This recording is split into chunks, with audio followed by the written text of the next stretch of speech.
We're going live. Yeah, great.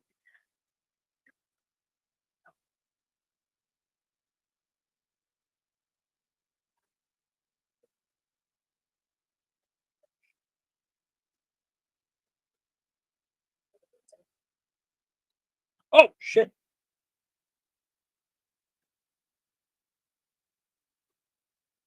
A little bit of water.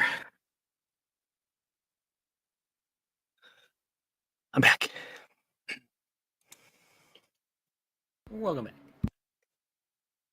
back. So I sent something in the music channel. Hi to everybody. So first musical number. I'd like you to please open it. Make sure that there's no ads or anything. You know, and then pause it at 00. You guys were all here last time, I think. I don't know. We were. Yeah. Yup. I got pizza to celebrate. Is there going to be a cast party? An after show? No, Yeah. Brooke has to go to bed. Mm-hmm. All right. You guys want to hear the opening music? Yes. I can do it. Wait. Stop. Damn it. Stop that. I was already playing it. I was testing it before. Shit. 3 seconds. Cool. Fixed it. Lovely. Okay. Here's the intro.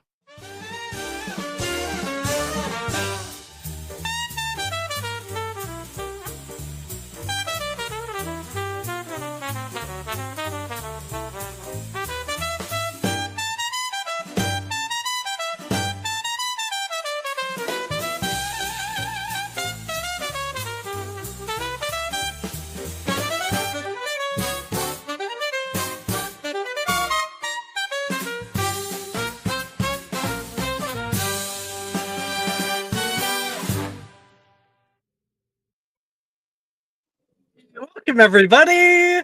Welcome to Sworn on the Styx, our new show. We have lovely people here who will be joining us. Joining with us is the ever lovely Jess. Woo, Jess! Also, we got Brooke with us, Faith, Mara, and Maya, the dynamic duo. We have been working so hard on getting everything up to snuff, and there's still obviously plenty that I want to be putting into it. Magic and Mysterium, is something that's been built out over 2 years.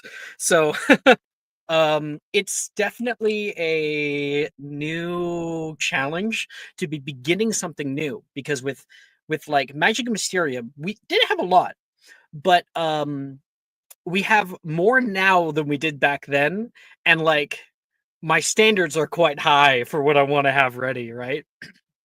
So it's hard to like build out the Magic and Mysterium levels of gameplay right from the get-go that I've been working so hard to build elsewhere. So that's why we have our various things like Conca, and that's why it's taken so long, but we are here now, and this is like such a big thing for me, because this means I'm going to be writing every week again. I'm actually going to be like working on episodes, and that's crazy for me. Back on the horse. So I'm very, very blessed to have all of you here. Have everybody who made such amazing characters, so dynamic and rich, better than I've ever seen anywhere else. Sorry, everyone else, but we have a lot of opportunity in a game like this. We don't have anybody watching, whatever, but I hope you guys will enjoy what we have. The opener can be a little bit long, just so you know what I have prepared. So sit back, relax, and just enjoy the show. To begin, I have a bit of a audio opener. We have a bunch of people who works on it. Let me quickly grab the cast just so I can shout them out the first time that I run it. I'm planning on making maybe like a little video to go along it to help, but that will have to be a little bit more down the line. Oh, it would be under here somewhere. It would be boom. And then I think I have the cast list here. Nope, I didn't. So I'll just have to try to figure it out. Yeah, we have Ali was a part of this. We had is it Cyber? Oh, crap. You know what? I'll just throw it in later because I'm not going to get it right on the spot, unfortunately. But please enjoy the lovely voice acting of many different people, including yours truly. Are we going live? Yes? Places, everyone! We cannot afford a fuck up this year. I'm looking at you, Telenaeus. We're live in 3, Oh. 2, How's my hair? 1. The muses command thee. Do not turn that dial, for the night is nigh. Without further ado, allow me to introduce your mistress of ceremonies, your singular confidant, goddess of fame and juicy goss, lover of glamour and all things that sparkle, Femi! Make some noise, Olympia! I can feel it in the air. I think there's something going on tonight, don't you? Oh, my sweet, sweet Olympia, you know what day it is. For whether you live in the spires above or the metropolis below, this day is certainly a special one. Special because tonight the gods above are going to be cracking open the ambrosia and emptying the barrels of wine down to the very last. All, of course, to celebrate our lovely Prince Dionysius' birthday. Do we have him on the move again? What? Not yet. What do you mean, where is he? Just get him on camera or it'll be your fucking career, Tel. Well, looks like the birthday boy is going to be taking his time getting ready tonight, but whoa! Looks like our brightest stars are just now stepping out onto the red carpet. Let's go live with Femi at the solarium now. Come on, I don't pay you to stand around. Thanks, Femi. The night is dazzling tonight and the strip is practically swarming with paparazzi. Aphrodite! Aphrodite! Who are you wearing? As if I would ever give up my designer. She's far too talented to let anyone else wear. Oh, it's a she. Oh, and here is our Lady of Love now, Aphrodite. Femur from the Daily Muse. Have you anything to say about the rumors circulating concerning Mr. Ares and what you were seeing doing together in the Rorian Gardens? I would say that fanciful words will always carry over more ears than harmonious ones. Ares and I are nothing more than colleagues. In fact, I don't even know if I've ever spoken to the man outside of work events. But I think a better question is why your most important question for me is inquiring about a man. Speaking of your man, where is your husband Hephaestus? Wishing he were elsewhere. Oi, get that blasted thing out of my face, you dollop!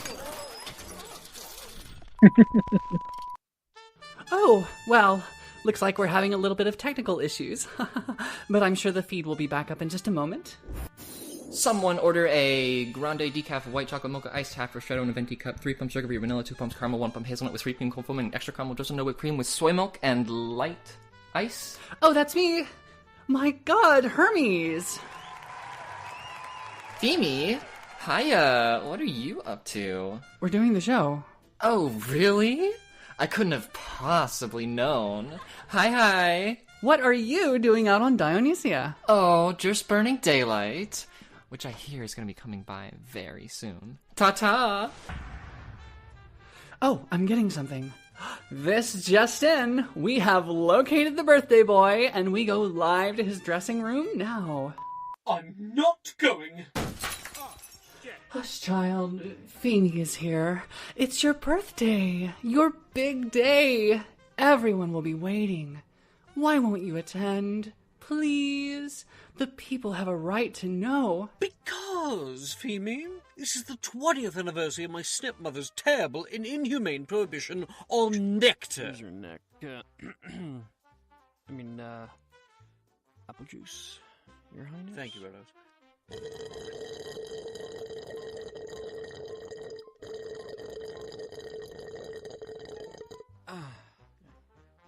as I was saying, mortals deserve to enjoy themselves for the short time they have on this plane. And as I hear it, they certainly won't be getting any even in the underworld. Tragic, simply tragic. Not even in death do mortals catch a fucking break. And to top it all up, apparently, mortals don't even live that long. How long? I don't know, something small, like only 1,000 or so years? By the gods! It's 100 years, D. What? Mortals live for under 100 years. You're fucking kidding me. Fim, is this thing rolling? Uh-huh. Mortals, are you listening to me? I hope you are. If ever you have loved me, you will listen to me now. Now is the time. Rise above your station. Find the strength to fight for what truly matters. Fight for your freedom. Fight for your booze. Breaking news. Riots have broken out all along Enchantment Row in the Athenaeum. Citizens smash windows and break down barroom doors. Thank you, Dionysius. Well, your absence will surely be felt. Where is he? Dionysus! Queen Hera! Get What are you? out. Queen Hera, Prince Dionysius and I I do not have the time, Phoebe. It's Pheme, your majesty. Out! Get the microphone to the crack. I have had it up to here with your foolish antics. You have any idea how much I have had to sacrifice to put together this farce of a fucking birthday on your behalf? You look at me when I'm talking to you.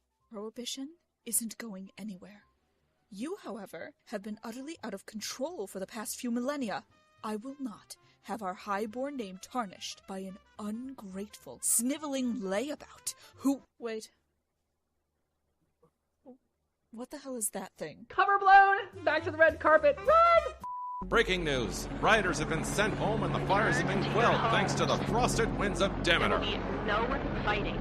Ma'am, put down the television. If he broke it, I'm building the city. Oh, we're back? Greetings, Pheme. As you can see, the resident king himself has come down from his ivory tower to grace us. Thank you. You're quite the sight yourself. And with a little arm candy to boot. I can show you sometime if you'd like. And, oh my, that is certainly a lot of exposed chest. Perhaps just a little too. My god, what's he doing with his— Oh, sweet Gaia! I don't think we can show that on television. And right on cue, a star rises in the east, and with impressive speed, too. I don't know if you're seeing this, folks, but it is so bright that I can feel my corneas literally charring and reforming all at the same time. It's Apollo!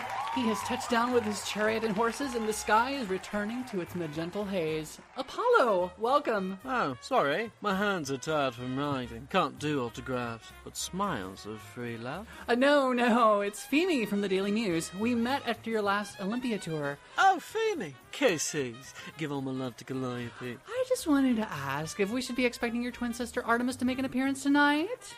Artemis? No, I wouldn't count on her being able to tear herself away from the wilds below for long enough to give any of us up here any attention. Fingers crossed, though. I do sorely miss her. Now, if you'll excuse me, I see my favourite gambler, Ceres! Long time no see. You radiant star, you. You still owe me for that race of Pyrus one last week. Well, looks like our local artist is already making friends. Pheme with the Daily News. Back to you, Pheme. A lovely start to tonight's festivities, Pheme. Thank you for your hard work and dedication. I know all of us up here appreciate it. We'll be back after these messages. Has this ever happened to you? Try working a little harder by being a little smarter. Introducing Athena's handy helper, a round-the-clock helper who's certainly a hoot of a time, with only 12 installments for $9.99. The light between television screen and your own hollow reflection fades. The click of that dial. Your eyes meet their mirror in the glass behind it, and in the blissful silence that blooms like a daisy grown through the cracks in the concrete, your gaze narrows, as if trying to find something you don't remember losing. You search for that immutable spark between them, but the moment is fleeting. A crow caws on your windowsill. You stand upright with a following stride. Anyone could see The soul in your chest is, at the very least, painted upon every surface of your home. Papers left on the dining room table, the ring of coffee staining the ceramic underside of your sink, the plants that press against the windows, trying to break free. You grasp onto your jacket, as if it's been awaiting your departure eagerly. Throw it over your back like a shackle, and lock the door behind you in a single habitually rehearsed motion, before setting off to find that which you seek to seek. Just like everyone else in this damn city. Everyone has the music ready. Yes. Lovely. Aye, Lovely. aye. Lovely. I realize that is not it. There it is. It's right there. Outside your doors, the scent of morning travel greets you. The flutter of birds, and I'll tell you when. The flutter of birds dwarfed by the buildings around them. No one is ever actually alone in a city like this one. Along roadsides, you pass a diverse medley of citizens doing the same as they do every day. So often are their habits, so exacting are their routines, that their collective steppings to you are like the thrumming of a great factory floor, almost as though you can hear the very marching of the city as one great chorus. Go ahead, get your music ready. We'll go on go. We'll do 3, 2, 1, go. Everyone ready? 3, 2, 1, go. From the crowd, as you walk, a woman turns. Your features are familiar, yet forgettable, like rain upon the asphalt, only to be sunk far down below the earth. An echo, an omen. She looks upward, then toward you, the players. She's singing to you.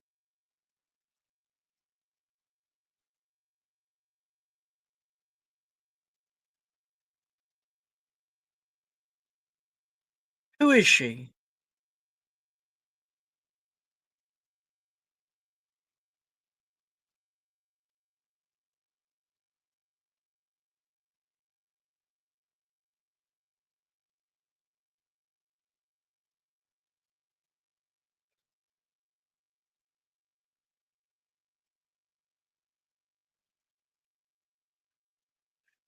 It doesn't matter.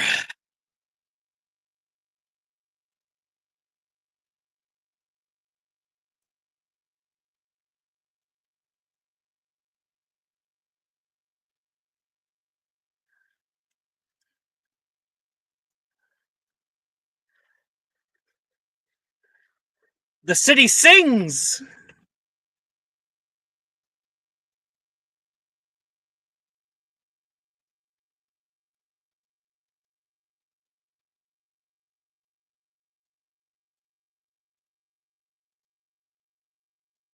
We surge through city streets and avail a labyrinth of locomotives. Luminous lights ignite with igneous ire. Shops overcrowd curbside conventions. Roaring flight falls from feathered rail, and yonder, the glow of godly gilded spires scraping the sky.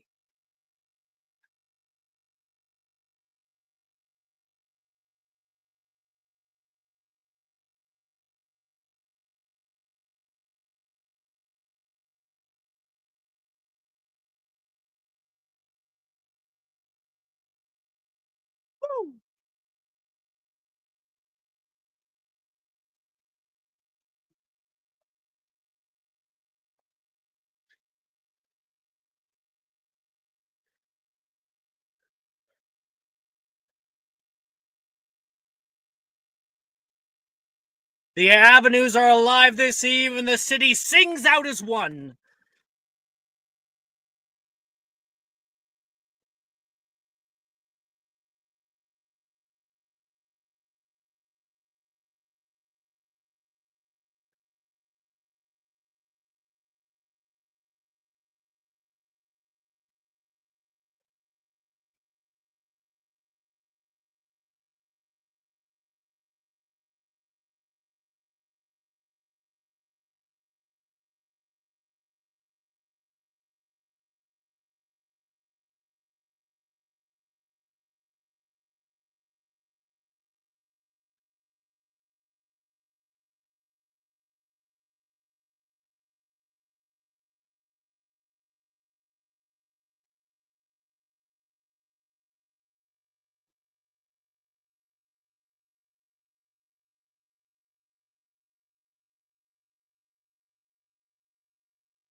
The woman fades into the crowd.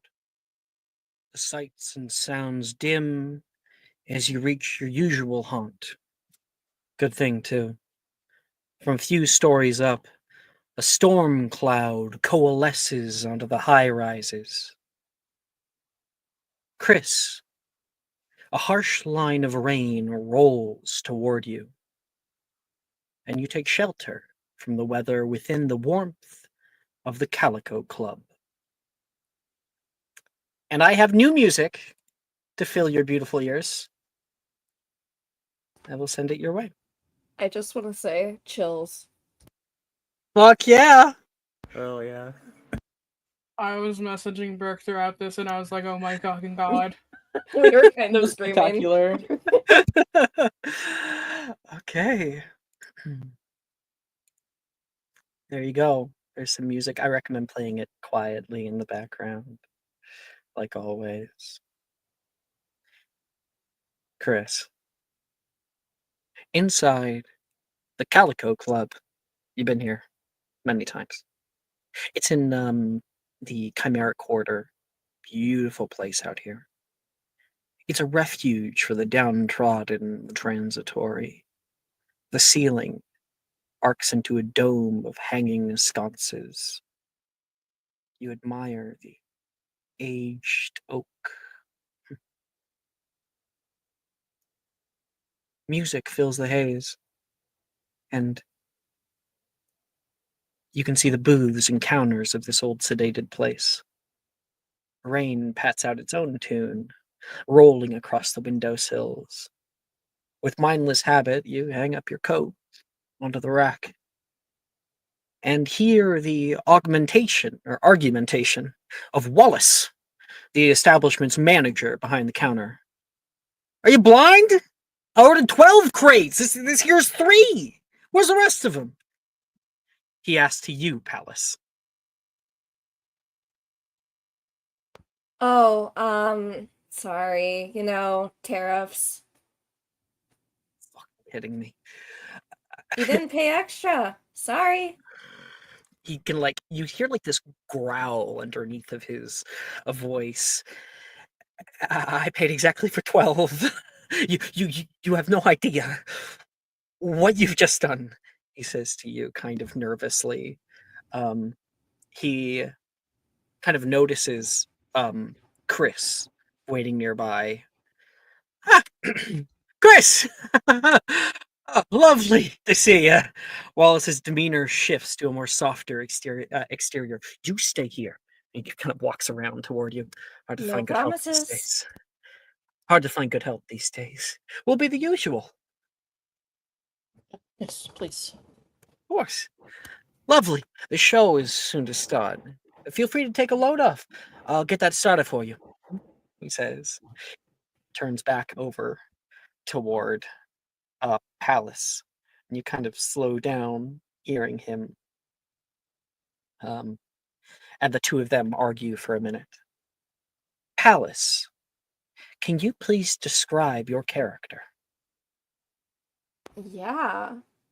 I think the first thing someone would notice about Palace is this splash of color on very choppy bubblegum pink hair, very splotchily dyed. It is made even more vibrant, though, by a distinct lack of color anywhere else on her person. Her skin is pale and nearly gray-toned in places that should be red. Though you can't tell if it's dirt and grime smeared on it or not. There are several bruises that kind of bloom like flowers on her skin, mostly along her abdomen and on her knees. There are remnants of a healed busted lip on the corner of her mouth, along with several scars showing that it wasn't the first time. She's very gaunt and has sharp features, yet her eyes are eerily still bright and wide, kind of betraying her emotion at every turn. Bored, excited, happy, she kind of flies through emotions like a spinning wheel. And on her hand, there is a set of brass knuckles that kind of shine every time the light catches on them. slightly rusted in areas. Do they almost look like an accessory? While you're Yeah. yeah. You wouldn't expect them to really pack that much of a punch. They look old, and they look like they aren't as strong as they used to be. Likewise, Palace, you kind of look up and can see this regular entering the bar. You give her a good once over. And Chris, what does Palace see of you? Chris is. It's kind of odd when you look at Chris for the first time because she's well dressed, but incredibly rumpled.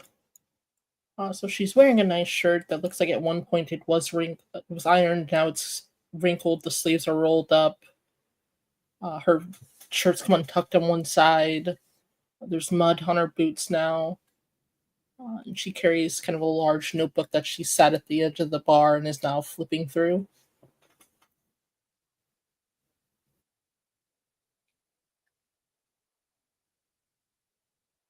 Well, oh, you're sat at the bar, is that what you said? Yeah, she would have sat at the bar. Cool. That's actually right next to Palace. So Wallace goes out from behind, heading over to like the kitchen to get your usual setup.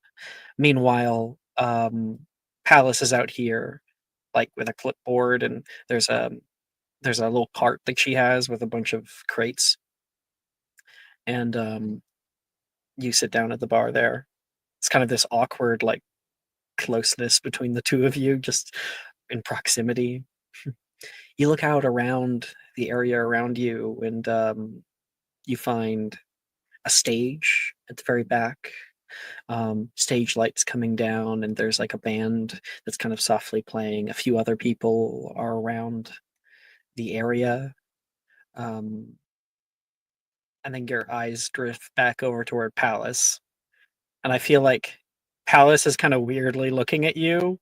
Palace, do you look away when you notice that she looks back at you, or do you just awkwardly stand there still staring at her?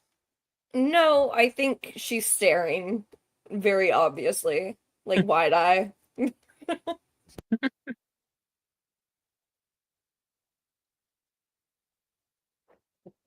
I help you with something? You dress really nice. I think Chris is gonna kind of take a moment to look Palace over.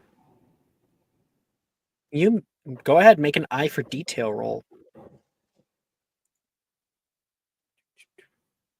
That's a +1, right? To what it normally would be. Yeah. Yeah. So you're going to go into the rolling chat channel, and you're going to roll. I know there's one on the character sheet, but it's not like I can see it. So it's more so for you to check what the kind of like odds are, of your roll. Go into the rolling channel, roll 7d6.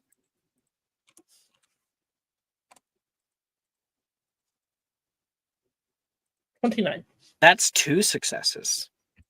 So it's not the total. We don't care about the total. We're looking for that bold 6. Sweet. That's what we're looking for. The first thing that you see with Palace is, of course, these brass knuckles.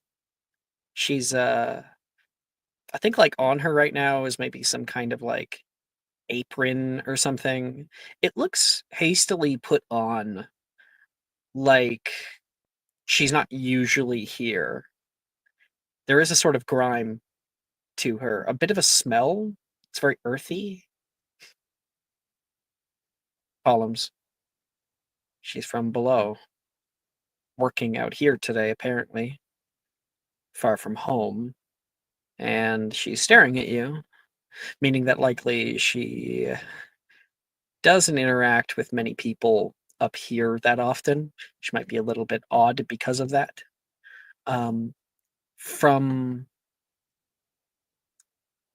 the doorway, somebody calls out toward her.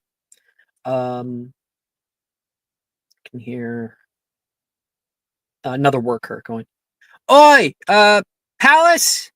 I get that right? Maybe. What do you want?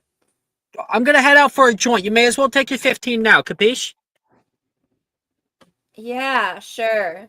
Capiche. Whatever that fucking means. He's also wearing a sort of apron, a name tag.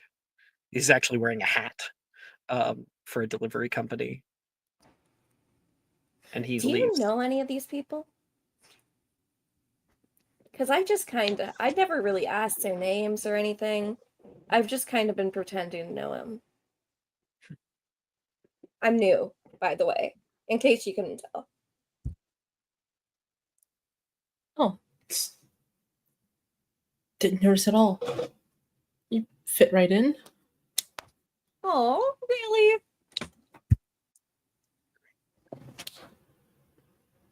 It's your first time on this side of town, period. Her smile like kind of drops into this like grimace. No, not really. Why? What are you doing here? It's kind of a shitty bar. Well, this isn't that bad. Bit grumpy.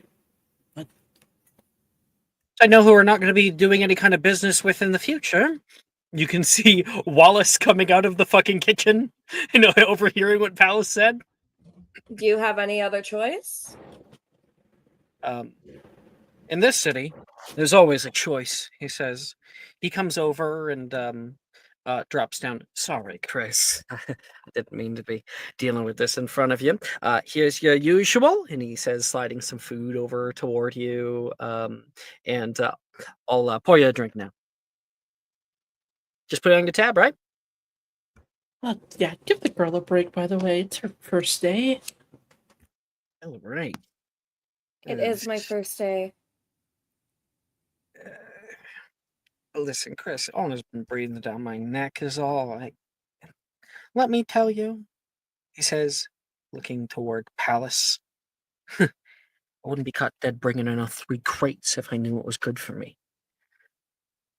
Perhaps you can tell her yourself if you want to keep your business and your job, he says. She's a scary broad.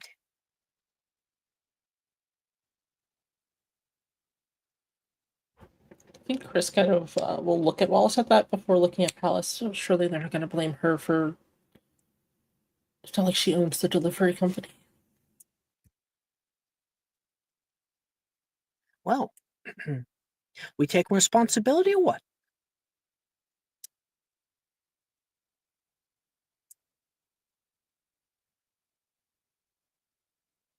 Brooke? Chris.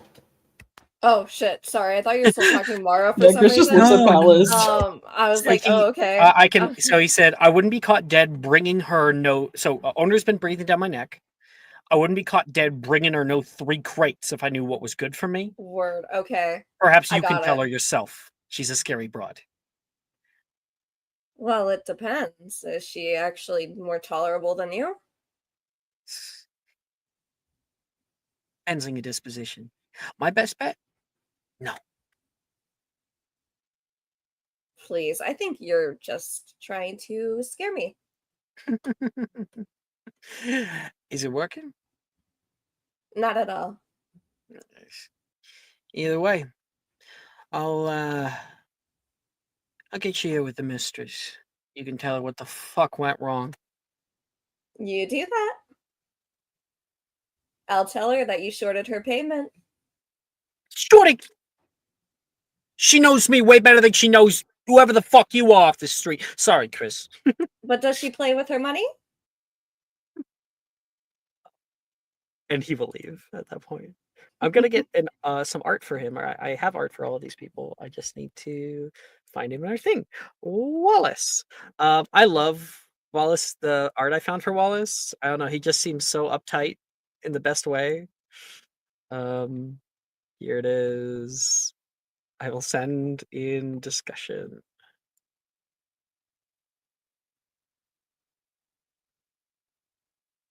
This is Wallace. He wears like a white suit, very cinched around the waist, very nicely pressed pants, bow tie, a like thin mustache, and a perfectly coiffed hair with like one hair out of place, that he can never seem to get right.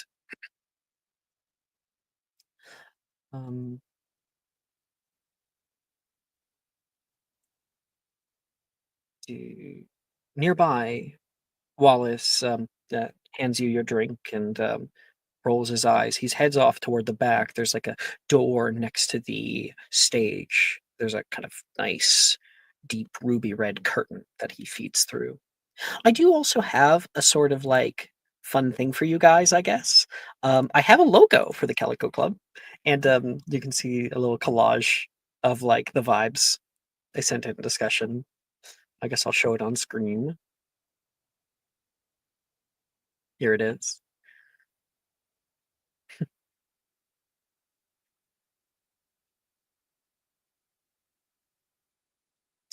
And Chris, you have your food, you have your drink, and you normally sit in a booth from behind.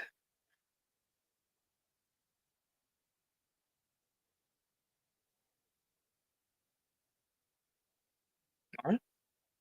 Sorry, I'm here like right before you called me. I'd like shoved an Oreo into my mouth. It's all good. Yeah, she'll kind of look at Palace and she's gonna go, I'm gonna go grab my booth. You can join me if you still have time. I think I'm expected to do a death march up in there. You do Is have she time, really though. that? Just so you know, out of character. Keep going. Is she really that scary? Do you know her? I've heard stories. And she's never killed anyone that they could prove. So Oh, I'll die nameless in an unmarked grave then. Chris, I think that's time for another roll about the owner. absolutely. Relentless investigator.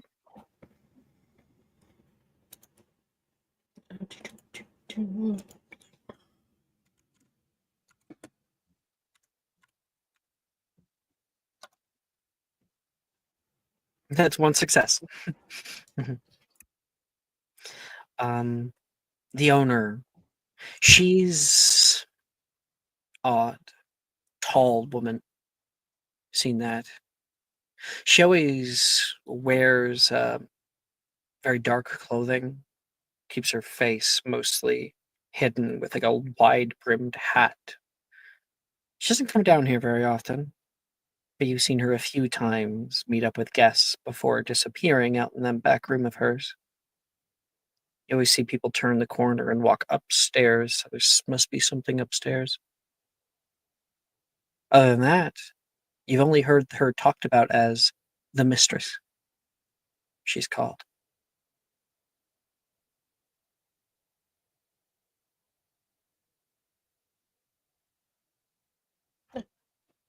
She'll turn back to Palace. No one really knows much about her. Except not to fuck with her. Oh, this will be fun then.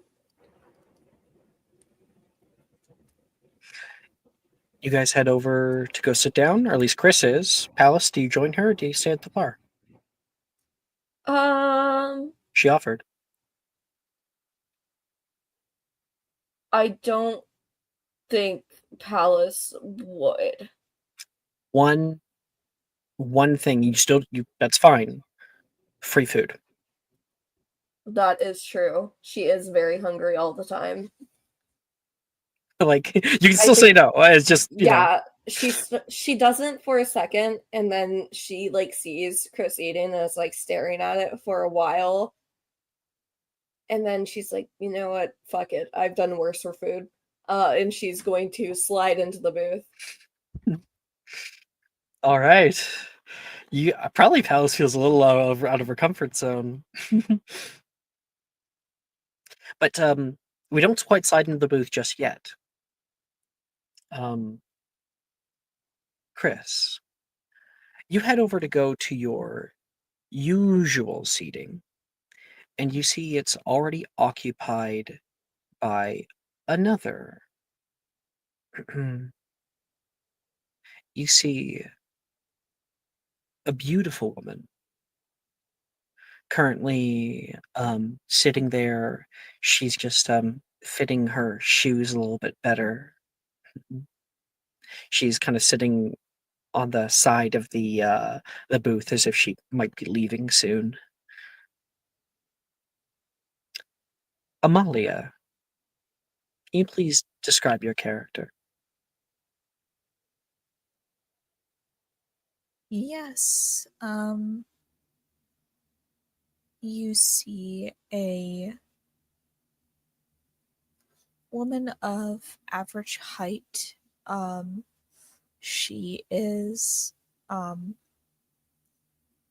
bit pear-shaped. She has on a very long,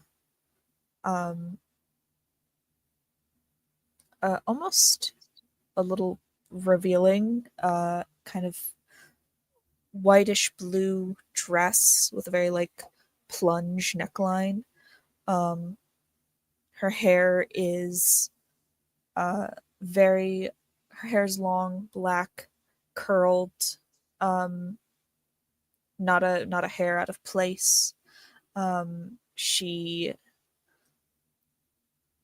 kind of bends low to fit her shoe and then comes back up, and you see her kind of pull a pocket mirror out of a bag to her side, and she fixes like what would normally be seen as very perfect makeup.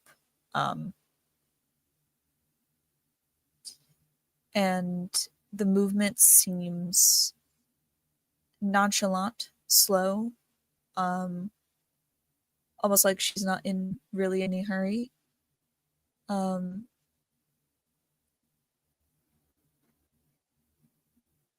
yeah. Gosh,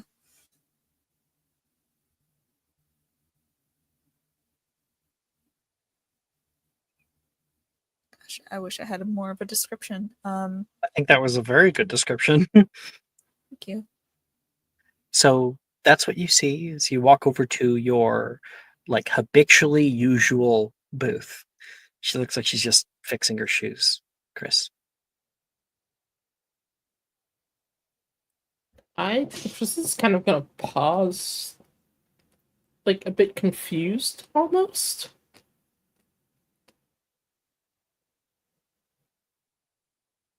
But is there a booth like nearby, I suppose?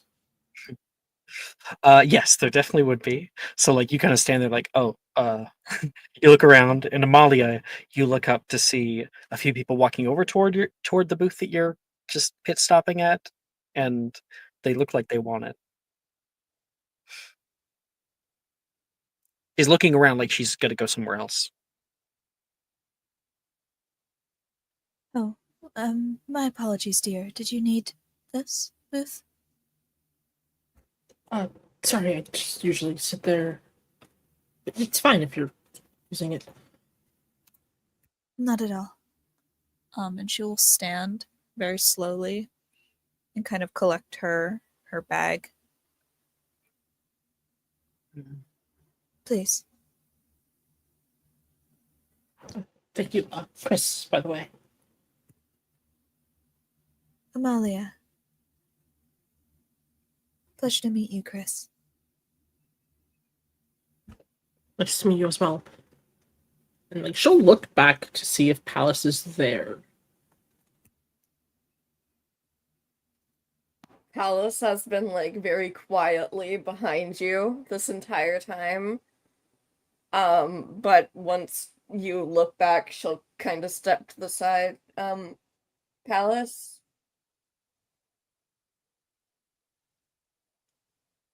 Palace. Very nice to meet you as well. Amalia, they're ready for you in the back. You can hear a boy come over. Young adult, seemingly. You just recently became acquainted with Halion, and I will show his art. One of the waiters here. He stands with a very like cinched, almost feminine sort of dark black attire.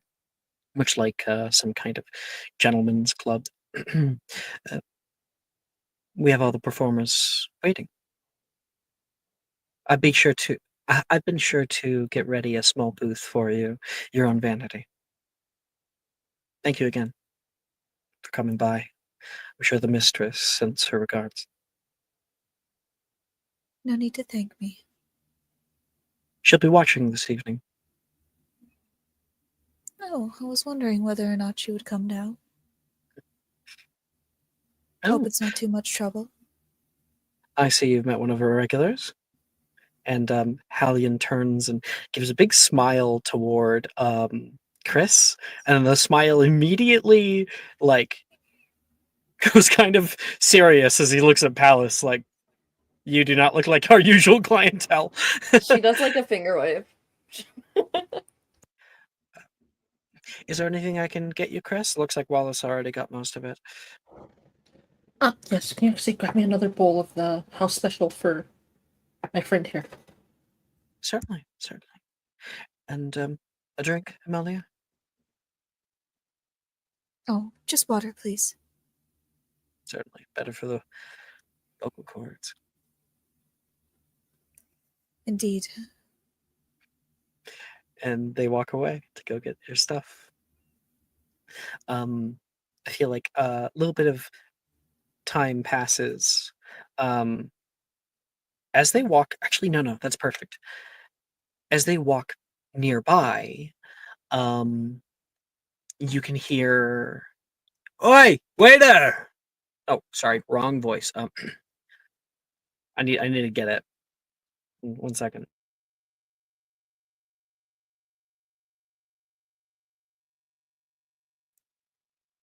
Hey, waiter!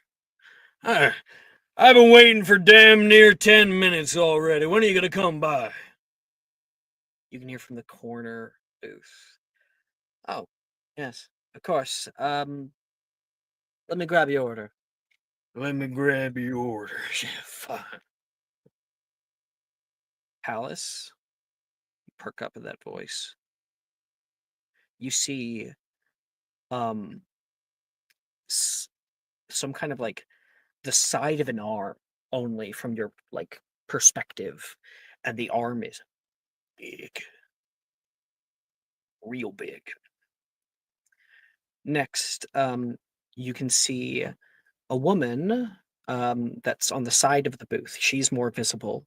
She has long black hair. See if I can find her art really quick. There we go. She has long black hair that kind of comes down in thick strands. She has this like low dark glasses that sit on the brim of her nose, and wears a sort of suit jacket. Her hair bears this like almost greenish hue, but it's quite dark. Here, this is her. What do you have on special? You can see her ask. Palace. Go ahead and make me a mind roll to see if you can recognize who's next to this woman. Oh lord, okay, hold on.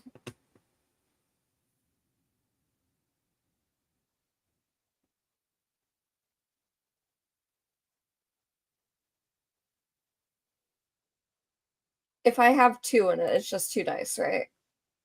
That's correct. And then it's up to you to tell me if you have a skill that would apply. Mm-mm. Go ahead.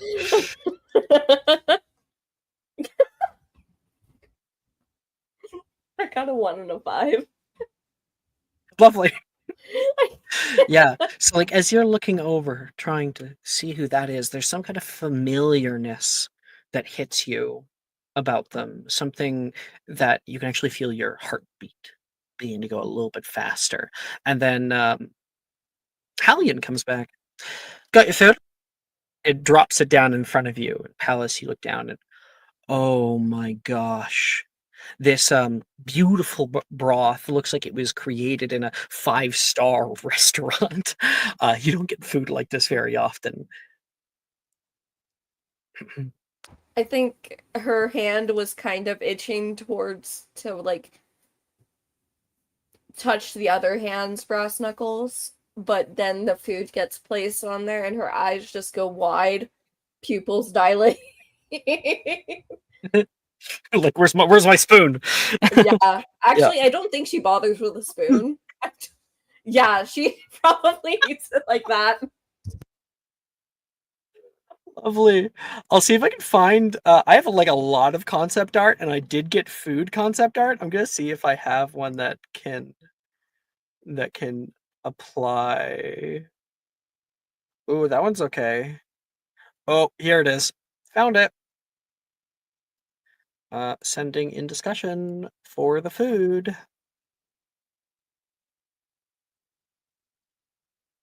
That looks delicious. Holy shit. Yeah. Yeah. Amalia, you're just kind of like see what Palace does here, just slopping it up. Do you react at all? On your way out, but you're kind of lingering for a moment. I think she lingers there for a moment. And she'll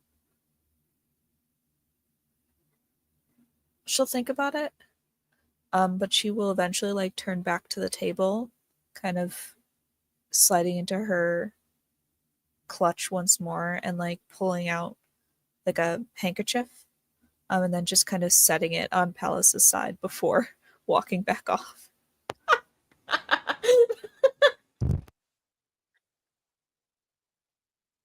Palace like tenses like a dog resource guarding. She like just looks at her with the side of her eye. Yeah.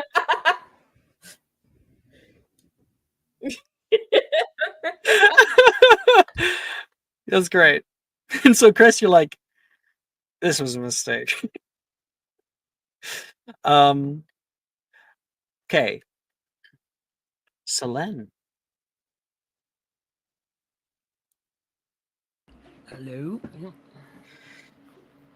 I'm gonna get a little thing here. 1 second. Velos and you caught out in the rain. Why did you say we had to use a sky rail? How we have to walk a whole block to get here? Walking builds character, Velos. How many times must I tell you? I should have brought an umbrella. You guys enter in. The door opens and like wind and a bit of water drips into the Calico Club. Ah, that's on my good jacket too. He kind of like shakes his hair a little bit, and there's a bit of like a heat that comes off of him that dries him immediately. But only so much. And Selene, you come in from outside, and I'd love for you to paint us the scene of this innocuous little thing as a new person comes into the bar. Yeah. So, let's see, appearance-wise, Selene is of average height, 5'5"-ish. She has more of a pale, cool-toned skin. Eyes are a light silvery gray, and she wears these little chrome frame oval glasses over the top. She has medium black hair that kind of borders on black/dark silver. But the unique thing about it is from under the hair, every now and then you see just a subtle, like glowing blue light. Build, she's lean but not frail, and her posture is composed and deliberate is like the best definition. As far as her usual accessories and clothing, to a lot of muted colors. At the moment, she's probably wearing just like a simple like black shirtwaist dress, maybe a little like over the shoulder satchel,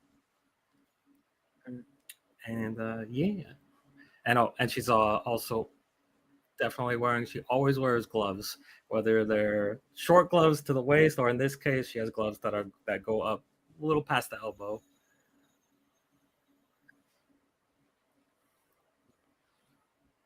Do you want to, or can you shoot the Art of Velos into the character art channel? Yes, I can. Give it one sec. I don't know why, but the art isn't. Oh no, there it is. I was opening up your little document. Oh yeah.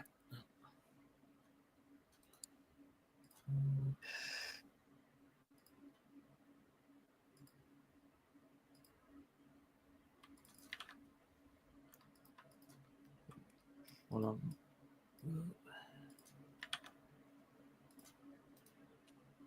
You okay? I hear a lot of clicking. For some reason, it is not copying. Give me one sec. Okay. I can do a thing which I can just take a screenshot of the picture you have in the document that you sent me, and I'll send that. Here, sending into discussion.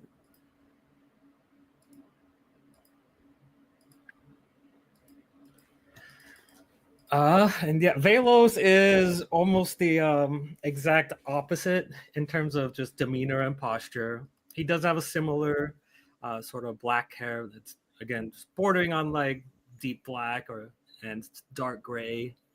He is always dressing to impress, I guess one would say. He always has this like faint scent of expensive perfume. He is always composed. What else? Boy, look, he says, kind of popping his collar a bit. Too many accessories. I feel like I should have taken the one off before I left. Yes, but you see, the problem would arise when we leave 5 minutes later. You would second guess that decision, causing a half an hour delay, and then you would have to go back and try on 3 other accessories. Always a pragmaticist. Try not to embarrass me in front of my fellow performer today. All right. Oh, I see you there. Amalia, he says, kind of coming over, walking directly over toward you as you're crossing the floor. Glad I was able to catch you before you went up. He puts his hand out for yours.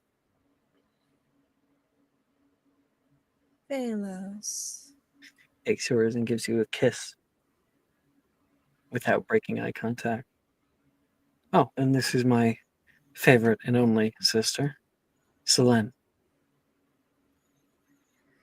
Say hi, Selene. Yes. Hello. Amalia, was it? It was. Thank you. She's probably one of the most sought after courtesans at the Pink Diamond. Oh. Well, you're too kind. Heard you were performing here, didn't want to miss it. Indeed, by special request. Don't trip up on stage. I'll try not to. Wearing a lot of accessories today. Special occasion. Kind of bites his tongue, looks over towards Selene. Of course. Your debut out of the club. What about you? It's a little neckline. Who are you here to impress?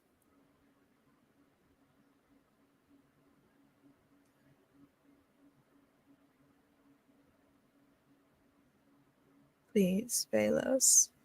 You know our line of work. The answer's everyone. I'll be watching eagerly. As usual. Walking over, as Amalia leaves, we have another person. I'm going to quickly find her art. There it is. Good evening. You can hear a voice come from the side. Just for the two of you. And I'll show you her art. You can see this hair like put up into a French braid, these bangs that come down a little bit too far, this deep blood red that comes off of her. She wears sort of like a similar thing to Hallion, a very very tight dress, something more akin to almost like a maid, like some kind of very high class servant. Are we looking for a booth or table today? I was thinking table off to the side, maybe. Your brother says for you. Yes, of course. Table. Okay, fine, And, fine. Booth. My sister is scared from being out in front of the locals. Just like narrows her eyes. And Certainly. only two, right? Unless there's any surprises. And who might you be? He says, coming over, offering a hand. She stays there, kind of turns down toward the hand. Kirith, you may call me. If you ever need anything, I'll be here to help. Should we start off with water or something stronger? Something smooth. You've got it. And for the lady? Water, please. We're in a club. Don't just get water at the club. I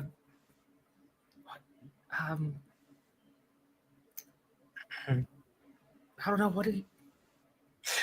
We'll get something fun. Say some gin. You've got it. She heads off. I think well, actually no, she won't head off right away. Follow me, please. And she takes you away over toward one of the booths.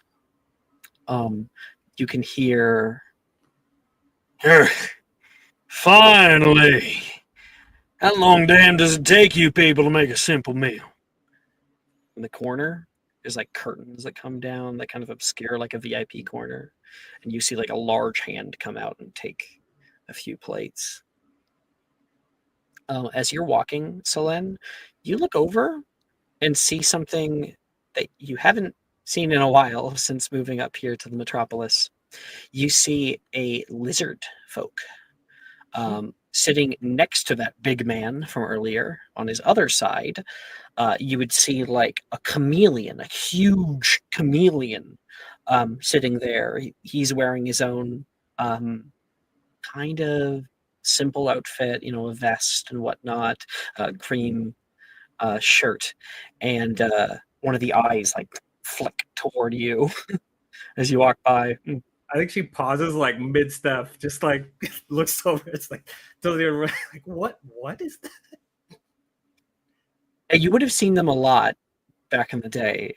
Not a lot, but they come around every now and again, but they normally aren't seen outside the columns. They're considered like monstrous races. So those are, let's put at the bottom of the pile. Yeah. She kind of like awkwardly hurry back, catch her brother, like whisper over, lizard folk? Well, let's not judge, Selene. You're right. This is your area of expertise. Now you're actually starting to make sense. He sits down and takes the menu. She'll hand menus down toward the two of you. Gin and something smooth. She heads back. And like Selene, as he's like looking over the menu, you look at it and you're like, this is really expensive food. I wouldn't say so. In the grand scheme of things, the currency is in drachma, and then there's a smaller currency from that, which is obol. Obol is like a few dollars. and then like a drachma is like a $20 bill. So you can see most of these are maniobles or a few drachmas. Yeah, And kind of look that over it. is kind of like, it's not like exorbitantly, if it was like 100 drachma, that'd be like, holy shit. But like, it's more than you would normally pay for a meal. Yeah, yeah. So kind of look over it, like for the first time seeing that. It's like looks back at him and is like, it's dawning on me now that if you had ever saved the money you make rather than spend it as soon as you get it, like you breathing air, maybe we would be somewhere else by now. He snaps shut his menu, places it down. We're here for a little bit of fun. You remember that? Fun? And plus, I could probably save a hell of a lot of money if I make an agreement with our landlady. She's been hounding me still. Yes, you keep writing that Consider ticket. it. I can afford it, all right? I got a bonus recently at work. Dionysia is making everybody more generous. 3 whole days of this debauchery. Gotta love it. Just don't do anything too extreme, okay? Don't do anything too extreme. Really? You just wait. I brought you here for a reason. I have a surprise. Oh boy, a Velo surprise. I can't wait. Let's watch the show first. Just then, wind whips into the club through the door behind you. Rain beats to its own tune and is muffled by the murmurings that begin around the room. You look up to see what everyone is on about. You see it. Flashes of newspapers in your head, unmistakable, like a shining pearl necklace in the middle of a column market. The opulent frame, the head held high with greater poise and presence. You recognize them from the newspaper, the Evening Prophetess. It's Odessa. Is known for putting on grand parties out in Upper New Athens. It even brings in some people from the Athenaeum. It's been much the talk of the town lately. And there are some nights even where you can literally hear the beating of beats from music echoing out over the sky toward you. And she stands together out here. But why here of all places? Why now? I think it's also important that Chris, you notice her, and you'd also be very aware of who Odessa is.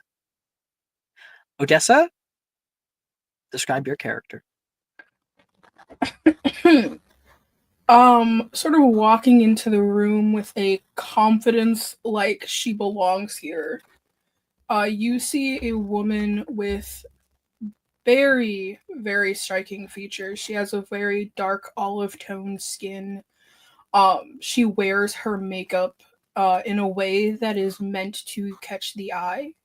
Her eyes are a very wine dark red. Her hair reaches just below her ears, sort of coiffed in that sort of 1920s style. And she is wearing, what's the word for it? Hold on, I actually think I have a picture of what she's wearing sure. for a better visual. Send it my way. I'll throw it on or put it in discussion. Wonderful. There it is.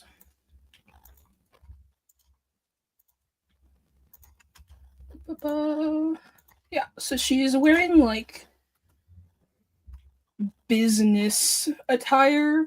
Um, she wears like these straight black pants with like a nice boot. A very expensive looking belt. A top that is definitely designed to make people watch her, with a blazer that fits perfectly. Tailored. Mm-hmm. Yeah. All right. Wallace up at the bar, he's like pouring some drinks, turns over. He goes as white as a ghost. He nearly jumps at the bar, looks into the back mirror, fixes his eyebrows. He stands tall and approaches. Are you Odessa? I would have. You know what? No, I would recognize you anywhere. That face plastered all over the news. It's a pleasure to have your presence in our humble establishment. Will you be dining with us this evening? I will be. Thank you. You're very kind. You wouldn't happen to have something, towards the back? We have a lovely little selection of ambrosial delicacies for visitors accustomed to, how we say, elevated palates. That sounds lovely. Of course. May I show you to your seat? Thank you. Alien, clean up table 12 right now. It says, okay. Alien goes to fucking get that. Odessa, as Hallion like takes like a rag from the front and some stuff, and he just for a second looks up toward you. You see that like short blonde hair, this kind of very lithe frame. You feel this weird familiarity for a moment. Can't place it. Right away, sir. He goes off and cleans. Put it out of your mind. And Kirith comes by and says, if you'll follow me, I'll give you a little bit of a tour of our place. This your first time? It is. I've been rather busy recently. We wouldn't expect very many of your ilk to be all the way down here, but I will say that this is one of the best places you'll find for food in all of the Chimera Quarter. And yes, I do boast. There was a time even that we had nectar. Not anymore. Oh, it's a shame, really. Taking away our freedoms like that. Though I do feel like I might have seen something down in the Undercroft. If only I had need to check, she says, and sits you down at a booth nearby. Mm-hmm. Well, let's not go checking for things that we don't need to. Selene. Shit, I'm forgetting his name. Velos. Looks at you and goes, do you fucking know who that is? Am I supposed to know? It's Odessa. Like, Renee Mountain Lights. Man, what I would give to be a part of one of her parties. Oh, you think I get an invite? Oh, no. I already see the gears turning in your head. Mm-hmm. Your food? Yeah, you can just lay it on there for me. Oh, He says, and he stands up.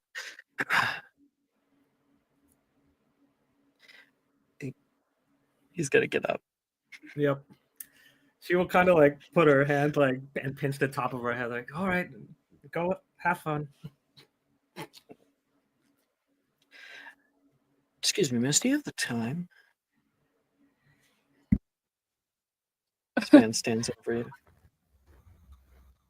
Well, I do believe it is little afternoon. Oh. Still morning. Time kind of stopped the moment I saw you walk in. Maybe it was just a Flattery. trick. Maybe it was just a trick of the light. Too kind. Please, sit. If you insist, he says, and he sits down with you and he like glances back towards Selene like, I'm not doing it. She can't help but let out just a little smirk at that.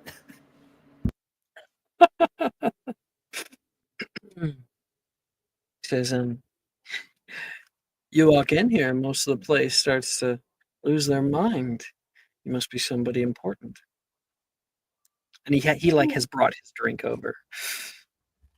I've found that sometimes a person doesn't have to be important. They just have to act like they are. Ma'am, I have your ambrosia. Oh, we have an extra guest. Sorry, I wasn't informed. Oh no, don't mind me, of course. You know what? Why don't I get you something? Whatever you have up top, he says. Are you sure? She says toward him. He's gonna make a check. He's gonna make a check. Oh, that's already a success. That's 3 successes? Holy shit.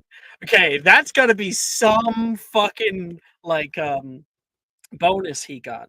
Are you certain? Yeah, just the whole bottle, perhaps. The whole bottle. Over 30 drachma. Did I stutter? Get it immediately. Impressive. No, 30, please. Of course. I spend that on shoes. What are you doing here? You know, why are any of us here? Well, I was looking for a bit of change in scenery. Wanted to relax a little bit before the festivities. Well, here's definitely the place to do it. Lovely singer, good friend of mine is going to be coming up pretty soon here. I'd perk your ears up for that one. Really? You know the singer this evening? I think there's multiple. Bit of a show. Dionysia getting everybody in a tizzy. You doing anything for Dionysia? Oh. I'm throwing a few after parties. Some exclusive things. I have some very nice clientele that will be showing up. It's very exciting. I know how it feels. Rarely do I ever attend such parties, though. Never in time. I'm always out trying to change lives. So many people that want to see me that some last year Dionysia completely passed me by. I wasn't able to attend anything. Really? Too busy for a party. It's a travesty, I know. And what Should is I roll to see if he's actually Yeah. let's have you roll. Let's have you Okay. roll. Some kind of like an insight sort of check. Do you have anything? Nah, no, I don't. Okay, so this would be either a mind or a heart. I mean, I'm thinking about it right now. I feel like it's mind. He's thrown out a lot of yeah, it's mind. Okay. That's wonderful. That's my highest one. Roll. Oh god.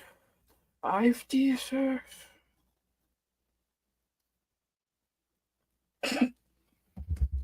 Hmm. Um and so he kind of is able to cap it off with like alas, so many people want to be with me, and yet no invites to anywhere. It's a shame. What is it that you do for work? Glad you've asked. I work at the Pink Diamond. You know the Pink Diamond. It's a very prestigious brothel slash club. So it's more courtesan work than just like S work. It's like they'll do like kind of dinner and a show and then something after. So think of it more like burlesque. Dinner, show, dessert, yeah. Yeah, cabaret, that kind of thing. Wow. You must have worked hard to work there. Performer through and through, he says. Also, it comes in handy being the son of a nymph. Really? Anyone I know? Oh, no. Definitely not. And that one, that I think is what kind of gets you, because you know a lot of people in him, and he seems very confident in the fact that you wouldn't know them, and that intrigues you. You don't see through what he's doing right away in this moment.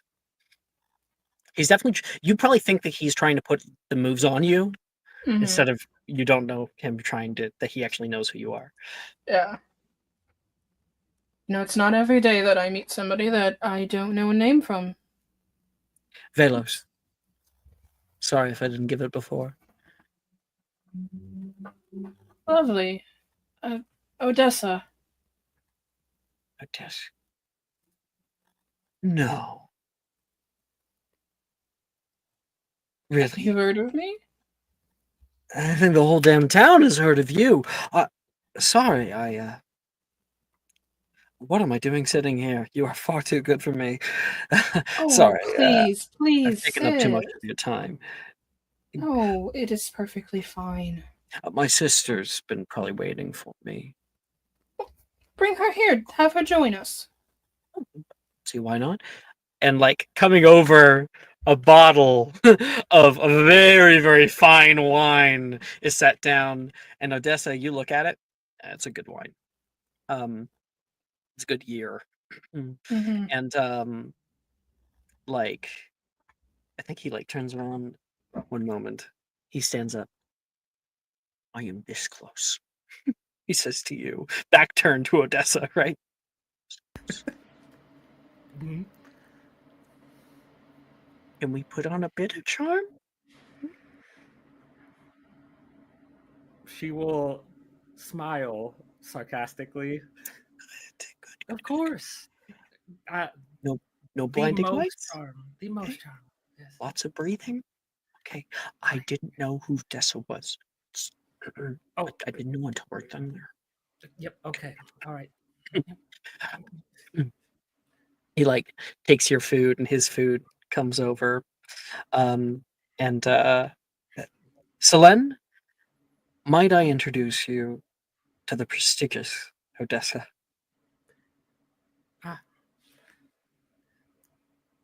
She'll not sure of the appropriate greeting, so she just kind of extends a hand.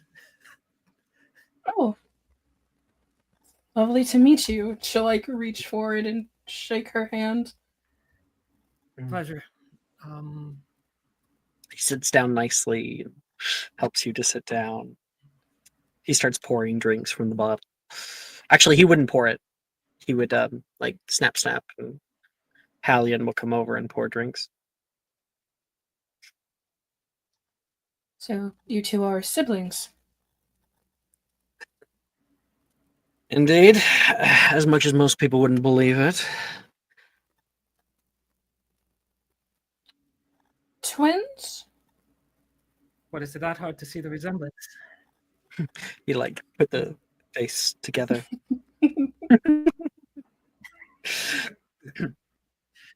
Came out at the same time. Couldn't be more different, I'd say. But that's fine. Selene is a manager at a. You're not a manager.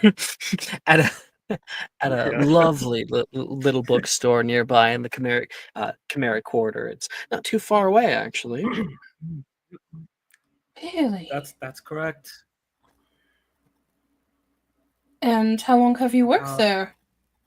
You ever been to the scriptorium? The scriptorium. Can't say I have.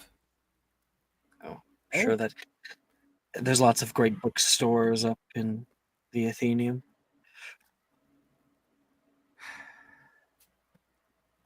Perhaps, but the scriptorium has its delights, of course. I mean, what she starts it definitely seems like, and he would know that she's starting to go into a ramble about the bookstore.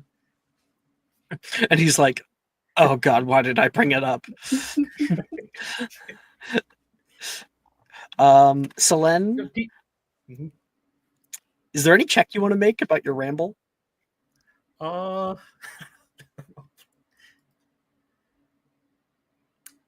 don't know. That would be just like a heart skill, I think. Yeah.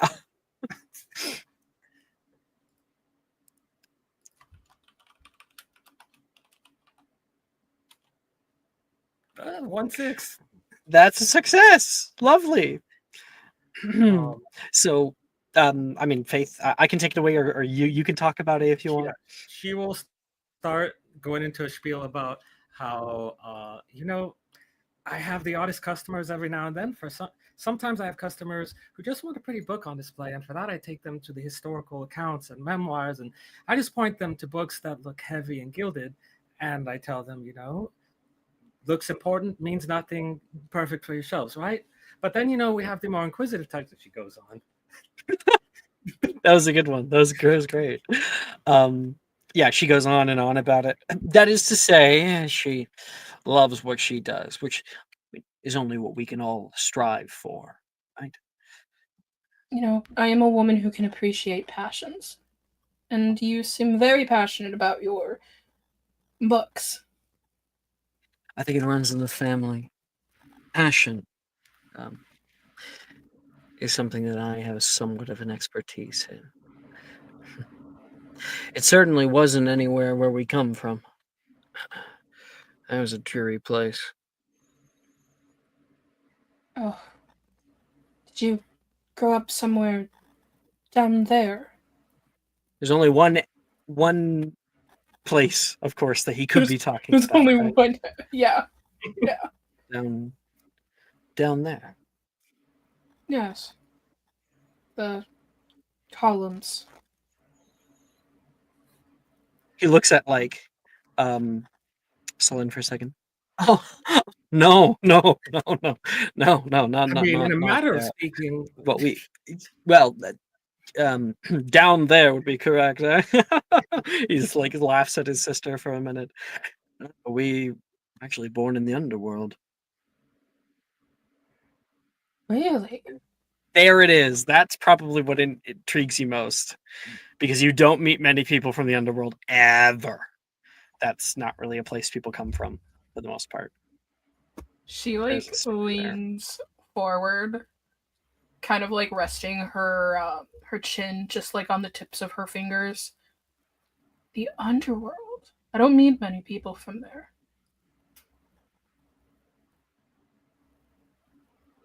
Anything to say, Selene? Is her attention more directed to both of us, to one of us? I'd say she's more looking at him. I think in that case, she kind of is letting him vibe it out.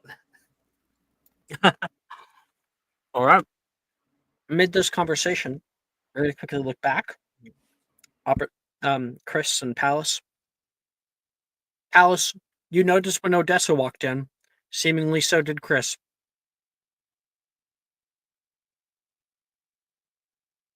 I think Palace has noticeably sunk in the booth a little bit, trying not to be seen, but still trying to keep an eye on Odessa. Why don't you make me a sort of stealthy check? Okay. Maybe body. All right. I don't think any of my skills apply. Sure. No. All right. 2 6s. Damn. All right. So you are able to slink down. Odessa doesn't notice you at all from where you are. And I think with the extra success,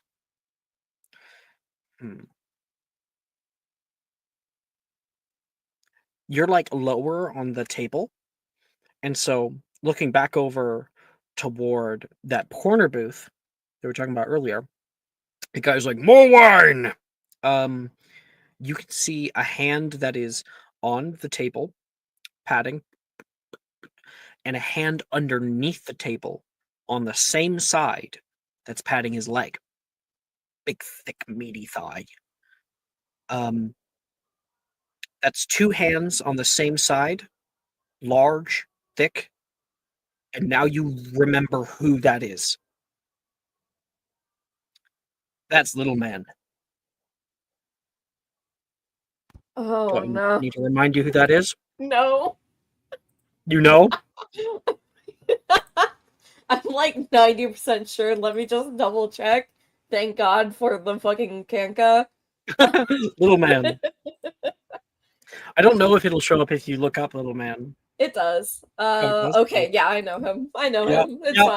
fine. Because his race has two sets of arms. Right, The right. voice is what tells you which one it is. That's why you felt scared earlier. And then Chris, you can see Set Palace sink down in the chair away from where Odessa comes in, and then like looks a little bit like a deer caught in the headlights, looking far away. Lots to go on here, Chris. What do you want to do?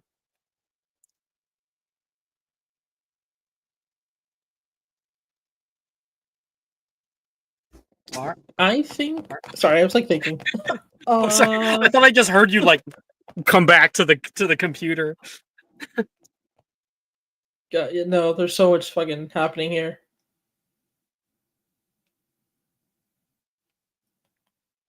With your Chris? job, it's like, so many Yeah. things that you'd be interested in. I think the biggest thing for her though is she would know like at least generally about Odessa. You know, like make a roll. Make a roll. I'll tell you what you know. Knowledge, like a mind roll.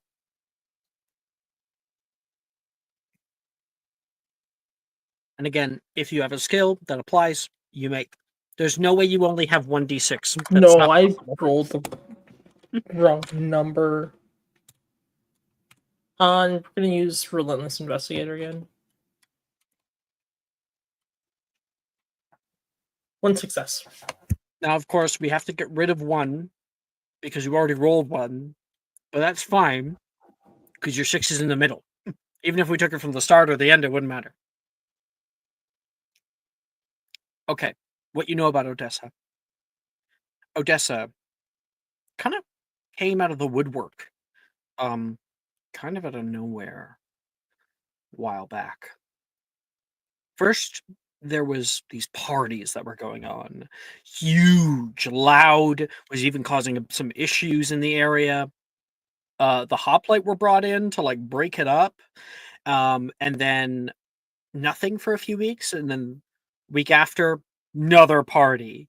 And seemingly no hoplite anywhere to stop it. And these have been happening all the time. Never on like a set schedule though.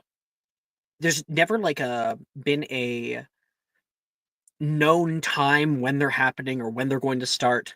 They just sort of do. And there's hundreds of people that go out there. So normally it's guessed that the people who are here are by invite, or have like people who were invited their friends and their friends, and everyone went at the same time. So it's sort of underground. It's set in a mansion, a whole like building that was constructed in New Athens, kind of the upper part of New Athens. And Yeah, they can last all night. And it wasn't until a little bit later that Odessa's name started coming around, as if it kind of grew organically, that people started to know that the person who was actually putting on these parties was Odessa. The drinks are free, the food is free, the activities free. There's no door charge or anything. There's servants and plenty of people, so it costs a lot of money to run these parties. And no one really knows who Odessa is.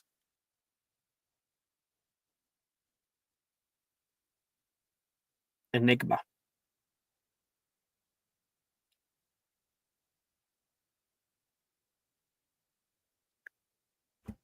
Yeah, and I guess I think that for kind of the first time, she's gonna take her eye off of Palace and kind of shift her attention towards Odessa as she kind of slips her notebook out.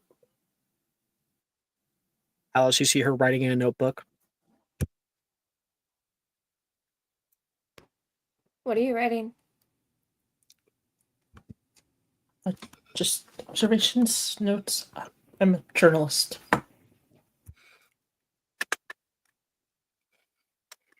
And you're taking notes of this place?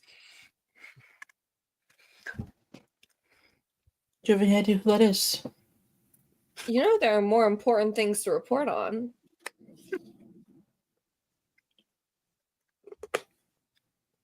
Not right now, there aren't.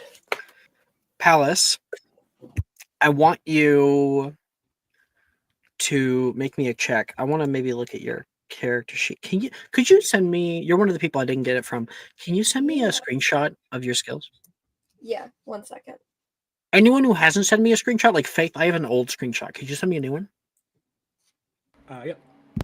Anyone hasn't, I think like I don't have one of Jess. Sent. Lovely.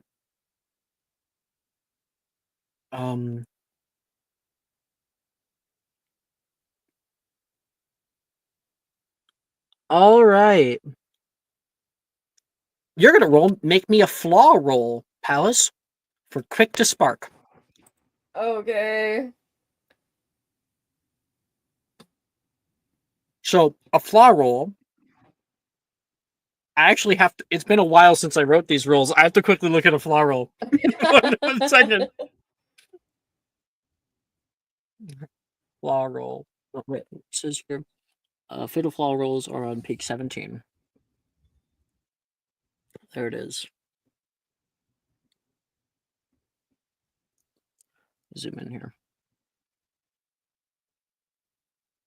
Okay, it's I believe it's 6 minus your stat. Yeah. Yeah, cool. So you have a 4 in there, so roll 2 dice. Oh Jesus, okay. 2d6.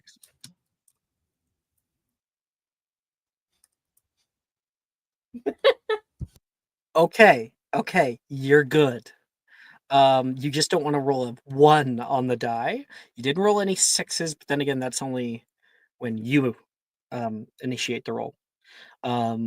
So then, Palace, you're able to maintain your cool throughout this, even though you're slumped down.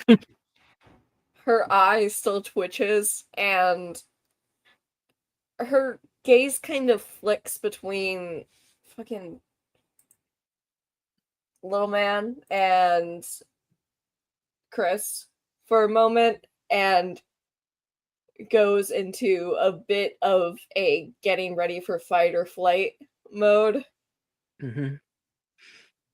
Her hands go to her sides, and I don't think many people notice because it's gonna be like on the hand closest to like the wall of the booth. Yeah, you'd be like under the table, so no one would notice. Yeah, her brass knuckles will turn into a revolver. Okay. You don't notice that, Chris. Anyway, do your thing, Chris. Yeah, no, Chris was just like, do you have any idea who that is? It's Odessa, obviously. There are way more important things to be reporting on. There was a riot earlier. Yeah, but there are gonna be 20 news sheets reporting on that by tomorrow. That doesn't make it any less important. It's a good point, Chris. I think Chris is gonna kind of look away for the first time to really look at Palace. I suppose you have a point there. You seem to know a bit about it.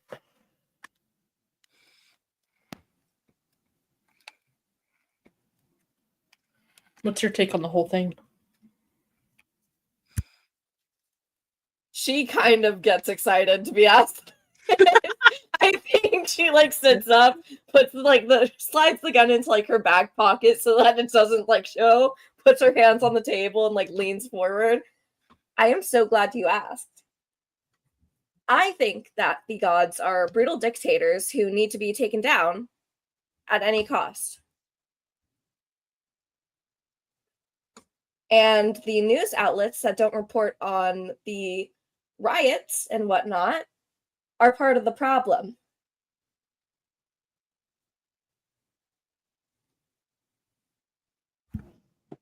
Well, I can't say I disagree with you. And yet here you are. It's funny how that works, huh?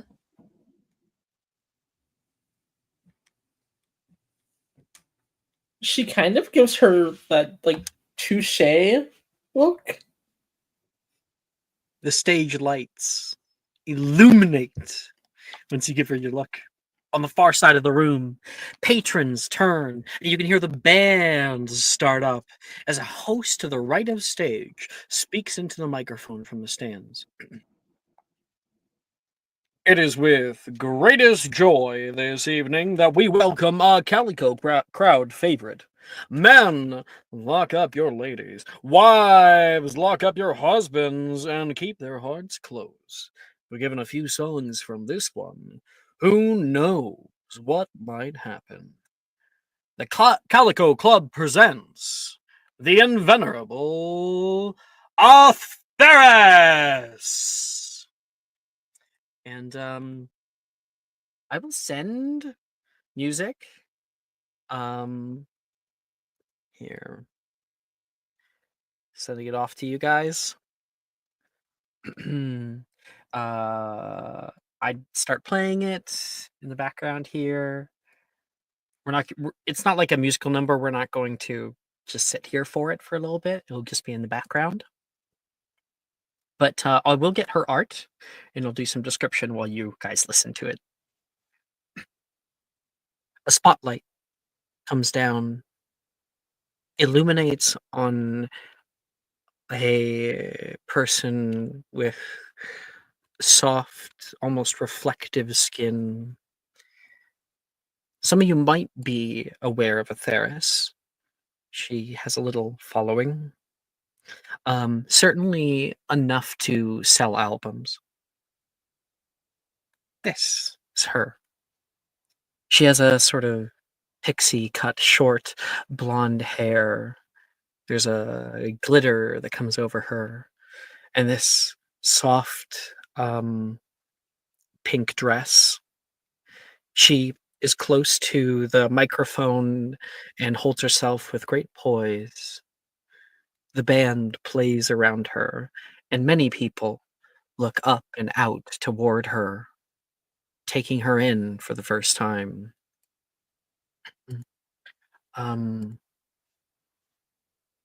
That is... I need to turn off my other music, actually. There we go.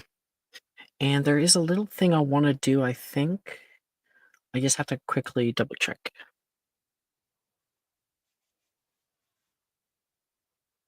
Lovely. Do I not have...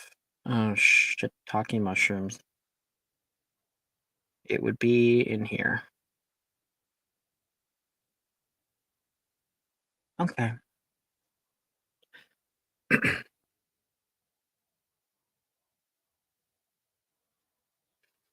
Selene.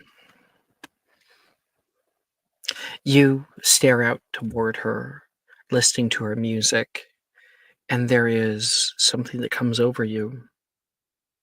in your mind, vivid views of a field stretch out, wind moving over it, blades of grass moving as a wave together. A sight that is not seen in Olympia, does not exist. A bright sky. Odessa. A sky, also in your mind, blue. Sun high above. A mountain in the distance. Like, Chris, you can smell. I think I have that word wrong. It's too bad. The scent of water after the earth after rain. You always loved that. When rain would come down and kind of wash away the city streets, and they're new for a short time. Amalia, you're there too, behind stage. Memories flood through, sitting at a table and enjoying food from your home cooked meals. Dining room table, palace, toast, sugar, cinnamon, and then it comes to an end, softly, and people begin clapping out for her. There's a few people that stand over toward the back, some people that are hollering, stands there. Thank you. And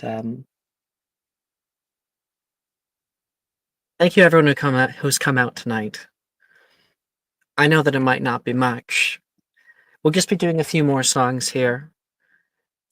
But if you want to see more, you're going to have to meet us in Dionysia, she says. And there's a bit of like another clap and applause that comes through the area out here. And then it all fades. And she does a few more songs in the background. Anybody want to add any details of their own about what happens after that song?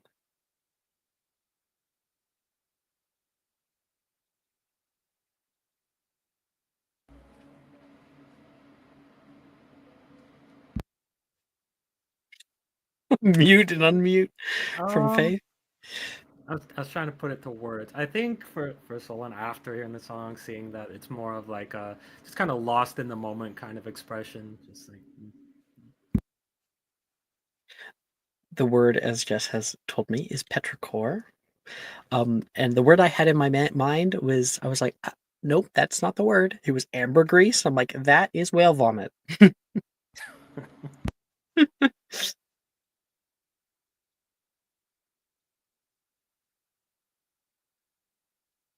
Nothing to add to anybody?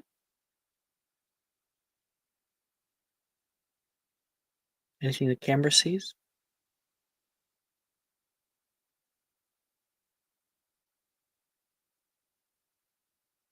All right. Jess? I no one probably would see this, but Amalia is just kind of sitting and listening very quietly. I think she backstage. She's enjoying the performance, even if she's not currently like witnessing it. It's like an admiration of a fellow performer. Odessa? Is drinking the wine that was bought. Just Yeah. cock that thing back. She knocked it back. Yeah. Palace? Kind of weird, but I think Palace like licks her lips at the thought of like the cinnamon toast. That's yeah. Chris?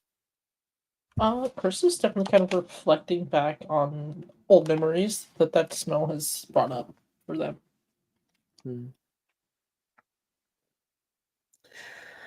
Um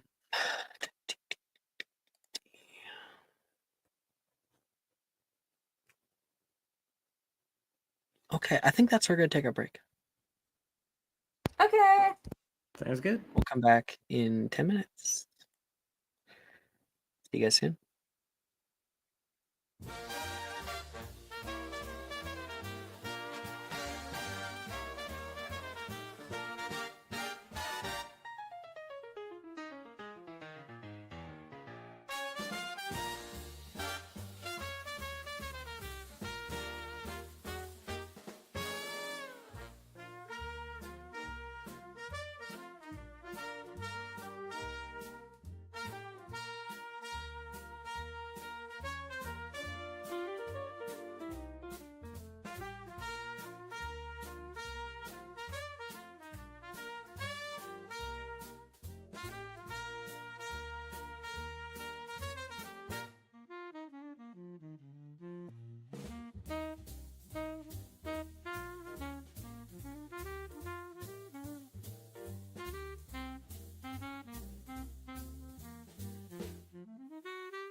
Sworn on the Styx is brought to you by Athena's Handy Helper. A hoot of a time.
Hello. We're back. Sound off. Go. I do need to get back on my grind to fun join the next version of this, though. It's very up my alley. Join this version of it. Except you're probably at work. Bye, Ito.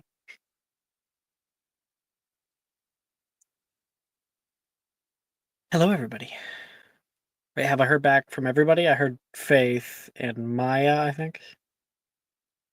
You heard Mara, but yeah, I'm here too. Mara. Okay. Brooke, Jess. Just got back. Hi. Hi. Brooke! I was gonna start with you! I've been muted this entire God. time. I've been Well, speaking. My apologies. Okay. Lovely, thank you. Give me your money. That's the character you need to play, a beggar. In this game. Just like, hey man, you got a few obols, just everybody you meet. Okay. So, we're about to do a new one. I have a thing. Yeah. But Palace.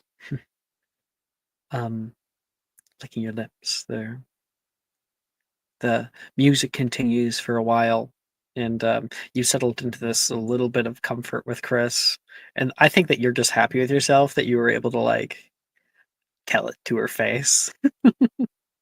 She seemed to not fight back from you, which is even better. And then you notice something standing up from back table during the end of one of the last performances. You see like a long neck come out and kind of walks oddly through the establishment, a tail that curls up into a little helix, and there is that forward hunch, hands down into the pockets, the kind of saunter of a blind shepherd. This is, I don't think you know him. You might have seen him. You've never heard his name. But the lizard man, the chameleon, walks over toward the bar, and he actually has to walk by your table. You go to slowly slink your hand back to grab on to the gun, and as you're like so focused in, hyper focused on him, because he's got fucking eyes, right? They can move in two different directions. And she's ready for you now. You look up and you can see Wallace standing there. Oh, sorry. Did you forget why you're here? I didn't forget. You just took so long. I thought you died on the way. Well, we have a lot of patrons here today. We don't have time for your... I hope you're enjoying your meal, Chris.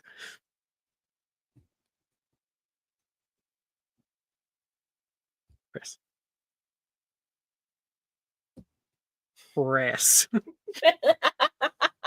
Mara? Mara?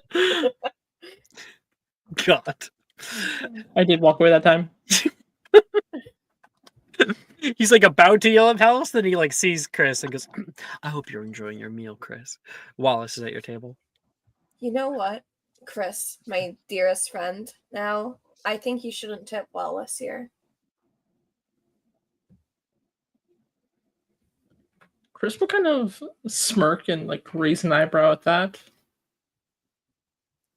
It is by patron's leisure, he says. Please follow me, Miss Palace. And he walks you out. I'll get you more water when I come back. Says, wash that down with. And he walks you along the side of the stage. Meanwhile, as you're walking up, no, I'll just add this. So, yeah, he leads you toward the backlit curtained archway, and you step through, and there's an immediate staircase to the left. One of those kind of enclosed ones with like the light at the very top, the light bulb dangling down. It goes straight up, and then there's another door. You can also see there's like a walkway. If you just kept walking, you'd find probably more rooms down here on the ground floor past the staircase. But you head up, and on the left-hand side, you enter into an office, and you're immediately struck by the decoration. You can see growing along the walls are little trees, and there is like purple flora, much like you might see actually in the columns in the wilds. It is used very lavishly as decoration all around the corners and the walls. There is a pretty open space here, light coming in from below, and there is a balcony um, with like a shade over top of it. This sort of like odd shimmering look. You didn't notice it when you were down back there. And you can see silhouetted from the light of the restaurant and the stage below is a very tall woman. She's probably pushing 7'2", and very thin, not turned toward you. Big hat, kind of the wide brim that angles a little bit off on one side. She has her hands on the railing and is staring down, and Wallace kind of directs you to sit at the couch in front of a big desk. She'll very slowly take a seat, kind of not fully sit down, just in case she needs to like bolt up. You notice like a Rembrandt piano. It's like open. It's on the farthest side that's still in here. It's like really nice carpet. The lights coming around, but it's all so dark, mood lighting. There's I think on the desk an incense that's burning. Little flickering of smoke coming up into the air, and you can see something light nearby. One of those long, like straws that have the cigarette at the end.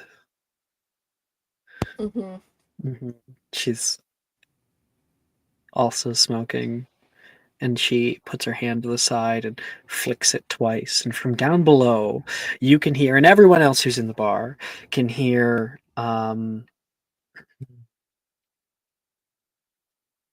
It is with the Calico Club's greatest honor this evening that we welcome a performer of rare talent. Men, women, put your hands together for a solely singular rose. Amalia! And there's a little clap over there, and Selene, your brother, like, gives a little clap. And Amalia, you step out. I have sent the music in the music channel. Is there any details you want to add before we begin with it? Anything prior to the start of the song, Jess? Nothing prior. Nothing I can think of.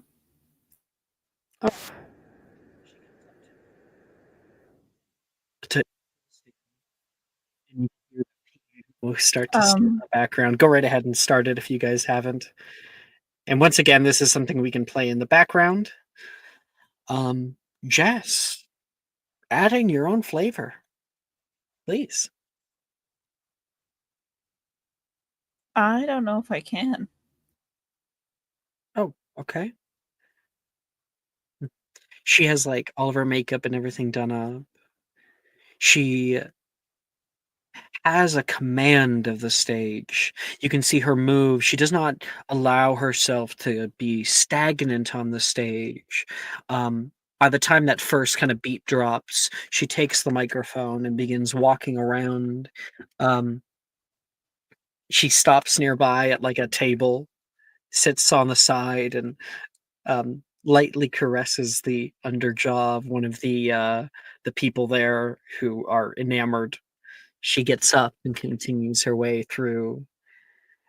She stands a little bit farther, and like the techies have a little bit of trouble turning the spotlight to remain on her down here.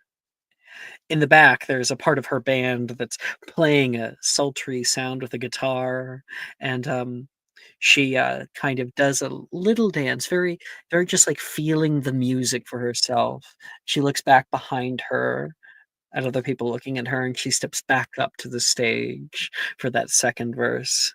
I think that she like holds her back to the audience for a minute, one big strand of hair coming out over her back, and then turns over her shoulder. And she slowly turns back toward everyone else and begins the second verse with a amount of passion, and you're kind of surprised. You're taken in by how convincingly she's able to put this on. Certainly a beautiful voice, even more of a greater presence. Amalia, you see through the crowd near the back, Atheris, the previous performer, almost like holding a breath, admiring yours.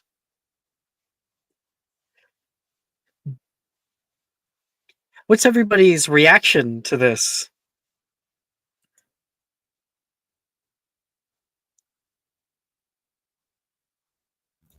Odessa is thinking about how she can get Amalia to sing at one of her parties. Yeah. Damn, I have to network with her, you know? Yeah. Selene, I feel like it's almost too much. Like, that's like a lot. You know, your brother does stuff like this. He's more of a dancer, but I almost I feel think like you might be a little shy. yeah, she's like sipping on her drink, like she looks over every now and then. And, Mm. Palace, you're of course up at the top, um, listening to it. You can peer over and can see the performance from down below. Chris, anything to add for you? She just kind of is drumming her fingers along the table to the beat as she kind of bobs her head to the tune. And Amalia, you finish off your song as it all goes out, and with like one final note, boom, you take like a big breath, and you're standing here in front of the stage. You have a few more songs to do. Do you address the crowd?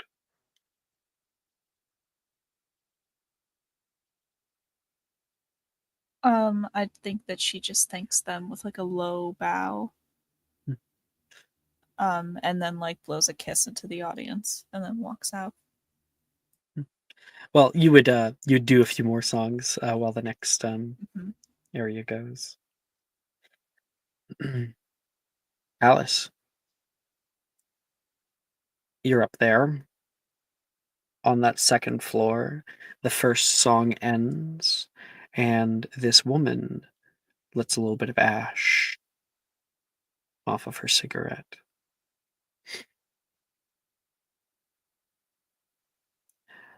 I was notified that your company thought it would be a funny joke to undercut me. Those packages are not just simple swill. That wine is worth more than your life. And you see this woman look over her shoulder back toward you.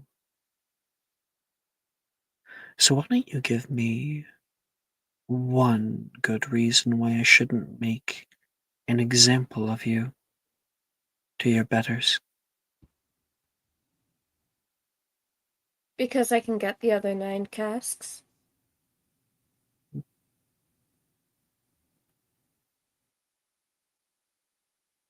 She Unless turns you around. don't want the return on your investment. That is something that I would much prefer. The easy route, she says. She turns around toward you and steps into the light. And let's get her art. For I'm just picturing Lady Demetress. Not far off, all right?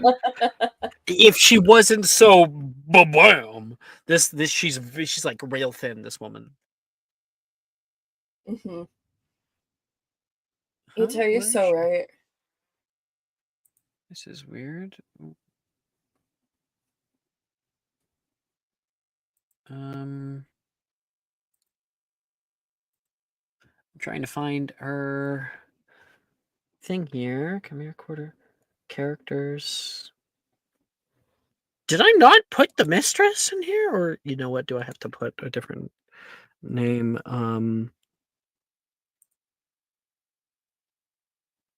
Oh, okay. I didn't add the art. Too bad. That's fine. I have it on Pinterest. 5 seconds.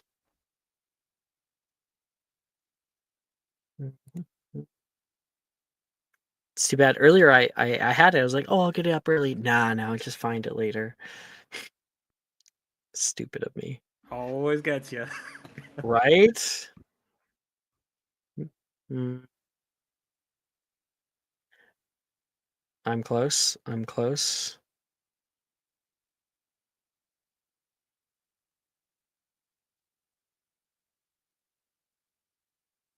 I could have sworn. There it is. Found it. You can see staring back at you, she enters the light, 2 golden eyes. This is not just anybody. They glow from the darkness. She takes another puff of her cigarette, and the ember illuminates the face, and you can see this woman. Yeah. Cheers. Exactly. Calico Club, my friend. She has her nails sharpened to a tip. She has jewelry and pearls that go around her. And you can see a sort of, like, as she walks around the room to come sit down nearby you, there is the straps on her dress behind her form like a little star. Mm. She sits down nicely and puts one leg over the other. So, you tell me who has my casks? No one has to see, and everyone gets to see tomorrow night. Or, and just hear me out with this, you get me an inn to Dionysia, and then I tell you where to find the casks. Excuse me? Please? She puts her hand off to the side. There's a slight glow to her fingers. She pulls on something, and you feel something tighten around your neck. A glowing, ethereal, like greenish energy pulls you and chokes you. Who told you that I have any kind of into Dionysia? Hmm? Who do you work for? She is going to like squeeze a little bit more before releasing enough, hopefully, that you can try to choke out a word. Jesus, your eyes tell me everything. She stands up. Who told you I was here? I don't even know who you are. She's going to pull again. Okay. All right. I want you to make a check to try to resist this. Can I? Is it like a string around my neck that she's? Yeah, it's pulling? like a magic string around your neck. Can I grab it and use Fire Dancer to kind of like ignite to try to burn it? It's your power. You're gonna use Yeah. power. Yeah. All right, sweet. Yeah, sure. Do your thing. So what you're going to do, a power roll. I need to check my own rules here really quick, just so because I want to get it right the first time. Power is on page 11. There it is. Okay. Create power. Yeah, we're talking about creating a power. Wait, is there about rolling a power? Oh, Taki mushrooms. I think you just roll a single die. I don't remember. Rolling dice, interpreting successes on contests. Is it using power? No. It's a single success on any Yeah. outcome other than a 1. Yeah. So I think it's just one die. So you just gotta roll a Okay, d6 and see if you get a 1 or not. Would this coincide with my fast hand skill? No. Okay. Wait. Yes. Word. Wonderful. Okay, I'll roll my fast hands and then roll the extra die. Sure. Right.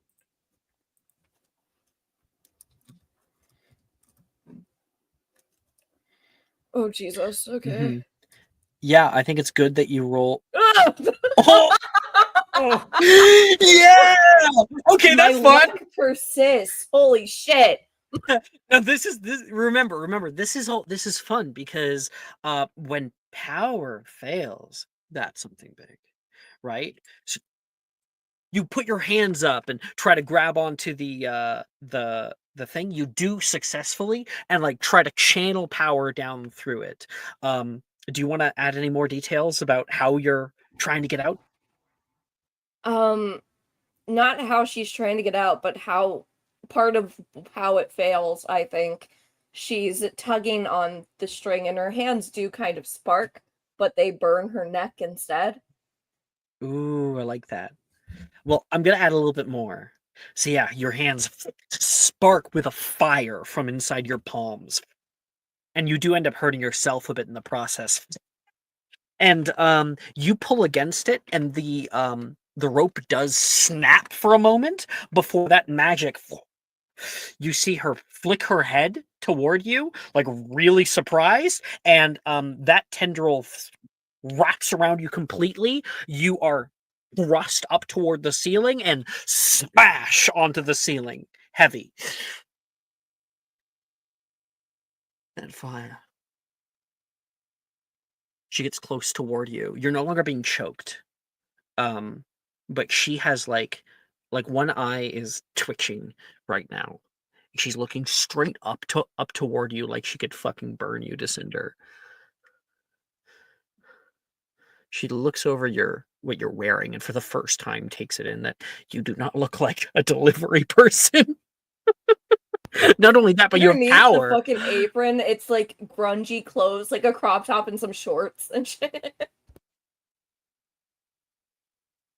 You've got to be fucking kidding me. She says. She turns away from you and the magic lets go of you and you slam and hit the ground. Oh, jeez. He said you could help, and I said, Of please. course he fucking did. Every Please? time that he ever needs help, it's me. I've actually made something for myself, and still he starts sending his refuse my way. If it makes you feel better, I didn't hear about you till now. It does. I'm glad to know that his words still mean something. You're trying to get into Dionysia. What on earth would Prometheus want to do with Dionysia? I mean, it's not really what Prometheus wants to do. I just really want to go. I've heard it's really fun, and there's a lot He of cool wields his things to do. flame like a blind babe. Not one for conversation, are you? Normally, you don't interrupt people during conversations. You've pissed me off. So, in order to get your 9 casks of wine, Oh, I'm certain that he has them up in some warehouse or something. maybe. He's still out there in the fallen flame. Maybe. I don't know why he likes to play in the dirt. Then again, I do. Because it's better than being up here.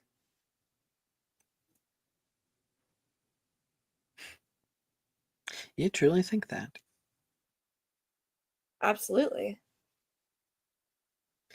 Well, now that we have it all out of the way and everything truthful, I know where to get my damn casks. So, will you help me?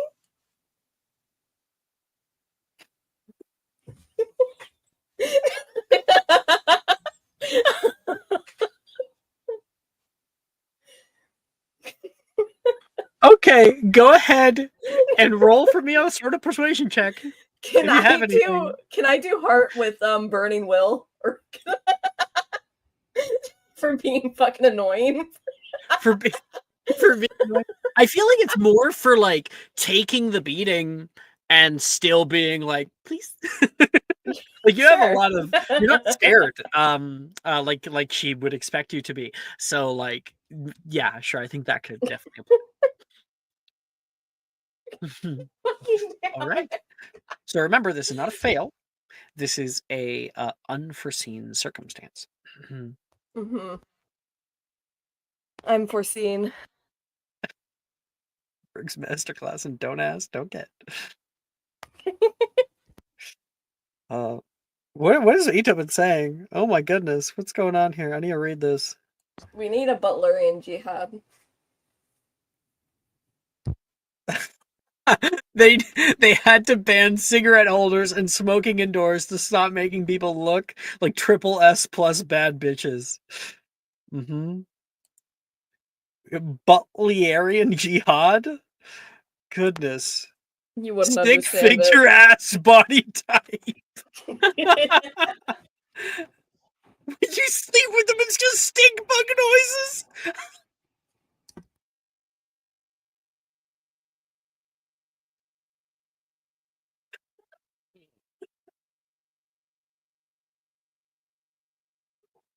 Oh, God.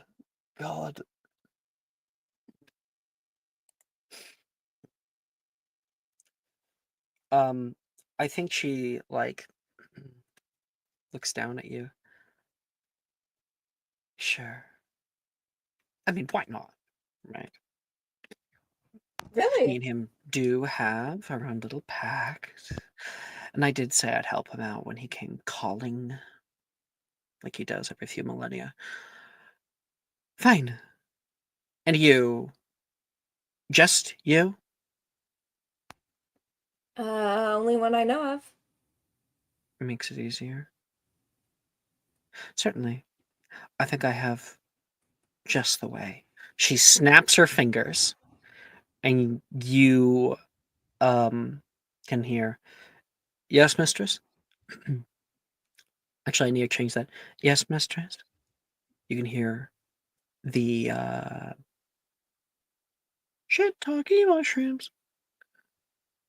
There's so many characters in this damn game.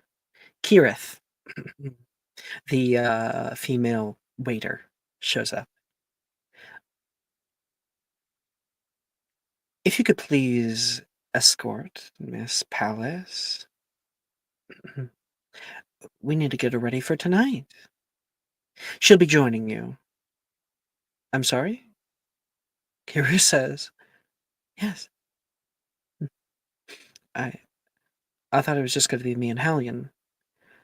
Well, make room for one more. She'll need an outfit. Yes, certainly can't wear that up there. Reeks as well. Uh, take her. Take her to the spider. We'll get her something suitable. She's in our care now. I'm good with what I have on, truly. You don't have to go through the trouble of getting me clothes or anything. It would be my absolute pleasure. She snaps again. And there is like a force that pulls you out directly backward into the hallway. And then the door slams hard. Is the servant with me? Yep. She was also pushed She'll, out, like- but she's not like caught off balance. Like, She'll turn to the servant. So what are we doing? follow me. Cryptic. Okay.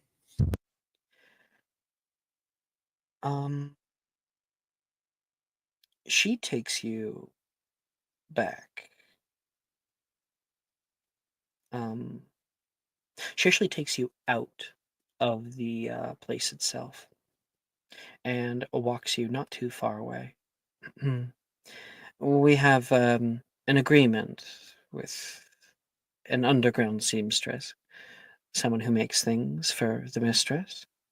You will need to be wearing one if you're going to be joining us as a servant. Servant? We'll be serving many drinks at the party, you see. So, like, the people. Okay. Are we making the drinks? Did you just say drugs? No, I said drinks. Are we making the drugs? We kind of cut forward and find ourselves in a new place. You find yourself on the outside of a different establishment. It looks kind of like it once was nice. On the side, there is the depiction of a spider with like a web comes all around, and it says Arachnes. It's closed. Some windows are boarded up, others cracked, covered in newspaper. Looks abandoned. Hirith walks up the stairs to the front door. Make sure that you're following with her. She whispers something under her breath in some kind of incomprehensible language, and there is a little low, and the lock clicks open. The door phases into the wall, and a new door shows up that's a slightly different color, sort of odd blue. She opens up the door easily and walks inside. You can put your coat and hat there. Caranestra! She yells through the area. You can hear a little hum. We have a last-minute job for you. You see a woman at the top of the stairs. I wonder if I have art for her or not.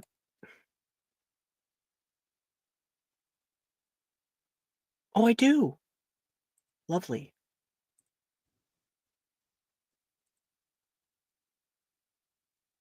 This is Caranestra. She stands at the top. Says no words. She has a very soft features. She seems very kind of pulled back. Has a very fine tailoring all over her. Braids that come down in front. She sounds unsure, but she doesn't say anything. It's fine. You'll have. We're only going to be showing up on the third day. She takes a little nod. We're going to be making her a servant's garment. We'll probably be in the tailoring room. Are you ready now? She puts a hand up for 1 minute. and walks you into another room, and you find yourself in a sort of tailor's with like mirrors, a 3-set mirror and like a little stand. I only the third day? Hmm? I thought it would be every day. We don't work until the third night. We're not gods, she says. I certainly don't have the kind of endurance to be awake for 24 hours straight. Right, of course. Because you couldn't do anything to help that, right? Is this your attempt at belittling me? Karen Estra comes down the No? area and like gives you like a little smile. This is Palace. Palace, this is Karen Estra. One of the foremost greatest tailors in the whole damn city. You really, really don't have to do this. Karen Estra comes over and starts taking your measurements. Oh, but I do. I wish I didn't. But I do. Who is the mistress? She had gold eyes, but I didn't really recognize her. Yeah, she did not look like any god you know. You ask a lot of questions. Who are you with? That she granted you such an audience, and that she allowed you an actual favor. She doesn't give that very often. So you first. I think that would be between me and your mistress. I'm not sure if she would like me saying that. I was told to be very nice to her.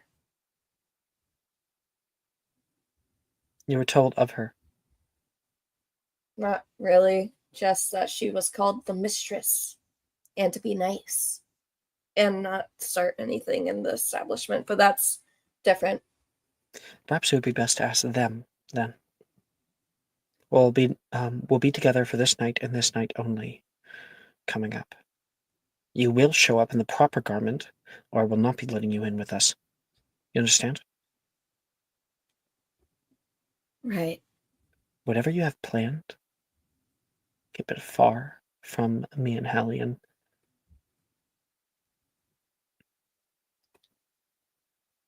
I don't think you'd be good for whatever I have planned anyways. A little too subservient. Huh? You can hear this odd, like, grunting from Karen Estra. I think she would say to lift your arms. Mm-hmm. She'll lift them. Karen Estra gives you like a nice smile, like, thank you. She doesn't say thank you, but she like starts to take your measurements more. All right. And we'll fade from that. What? What are you talking about? What are we talking about? Interesting. Very, very interesting. All right. Cutting back toward the rest of you. The night sort of comes to a close. In a sense, Amalia, you finished your set, and you come down. I think Selene and her brother says to you, Odessa, "That's my friend." Lovely singer. Very much enjoyed her. Would you like a introduction? Would you do that for me? I would love to have her perform at one of my parties. Perhaps we both could go. That's something certainly to talk about. He's like, damn it, I was hoping I was getting it by now. I need to turn on my music again here, if I can't find it. And yeah, Amalia, you come down off of the stage. It's a few people heading over toward you. Atheris comes up to you first, Amalia. That was beautiful. I don't think we've ever met before. No, I don't believe that we have. Do you ever perform in the solarium? No, I've never had the pleasure personally. Her? Definitely not. Odessa, this is Amalia. Lovely to meet you. Pleasure to meet you as well. Oh, Odessa? Like the Odessa? Atheris says. The one and only, I suppose. Don't say that too loudly. My cousin would come over here and try to tackle you for an invite to one of your parties. Well, I just wanted to come and meet you both. You were lovely, truly. Atheris, we're heading out. You can hear someone else who was in the bar down here. Sure, absolutely. Nice to meet you, Nivros, she says, and like, I think that's his name. Really check. So many damn characters. Nope, too far. Too far. Niveron. Niveron. Nice to meet you, Niveron. Good luck, she says to him. Yeah, you too. You see the guy, and a few people walk out. Well, I have to go get cleaned up, but Amelia, talk later. Talk later.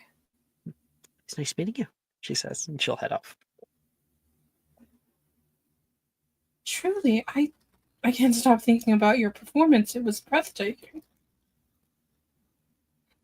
You're much too kind. Do you perform often? Not often enough. Another voice states, the mistress walks into the main area here. Kind of saunters through. You can see the golden eyes. Odessa, you don't know who she is. You've never seen her before. Mm-hmm. Amalia, I must thank you for tonight. I was not set wrong when Eros said that you should perform. I'm glad to offer my recommendation for Dionysia. She sort of smiles very graciously, and does like a little curtsy. Thank you so much. Your words are much too kind. It hasn't been often that I've come down to the club. You have a wonderful place here. Wonderful talents. And your staff is very accommodating. I train them well.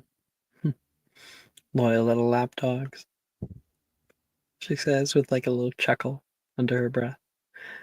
And then, like, almost on cue, Wallace from behind. Just get it out, Wallace, she says, turning around toward him. Did everything go okay with the delivery girl? She wasn't even a damn delivery girl. Get your facts straight. She and him like have a little whispering match back and forth. He seems terrified of her. Next time somebody comes in, you best vet them before you bring them up to my damn office. Sorry, she worked for the. Sorry, I have a bit of a pressing matter to attend to. Her eyes linger on Odessa and the rest of you, and Selene. You feel this like stare toward you for a moment, as if she can look straight through you. You've been kind of hiding behind your brother this whole time, and she heads off. Well, she was certainly cheerful. Mistress of the Calico Club. She is exacting from everything that I know of her. She's certainly something. But I do believe she was interrupting a conversation. Amalia, do you perform often? Depends on the audience. Most of my work is private.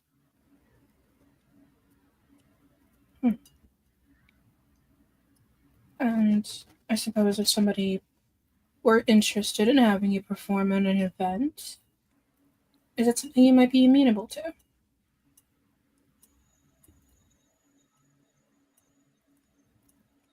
From behind, Celin's brother is like,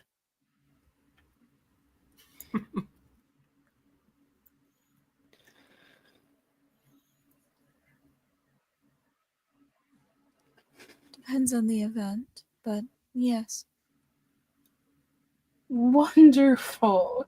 And she will open up a wallet and pull out a single card, a business card that just has the outline of an emboldened gold fox, and will hand it over. She'll take it. You should stop by one of my parties soon. I'd love to have you there. when's your next one, Odessa? Tomorrow night.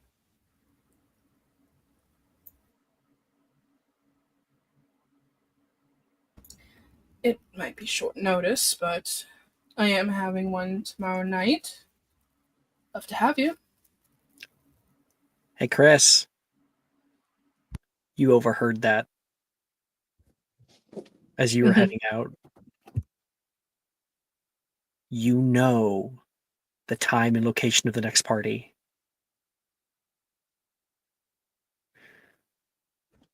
Good to know.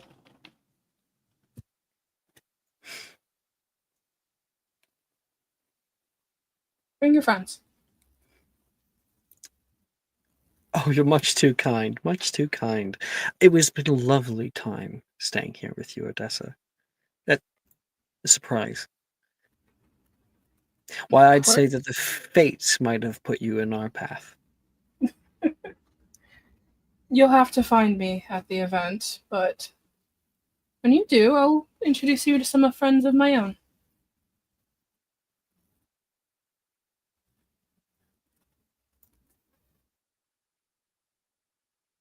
By the way, Ito, I was grunting, not moaning.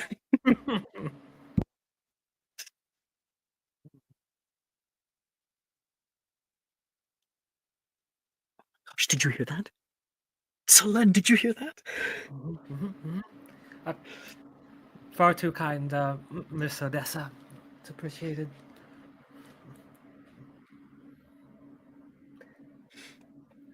No problem at all. And do not worry about a dress code. I'm not one for rules like that.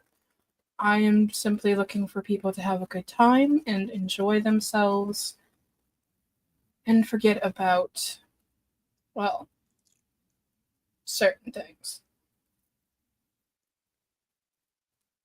Is that when you take your departure, Odessa? Mm-hmm. All right. Vilos. I think that was his name. Close. Velos. Velos. I was very close. Velos turns back toward you, Amalia. Dionysia? Really? How are you able to pull that off? Special request and the pulling of strings. You can get it with a song. I got it with a dance, he says, and he pulls out 2 little golden tickets, and he will hand one over towards Selene. Selene, my surprise of the night. Now, I know that normally parties aren't your thing, but this is the party to rival all parties. The kinds of things that you read about in your little books. I was going to rub it into Amalia's face tonight, but I guess I'll be seeing you there. Yes, yes, you will. I'm very lucky that I procured a ticket tonight. I Guess gave mine to a lot to learn Stravos. from you.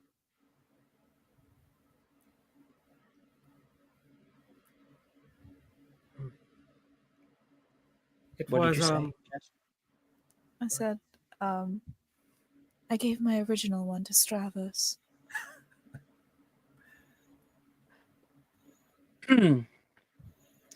How did you get the first one? He says like a little bit like dying inside. Velos. We don't kiss and tell. And she walks off. Hate her. I hate her. I hate her. I hate her. You know, Velos, it's not often that I see someone perform to at least the level of your tales, if not more. She irks me at every second at work. She has pulled away 5 of my clients before. High profile ones, too. I leave them alone for 5 seconds. She comes down like a little vulture. Brother, jealousy does not suit you. It makes my face too flush. All right. Now that that's all out of the way, why don't we head home? I was ready about, she looks at a fake clock on her wrist, about an hour ago. Sure you are. He's gonna put an arm around you. Walks you out. Chris. I guess I have to send this to everybody. Or do I? I don't know. We're not going to be able to get through all of them. I don't think we have an hour. We have an hour. I think because we kind of got a little scene there. No, yeah, that's fine. I just want to show Chris's off, I think. And then I'll do Brooke's just because Brooke wanted to go to bed early, so like I'll get hers out of the way so she can go. Yeah, Brooke? Sorry, I was laying down. Yes. Cool, cool. So we'll do Mara's little scene. We'll do yours first, and then you can head out. Okay. Chris, and I guess I will send this to everybody. We'll do it. You know what? I'll just send it in discussion since everyone's gonna have it. We're gonna depart for home, and we're going to have our own little scenes about what's happening out there.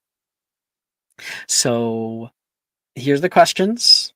You don't need to tell me necessarily. I guess you could message me because you're going to be the one to describe some of it, like your own unique space. I'll describe the world and the districts and stuff right like that. No, you know what? Just send me the answer to that. Send me all the answers. I'll need those. But I'll do it with Mara right on the spot here. So, Mara, when you get home, is it night or day? Definitely probably day, like early morning. Sure. What level and what district do you live in? 15 Really? All right. Okay.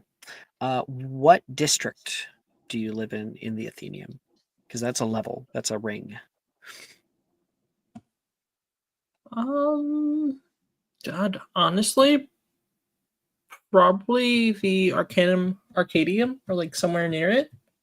Oh, are you a student on top of everything?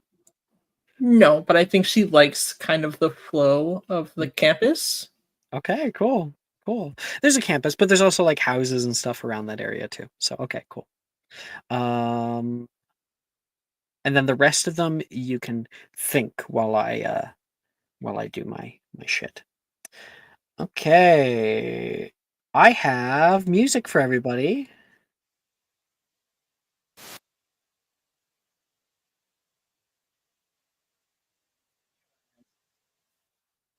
Didn't actually go to work.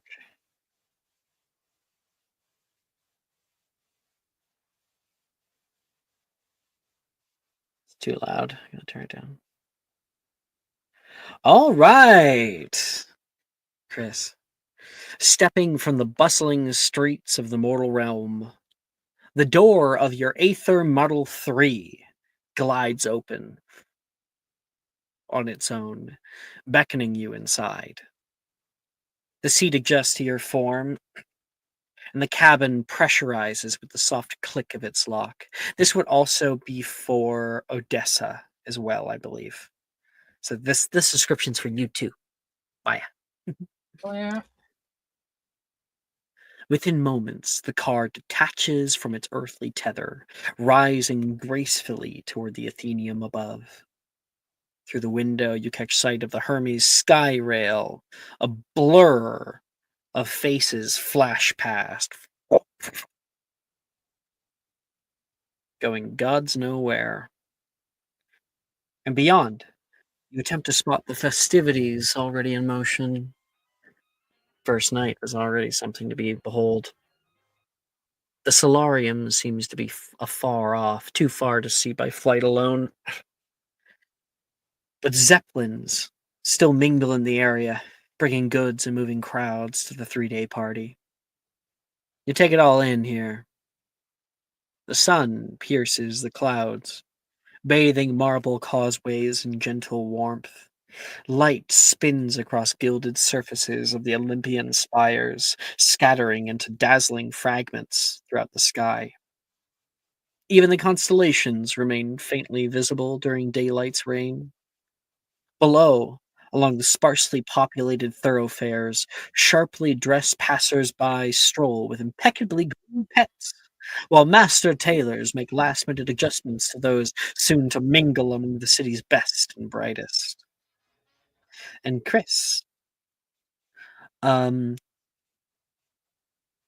your driver turns around. And where should I put us down, Miss Chris?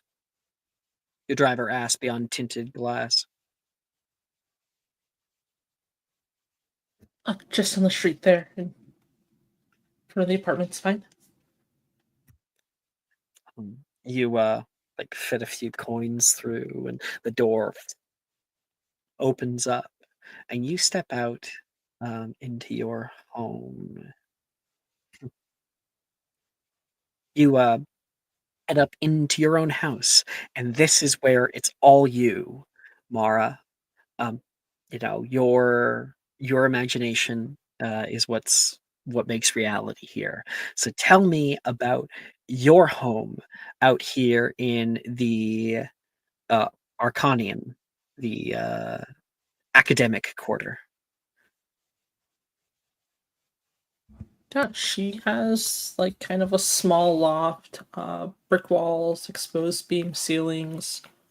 It has kind of a warm feel, yet it's kind of cluttered. There's like Can I pause you for just a second? I want to know what the outside of your building looks like. the outside is. What kind of building is it? Have you ever seen like those old kind of factory buildings that have been turned into apartments? Yeah, totally. So it's like one of those. So like it's entire like floor to ceiling gentrified, windows. you know? Exactly. Cool. Please continue. You go up maybe like maybe there you go up like the fire escape or something to head in. Yeah, she did like there's like a side fire escape. She goes to the top floor. Hey, your loft, please. Yeah, absolutely. So it's kind of got this warm yet chaotic vibe. There's like stacks of books and journals everywhere, paper scattered all across the table and like on the couch. Smells of ink and parchment. There's like a coffee from 2 weeks ago that like she just hasn't put away.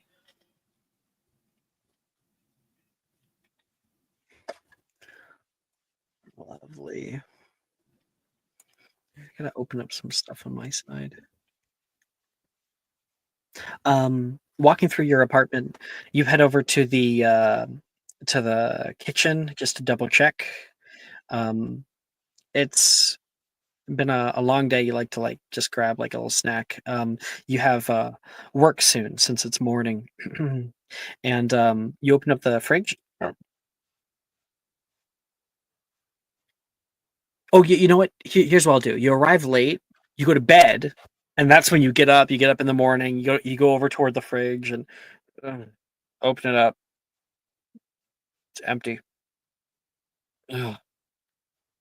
You forgot to go get food, or rather, here's the question: do you get your own food, or do you have somebody you pay to deliver you food? She definitely probably has someone she pays to do it, but she's definitely forgotten to pay that person. Yeah, you're half awake. You're like, fuck. Um, and then I need some names, so give me 3 seconds.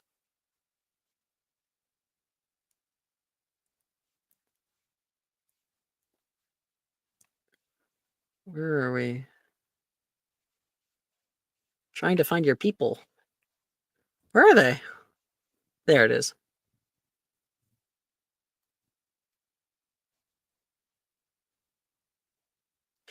Okay. You can hear a little beeping noise. Beep. Beep. And you look over and your answering machine. It's like old-timey sort of answering machine is sitting there with a little red light blinking.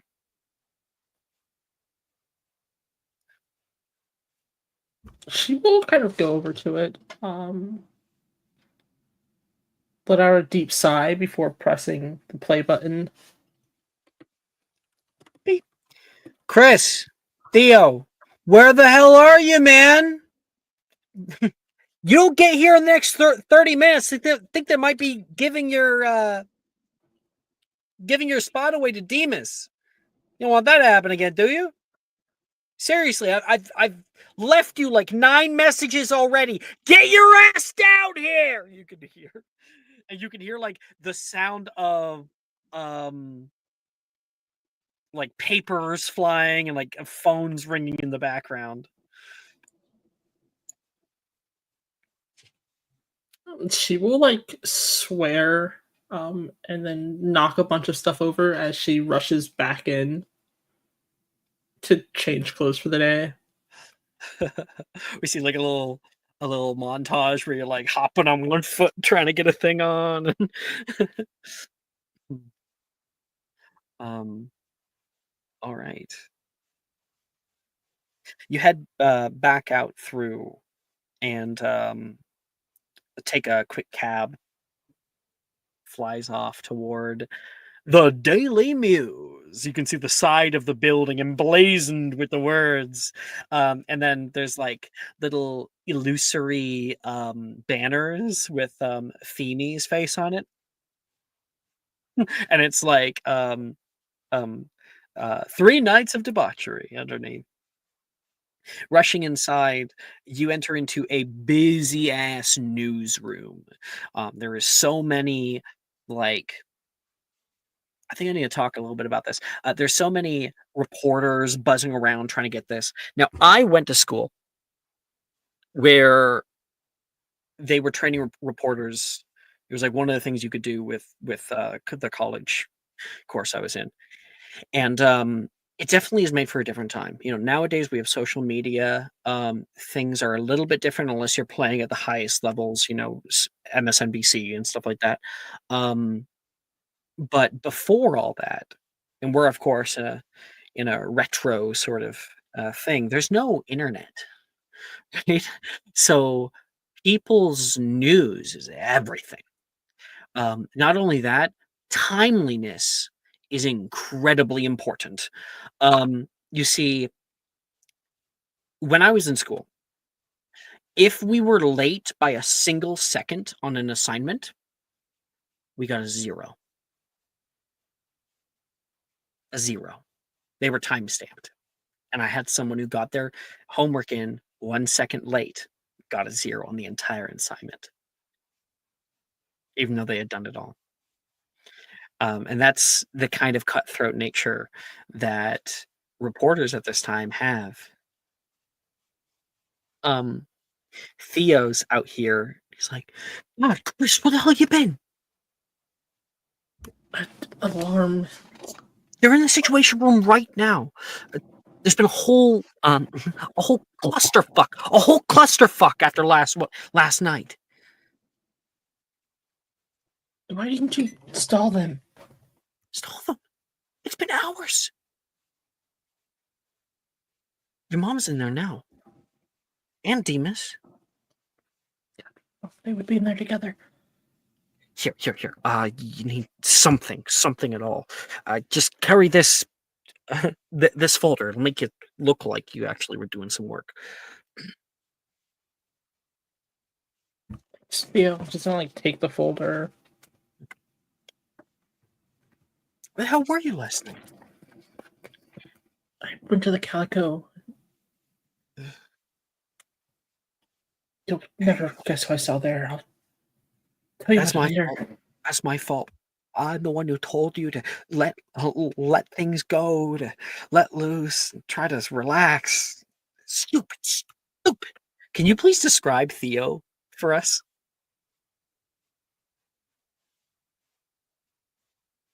I was muted.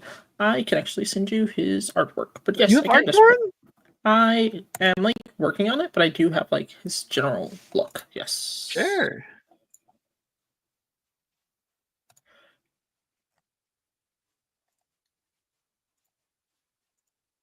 Yeah, so he's tall, lanky. He's got Where'd you put it? wavy. It's in my hidden.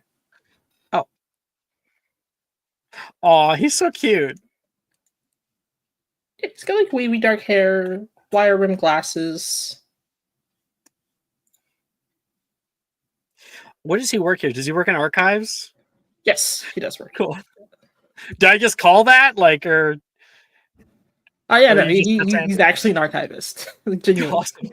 Awesome. Yeah, he's like, here, you got a little bit of hair out of place. You got this, okay? Don't let him take it away from you. I gotta head back to the archives, but good luck. Thanks for everything, Thea. Sorry, was there any more description you wanted to give? No, jump I in there. don't. Lovely art.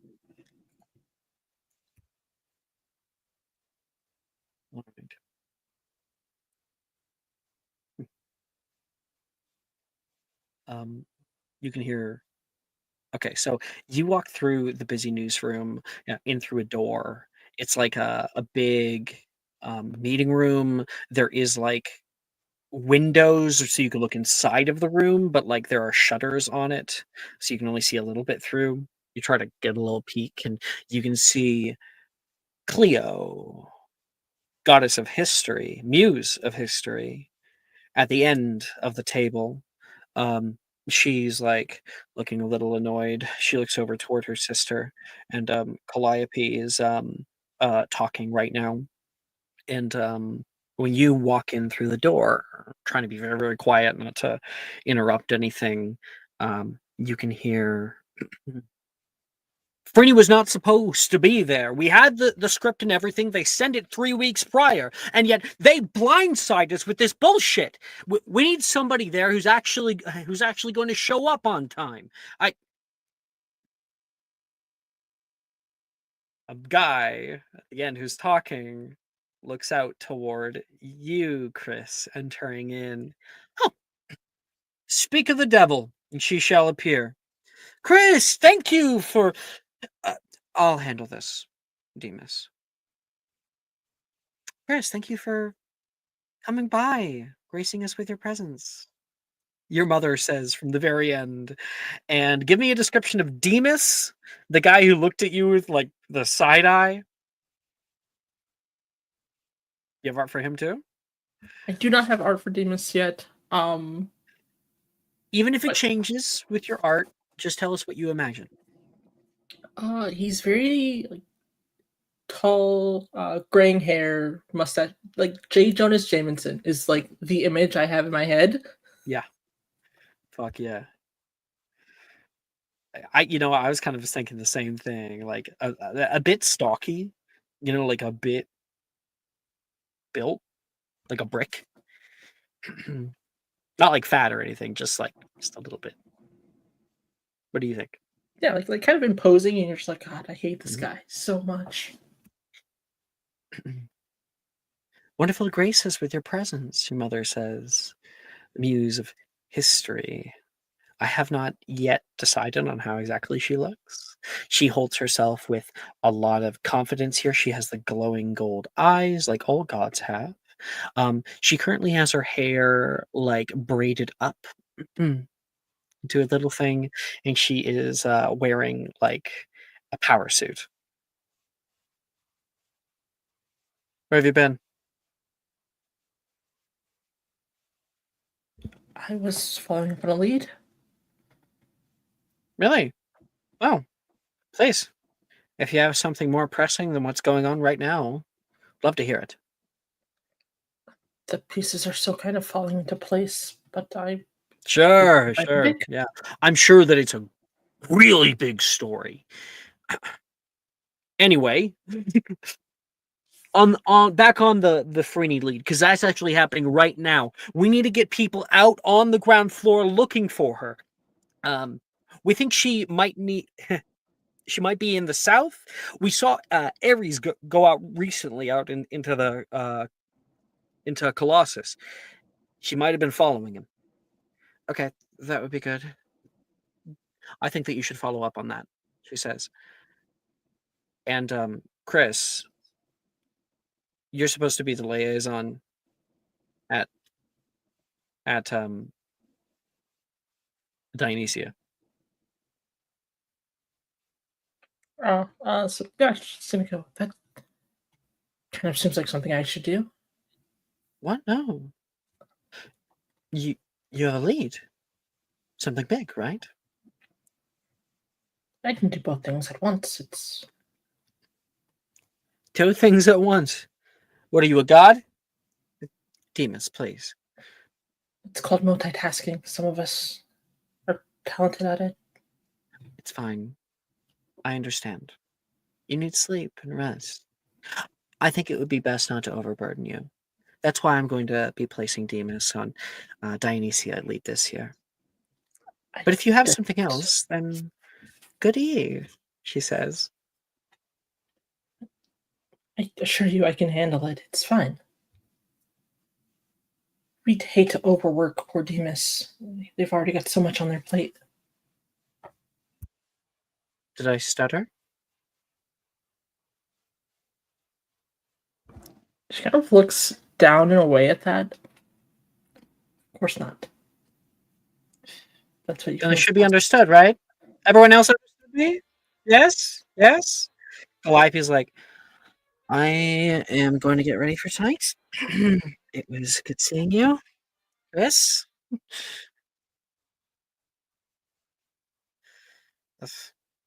You can hear somebody else nearby be like, it must not be fun hanging around her ex. Which is Apollo.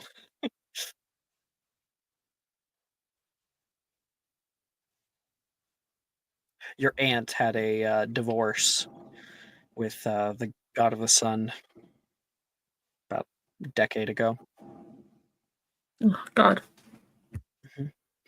So for them, it's not that long ago. It's like yesterday. You know the rules, Chris. Early bird gets the worm. I might recommend that you get up earlier next time. Yeah? Dismissed. We'll continue what we talked about. And you're like, we talked about? You missed half the meeting.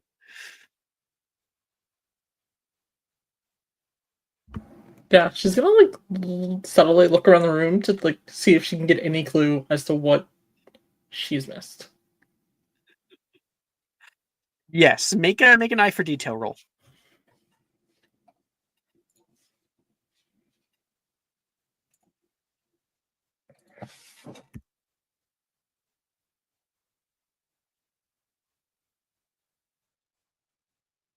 One success. That's a success.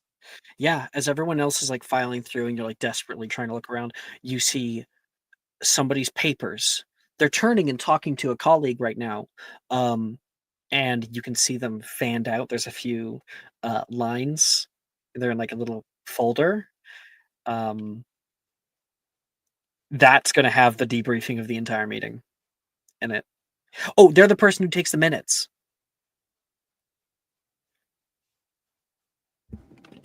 Nice. Chris is gonna head over. Do they have a name? Hey, you're going to have to. Oh, do they have a name? You're just going to try talking to them. Yeah, she's gonna ask nicely.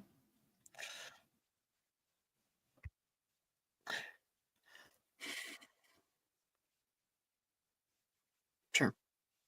1 second.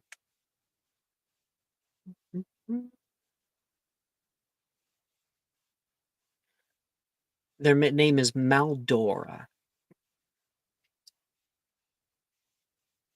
You're able to remember that quite easily, of course. I'm definitely excited to be invited for once. Thank you. They're like kind of looking at this person who's seemingly flirting with them, and they're like kind of trying to grab their things without looking away. Maldor, if you have just a moment. Oh, Chris, hi. I'll see you tonight. Yeah. Oh my gosh. Myra, he just invited me to a party tonight. Dionysia party, you know what that means? Oh, well, it's gonna be the party of the week, surely. Well, not like Dionysia itself, but like kind of like a side, like low quality thing, just like a few people. What are you up to? Where have you been? God, this week has been hell, and Demas is down my throat. Yeah, well, you're not the only one. He yelled at me in the copy room today. That's completely unacceptable. I mean, yeah, I might have mistyped a word he said in the minutes last week, and it kind of made him look like an ass. So. Oh, that's surely not on you. He tends to mumble. I wouldn't take it too hard. He said Balzac? Balzac. Z-A-C-K. Just like grimaces slightly. It ended up in the paper. Well, we've all been there. I'm lucky I have my job. I can't believe I really thought there was a place called Balzac. She like puts her hands over her eyes. If you'd like, I could double check your notes for you today and to ensure that it doesn't happen again. Wait, seriously? Oh my gosh, Chris, that would help so much. Oh, I'd love to. I have time, apparently. Especially since I have plans tonight. Wait, you don't have any plans? Not tonight? Nothing pressing. Heard about a party that I may stop by, but... Oh, perfect. Perfect, then. Yeah, I'll send them by your desk. Thank you. Of course, you guys have a great time tonight. You haven't asked, Chris. What are you doing? She's gonna take the notes. That's what she was asking for. What? Yeah, she asked to look overlook your work. Oh, I don't know why it went over my head. I was too in character, I guess. I was too in character. Yeah, and she kind of like gathers everything up, and a minute later, you end up having them hand delivered to your desk. And she, I think, is like, Kayla, I'm taking the night off. Okay. See you later. See you next week.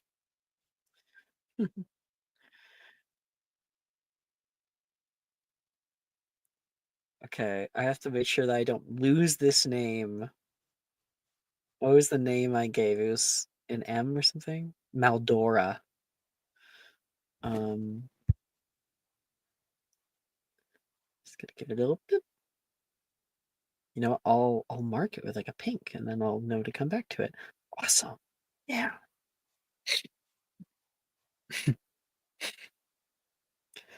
All right, Chris, you breathe a heavy sigh of relief looking through this.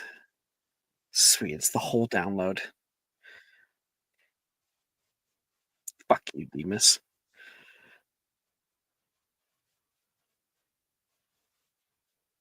Yeah, she's just gonna spend the morning like looking over that to catch up.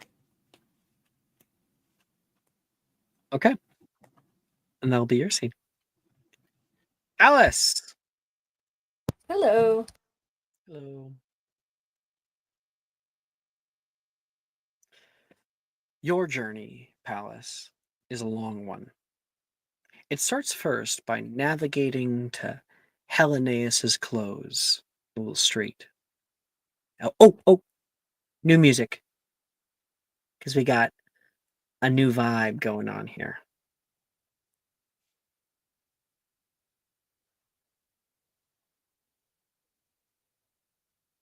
Sent your way. And Ito, if you're still with us, other people watching, here is the vibes.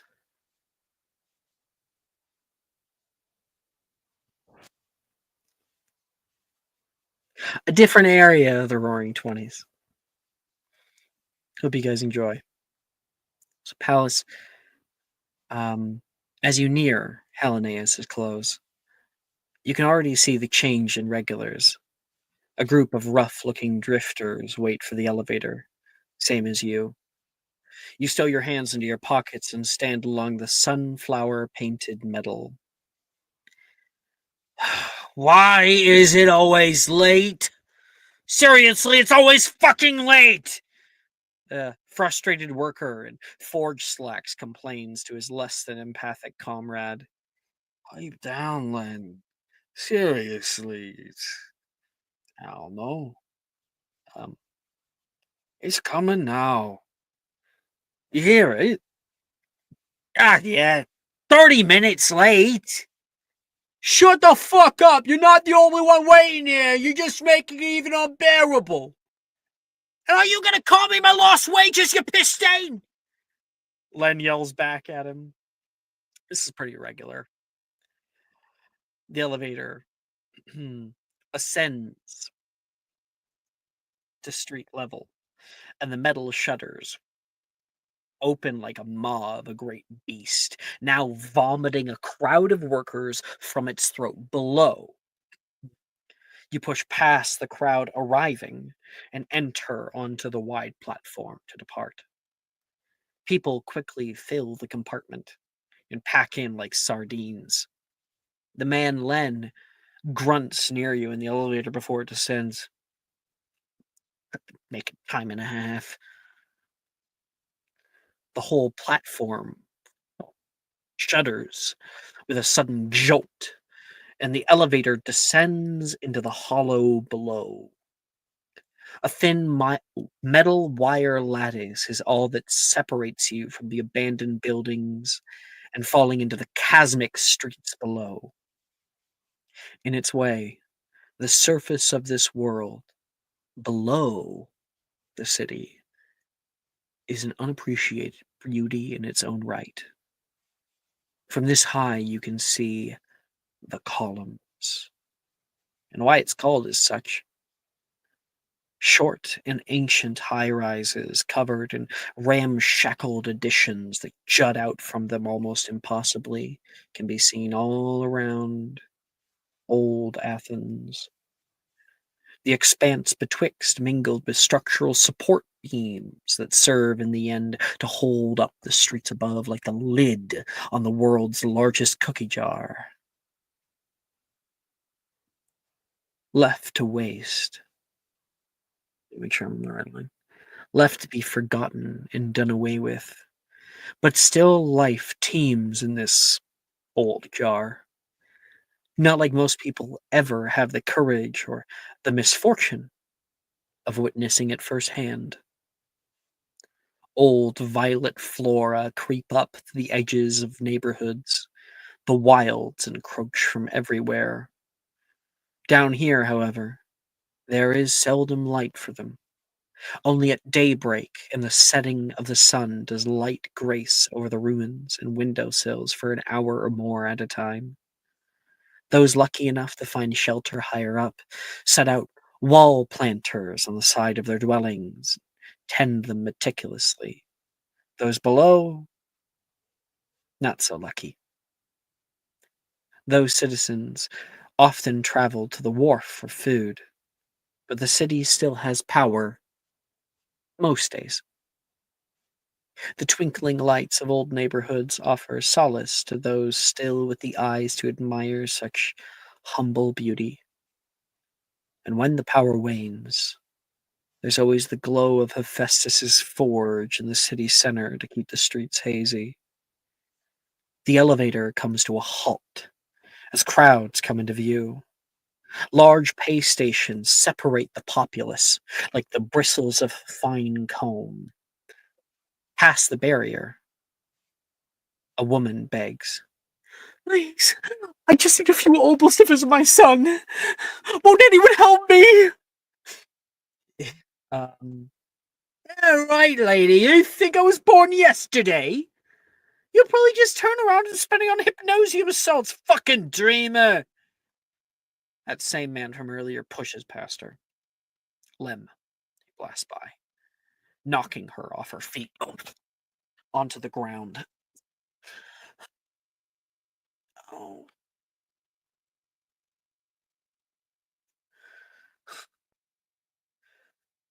To add a little bit of thing, there are pay stations like that of like a subway system, sort of a little bit higher security to go up, but there was not pay stations to go down.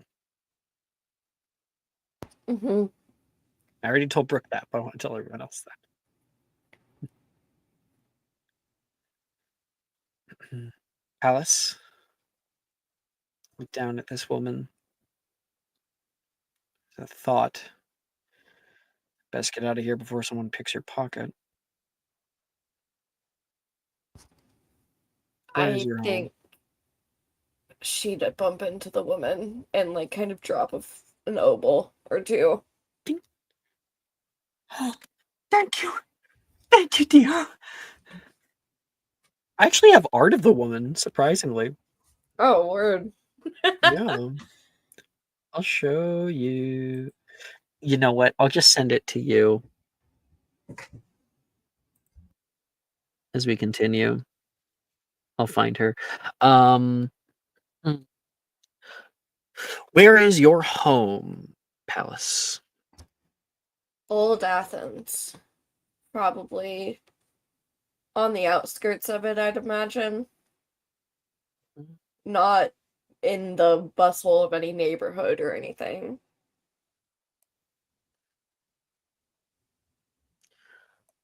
Why can't I find her? Okay. Good to know. I will find her. Give me a second.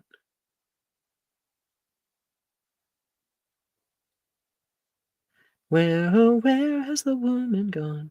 I guess I could check her name. It would be in my fucking notes. What's my problem? There she is. Now she looks to be a little bit older, kind of like middle age. She's got scars on her and stuff. Lots of thick hair. And sending your way for. Wait, where are we? Palace. There you go. Old Athens is where the wilds encroach most. This odd purple flora grows without much sunlight down here. Chokes out most of the area. Old streets covered in a thick layer of dust, all but blown in decades ago. Whenever there was a blowout from the forge, it covered the cobblestone that you're so used to, sort of like old Roman roads. And there's buildings out here, old ones from a bygone era. They stick closely to one another, rise up anywhere between 3 to 5 stories. Sometimes extra stories are built on top of them for the buildings that are still most structurally sound. You pass by a few people on the street. Some people you can see through a blown out wall inside of a mostly empty building. There's somebody like tagging the wall with paint. You continue on your little walk.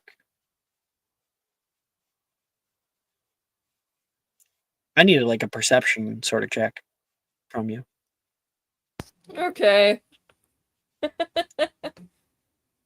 This would What be would that be? body.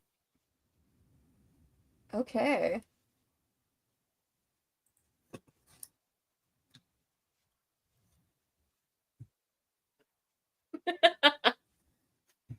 What'd you get?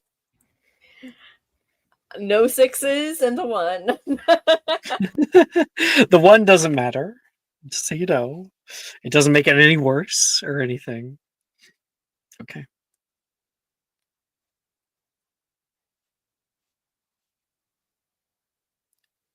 Let me get their art for everybody.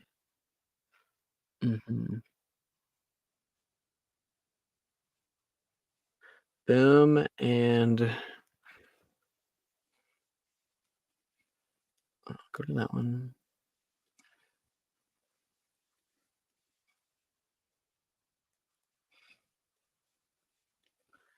There's the arts. I'll be quicker at that as time goes on. I'm still kind of getting used to it. The camera. Would see as Palace heads back to her home, somebody hanging out, smoking in like the side alley of something, sees that pink hair pass by, throws it down on the ground and stomps it out.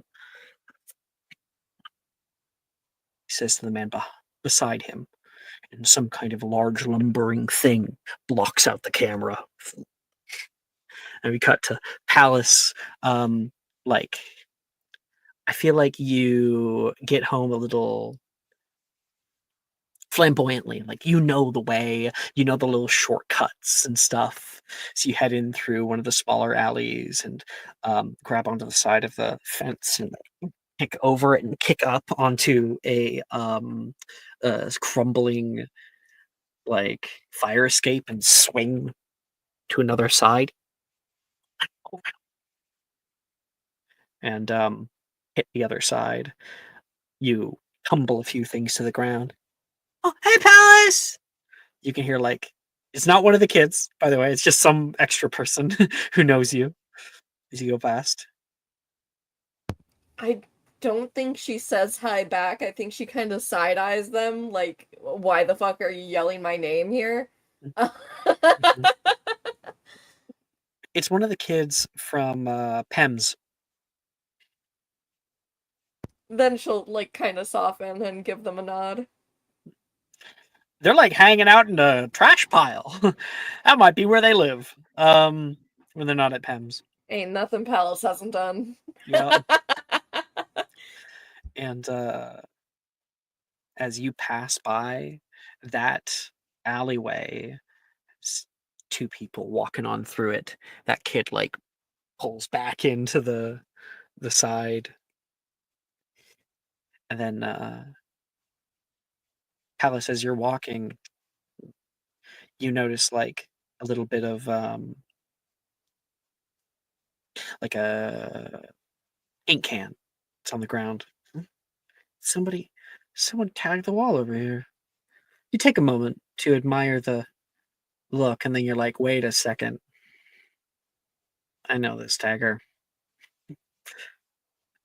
It is, I don't remember his name.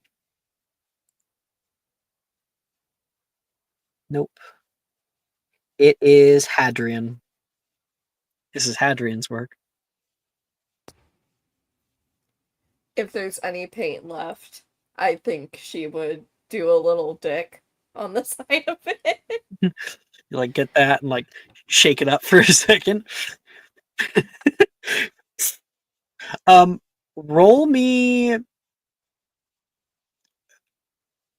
a body check. See if How there's good paint. of a dick can I draw? No, it's not. It's not about the good of the dick. No sex. That's a fail, or not a fail, but that's unforeseen. So you're like, and there's not much paint left. You're like, oh, come on. You're still like trying to, and you She's do like end licking up her thumb, trying to smudge it.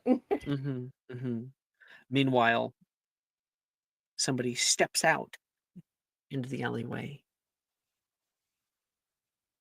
Lovely work there, Palace. You see this skeevy fucker. Thin. He wears like a kind of tank top right now. He's got holsters on either sides where he keeps his guns. And I do have his art.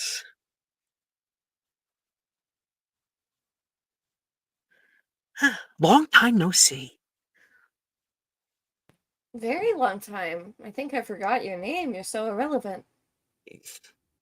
Funny. That wasn't a Felon! joke. Of course. I mean, we go back old friends. You know, we've been having a hard time reaching you as of late. He says. Oh, is it kind about of like my starts walking toward you. Oh no. Oops, wrong one. I removed the wrong thing. Is it about an extended warranty some kind? If you had warranty, it would have gone off a long time ago. You see, he flicks his hand to the side, and a knife pulls out. The shepherds don't much like late payments, and you're a few months behind. See, they're breathing down my neck, and now shit rolls downhill. I don't know you guys shit. I haven't since I was a kid, right? You know, when I beat your ass back then, I thought that was a payment in full. I'm gonna enjoy this, he says, and he like goes to run after you. He's going to pull out both knives. Yeah, there's not. Okay, we're actually going to enter a little combat. Let me get my gun. Let me get my gun really quick. Now, this combat, it lasts for 3 rounds. He responds to your attacks. In this, I have already said there is a second person, but they haven't shown up yet. So I feel like you go into your pocket to like grab onto something, to like grab your gun or whatever the fuck, to get ready, and you feel as you take one step back, like ready for the fight, you thump into something. You look up and you can see whiskers coming down over you. You ain't going nowhere. And here's this absolute unit. I'm gonna say a slur. You're about 3/4 his height. Huh. Palace has a slur. Say it, because you know his name. No. Why not? She'll kind of laugh a little breathlessly. Gaylorda! And combat begins. All right, let's do our first round. So you are going to make 2 combat rolls. These are essentially the same thing as skill checks. Against both of them, they respond. We are going to tally up your successes toward each. So whenever you get a 6, you have to mark who it's for and be like, I got 1 success toward him. Understand? Okay. So you mark successes separately from each person.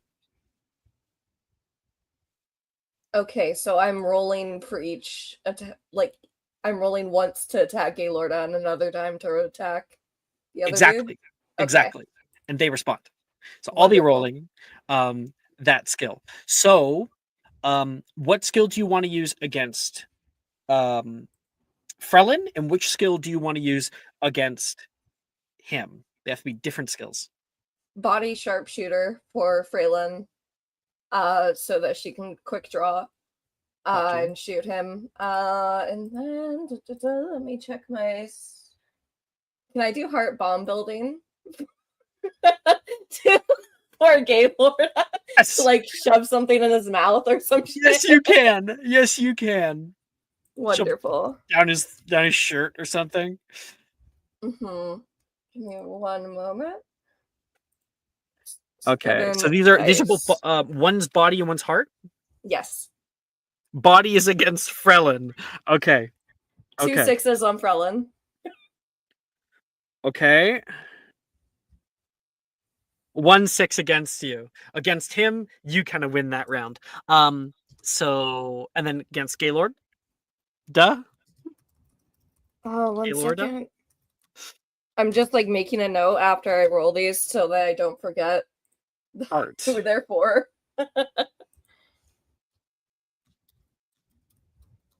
1 success for Gaylord. 2 6s for Gaylord. Fuck! You got 2 6s both time. Good for you. All right. So here's what I'm imagining. You know, you flip out your brass knuckles. They like flip on your knuckle and then transform into a gun. You send off toward him, and he sidesteps one of them and will literally disappear in front of you. He uses power. That's a success. Obviously, he did not roll a 1. And so that means he gets 2, same as you. He disappears and comes down and cut toward you. You try to dodge out. He does kind of like graze certain parts of you. Gaylord comes in for try to grab onto you just to hold you, and you duck down like impossibly quickly. And at the same time, you like go onto your into your bag and flick something up toward him, and he ends up grabbing it. Tick, tick, tick. Explodes directly in his face. What does the explosion look like? I think it looks a lot like a Molotov cocktail when it goes off. It's more fire than it is actual smoke and all. Okay, so just it more lights his hand on fire and then it's quick traveling. He's like flicking it off, and you're able to duck like behind him because Frelin's coming right for you. He is like doing this weird teleport. So he disappears from one part in like a mist and then reappears a few feet away toward you. So he appears right on you. He goes to strike down with one of his knives, and it does like graze over your shoulder. Next round. Do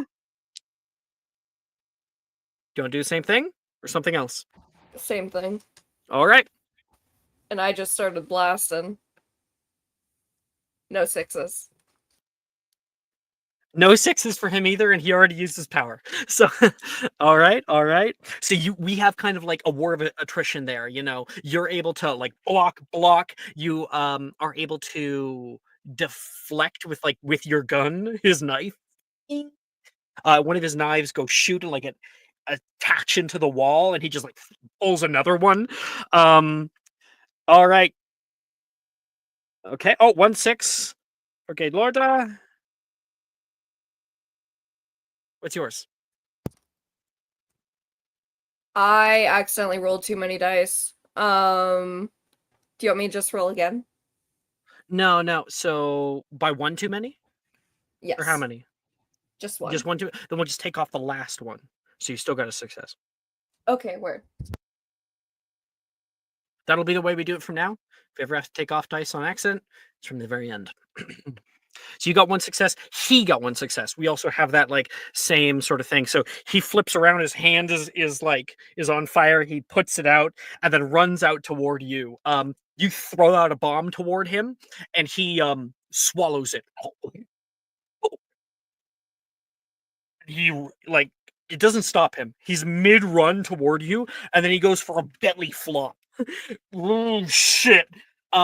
He slams you down onto the ground, and you go sliding forward through the the dirt and the grime and the garbage down here.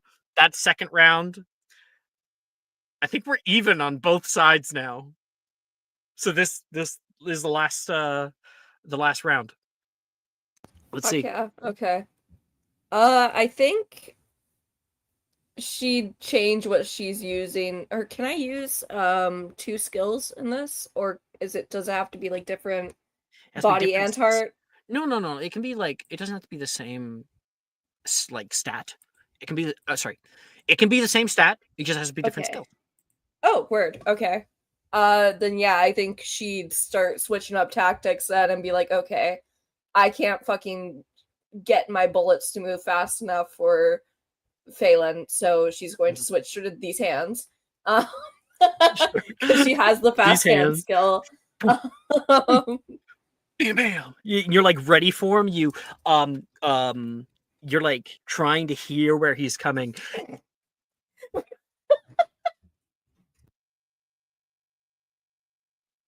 That's 4 successes. Can I just kill this guy? No, but in a second. We don't necessarily do lethal encounters. So that's sort of the last thing we want to do, because I'm not gonna try to kill you every time. Crazy. So let's do Gaylorda really quick. She will be switching to have a gun in the other hand for him. 1-6. Come on. He only has 1 dice left. Didn't get anything. Okay. Yeah, you beat both of them. Palace. Do you want to take it away? Yeah, I He's think teleporting place to place. Gaylorda's just using his huge fucking body.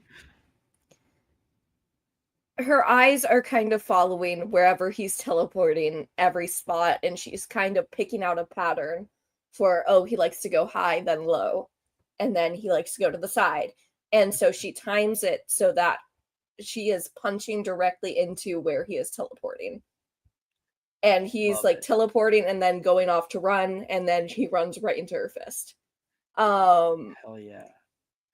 So, meanwhile, sorry, go ahead. No. I have some ways I'm gonna riff off of you. I want to know what happens with the catfish. Meanwhile, I think as Gaylorda is doing the like a belly flop thing, she is pointing her gun into the sky, and she just fires off like 2 rounds.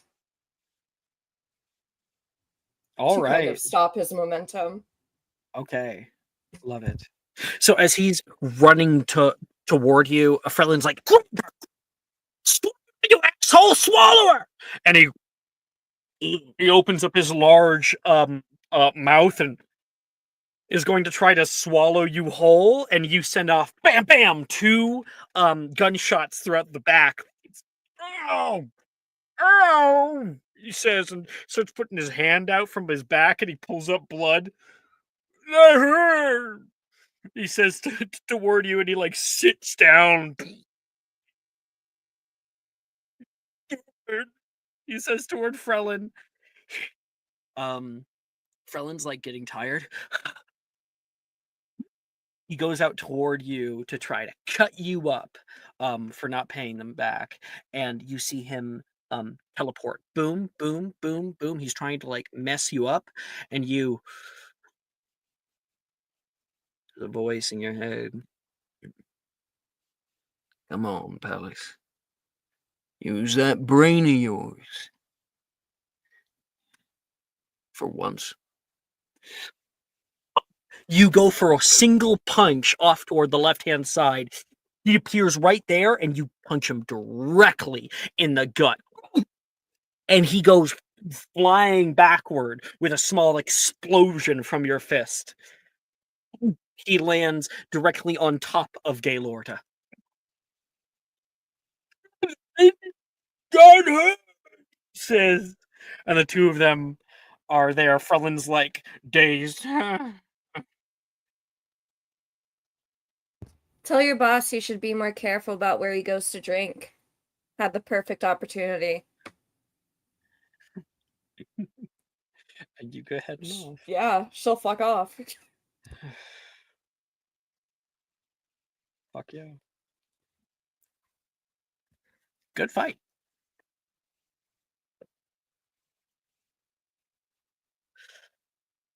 I love beating men. Sorry.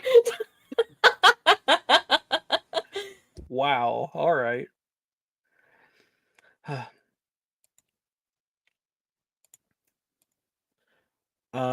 Maya.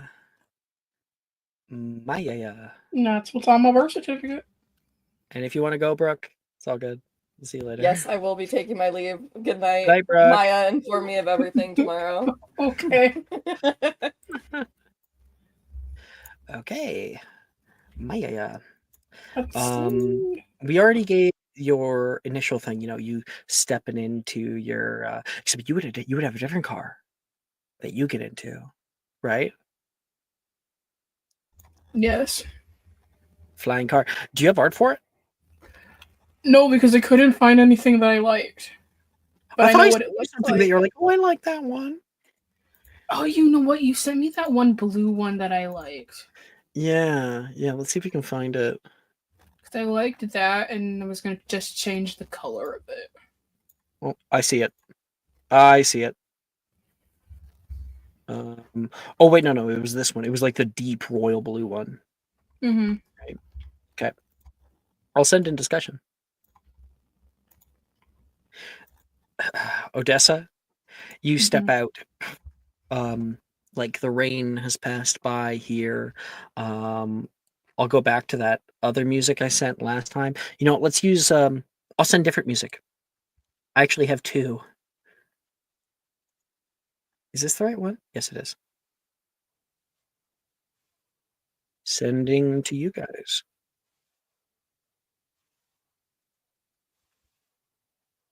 I'll also send to Ito if he's still around. He hasn't messaged in a little bit.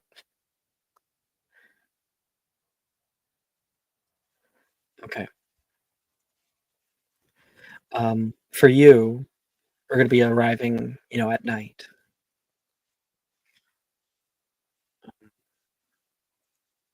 Here in the upper reaches, the moonlight kisses marble causeways. Gives them a ghostly glow. Glints of neon and starlight dance across gilded surfaces. Sparsely traveled, no less refined are the streets below. A gathering of revelers clusters around a troupe of glow-clad street dancers, costumes tracing mesmerizing patterns against the darkness below. Nearby, an impromptu open-air bar shimmers with strands of fairy lights drawing in night owls in search of champagne and laughter. You fly off, one hand on the wheel. Damn. Your vehicle, we posted in discussion. It's like a single-seater, I think. Yep. It has one seat, this long engine, where you expect there to be wheels. There is, but kind of glowing magic arcanum discs that the vehicle to head up into the sky. Golden accents along its gilded accents along its sides, and little filigrees of Art Nouveau designs. Actually, it would be Art Deco probably for you. And that color, you said you wanted to change it. It's not a royal blue. What is it? It is a deep maroon.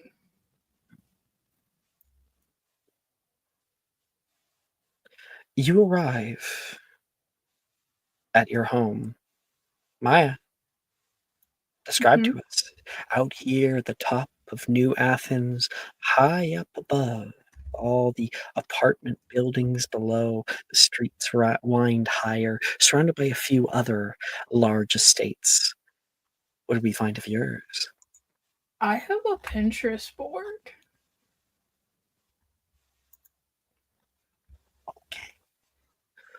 Okay.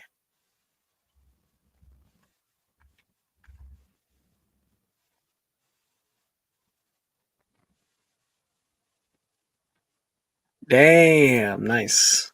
Mhm. I'll open it up.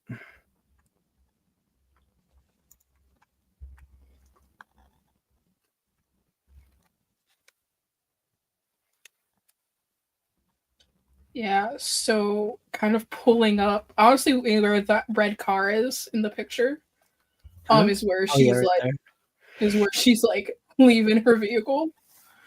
Yeah. Yeah, you see like a very large building. It looks as if it used to be maybe like an old hotel that she like fixed up. There are lights, like this is it's kind of like theater lights, like when like how sometimes there's spotlights outside of a building and they like move and stuff.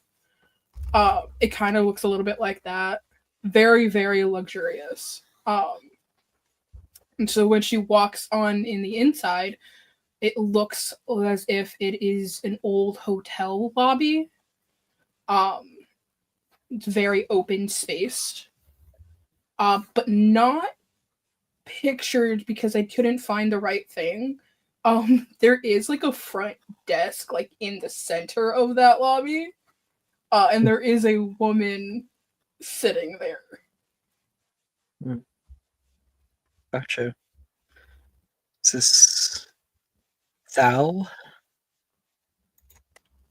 This is probably. Or is it? You know what? I'm gonna add something, okay? Go for it. You expect there to be a woman sitting there. Nobody. In fact, the lights in this building dimmed or off.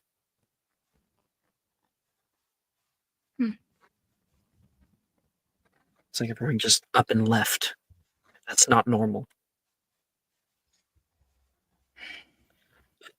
Do you call out the name that you're expecting to be sitting here? She first like kind of walks forward. Like her heels click against the marble. Echoing because it's empty right now.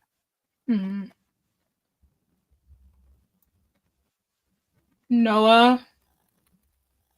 Reese. V. Okay. The fuck are they doing? There's no one here. She just is like, I guess I'll let myself up to my own apartment. Whatever. And she like take us through your journey. She like looks around. She looks annoyed as hell because usually when she walks in, there's someone there who will be like, "Your champagne," or someone to take her stuff up. And so she's just like, oh, I gotta do it myself today. She kind of looks around, kind of expecting maybe someone's just like in a corner doing something they're not supposed to be doing. That she's like This is just annoying as hell. She kind of walks towards the elevators, presses one of the many buttons, walks in. The top one. Yeah. She like walks in, still half expecting that somebody's gonna come out. You would expect Calix to be here by now. You walk into your apartment, all the lights are off. Oh. Normally Calix stays by. I mean, he would be here. Mm-hmm. Okay. She like sighs, I really don't want to deal with this shit today.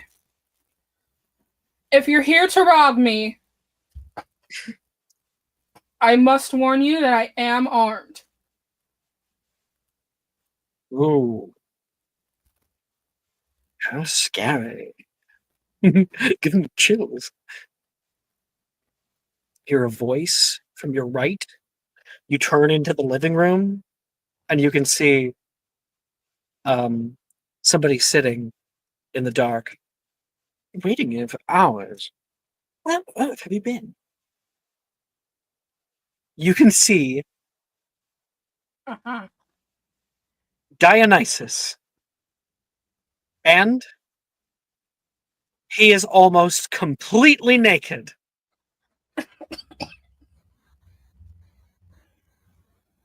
I'm sorry, did you help yourself into my building? Well, actually, it's my building. Oh, right. My money, he says, and stands up toward you. I was wondering when you were going to be coming by. And he stands kind of like very as it casually. And you see there's like a leaf over his private parts. D. Where's the rest of my staff? Oh, he sent them home. Give him the night off. It's Dionysia! My birthday!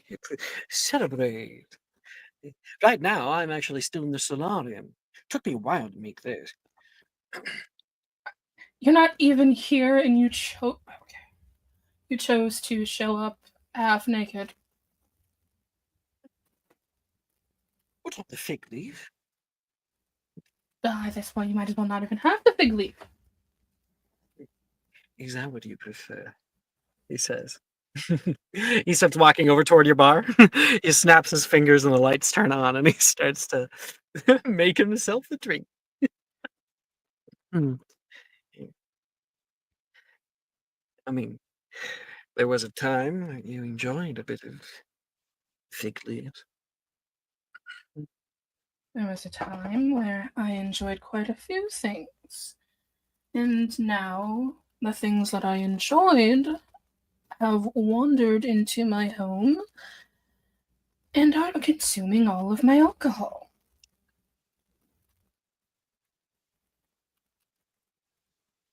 Do you want to put him in his place? Yeah. Just saying.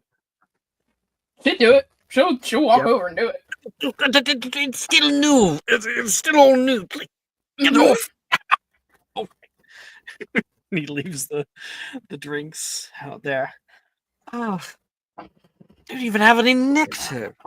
What's the use running it all around if you don't have it at home? Because some of us like to do our jobs with a clear mind. I was hoping that you could fill me in. How tonight was going with all of our efforts. I imagine it's running smoothly, like last year. Your idea went pretty well, might I add. Did get quite the talking to from Hera, though. Well, I kind of anticipated that. In fact, I factored that in because it was more for my own amusement. Wasn't I? The camera. Did I get my good side? Not a hair out of place. Mortals! Are you listening to me? I hope you are. It's so easy to push around. The riot, I hope, helped. It certainly did. And the But hoplite none too pleased about it. thankfully, your hoplites stopped coming around here. Yes, but with enough drachma, anything's possible. Certainly. But it's How many going units fine. moved tonight? Many. Give me a good number. I topped last week. That's what I'm talking about. That's what I'm talking about. That's my girl. Oh, gosh. And I suppose I should give you your birthday gift, which is that we are projecting we're going to top again next week. I don't think that I would be able to get where I am now if it wasn't for you. Hats off. I would pour you a drink, but I'd not be able to father children after that. If anyone can find a way to father children, it'd be you. Father, he flips his hair. Mother, he says, like, so just for a second turns into a woman, and then like flicks back. Whatever gets the job done. Yeah. I thought you would have come by. Yeah. After everything. Come up to Dionysia. Of course you're invited to. I would go if I didn't have shipments to run. I didn't have customs on my ass. Yes. Good job. Somebody has to do it. Certainly getting a lot less fun. Well, you see him drinking from a cup, and you're like, huh? Look back, and the cup that was there in the middle of the room is gone. That he was mixing. Well, perhaps I'd have more time to have fun if I had a little more help.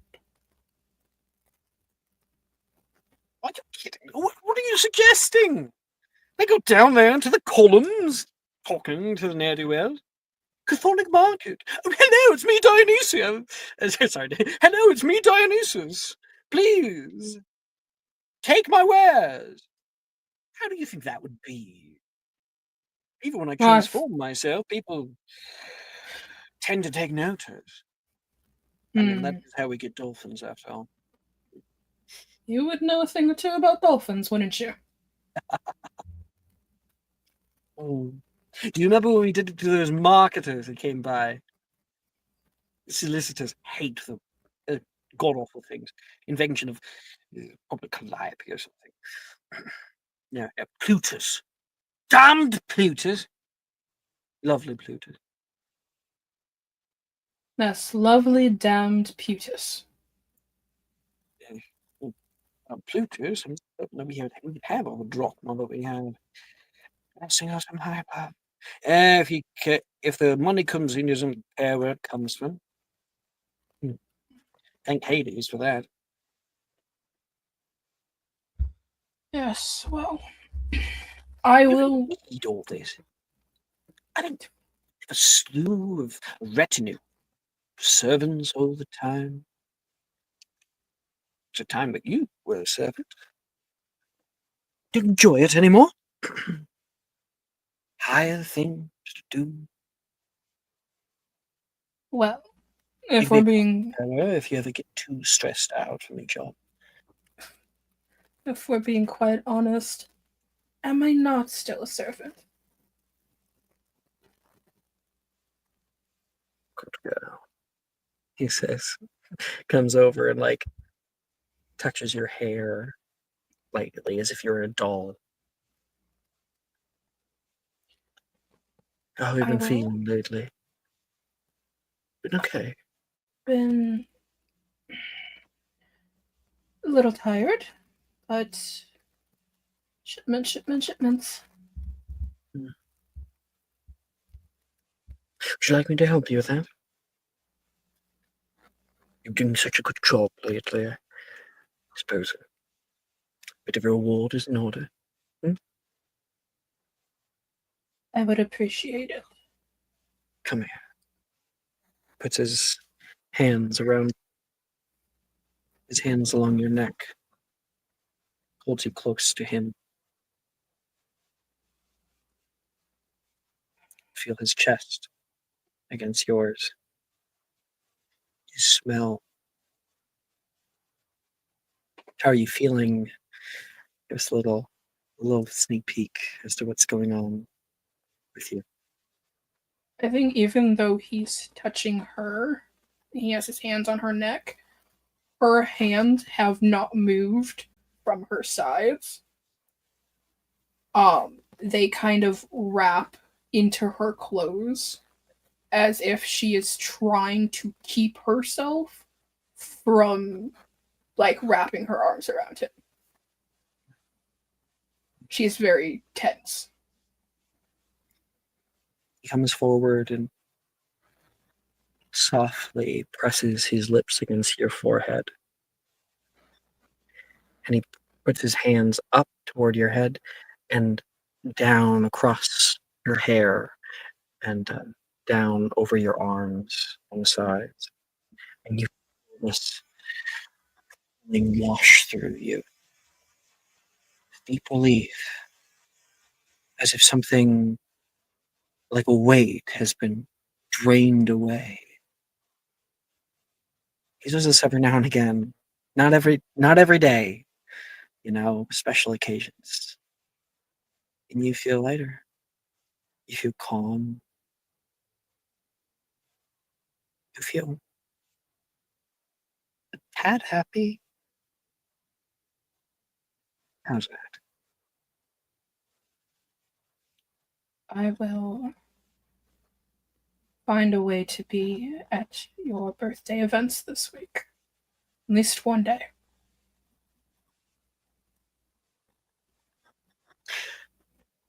Well, I know it's not tomorrow night. Calyx told me that you had a party. Maybe I should make a brief foray into it. Now, there's a reason why he's not at these parties. You don't want that kind of view on it. I don't think it'd be much of your taste mingling with those of us down here below the Athenium. My mother was mortal. Says, steps away indignantly. And then he turns back. He sees something, and only the camera sees it. A white hair, like a streak running through Odessa. He moves over and takes her hair and runs his hand along it again, and it turns the dark color. Like a rose.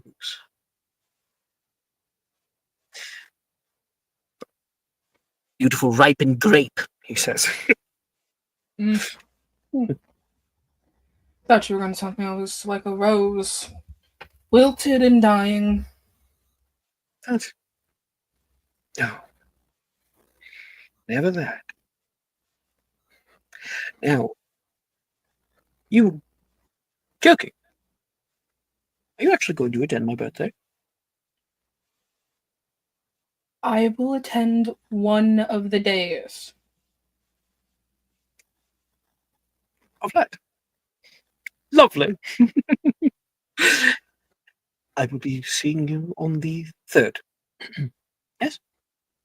Yes, I will be there. Though I should warn you, I may dress slightly better than you do that day.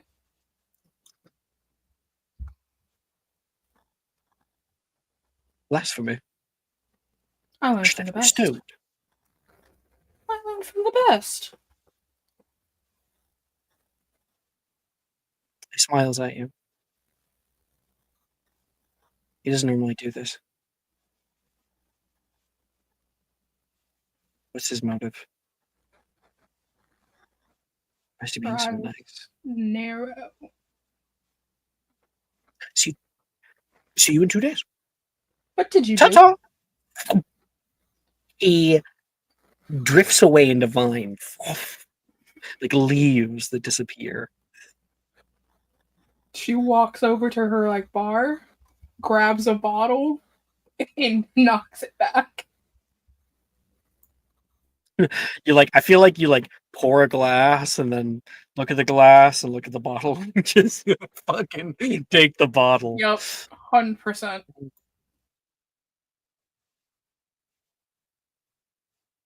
Right.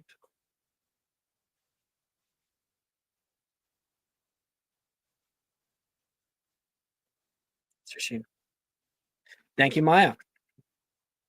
Yay. Faith.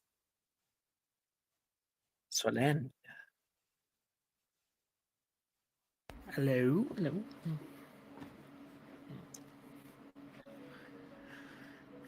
All right. Metropolis, right? Yup. Day or night? Likely night. We got new music.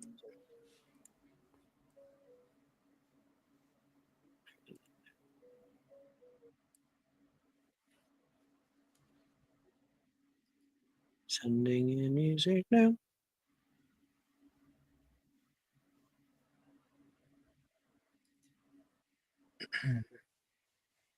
So then, you and your brother walking back together.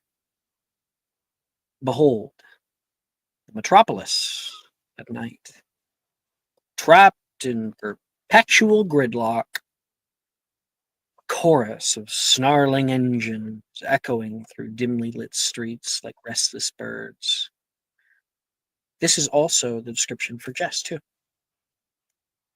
Towering buildings pierce the sky, their lavish facades interwoven roads illuminated by neon glow rather than daylight.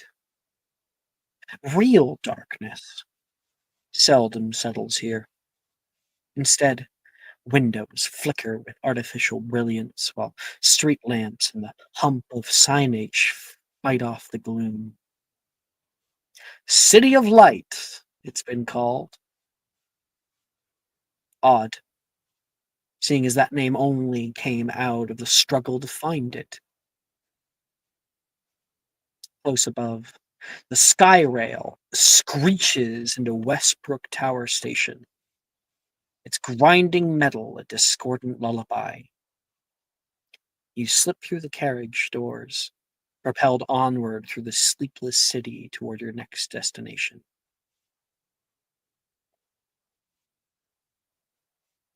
You look out the window and can see it going by. Hermes' voice crackles over the speaker. The Sky Rail travels from Westbrook Station. Next stop, Enchantment Row. Moving east on the red line number 9. Watch your step as the doors close, please.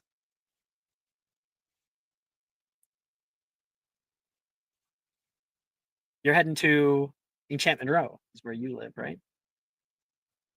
New Athens. New Athens. Sorry. Okay. Work is in. He works in Enchantment. Next stop, Row. Enchantment. Next stop, New Athens. Moving east on the red line number 9. Watch your step as the doors close, please. Doo doo.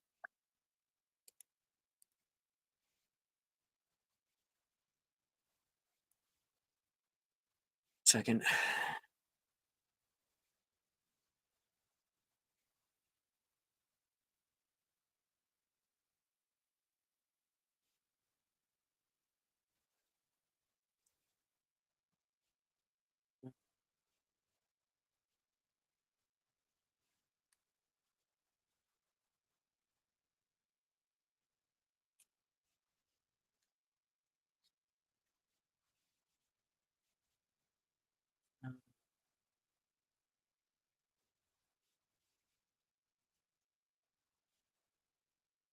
I decide on which scene I want to do. I have like a big list of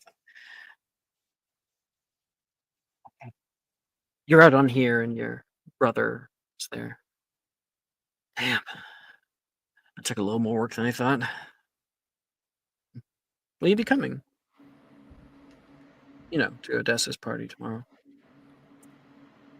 She kind of tiredly looks over to him.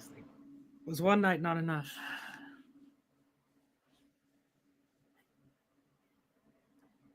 I don't know. City. Why not enjoy yourself? Sometimes I feel like you're still in Necropolis. Shut yourself in. Just get out there, live a little bit. Stuck in there with all your books. I'm worried about you. And you're not getting any younger. And should find somebody. Connect with people. Find some rich guy, you know, someone who likes nymphs. Mm. I appreciate your concern as always, Belos, but I have a good life the way things are now.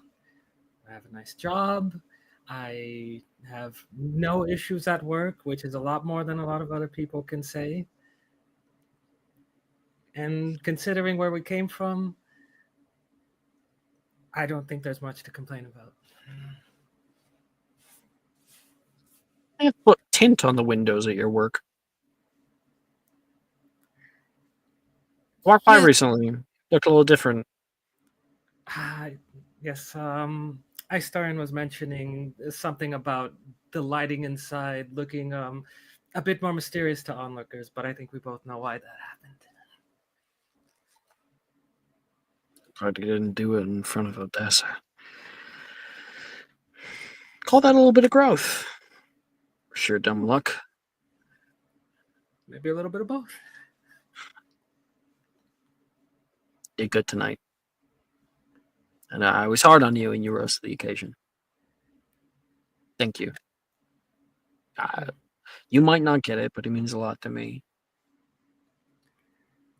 I can meet people out in that party. Network, you know. Find clients. We can find a better place. You know, maybe we can move closer. We can move the Chimeric Quarter. Sure you'd like a little place out there. Some greenery. I wouldn't mind the commute. Yeah, you're correct. I certainly don't get it at times, but I do get you've always worked hard, and I appreciate that.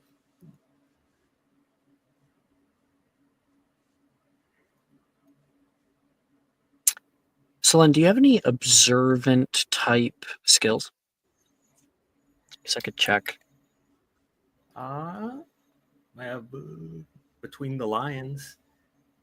Is it like an insight type of deal, or is this like It's like a perception deal? physical Gotcha. looking. No, nothing like that. Yeah. No, That's not fine. unless there's.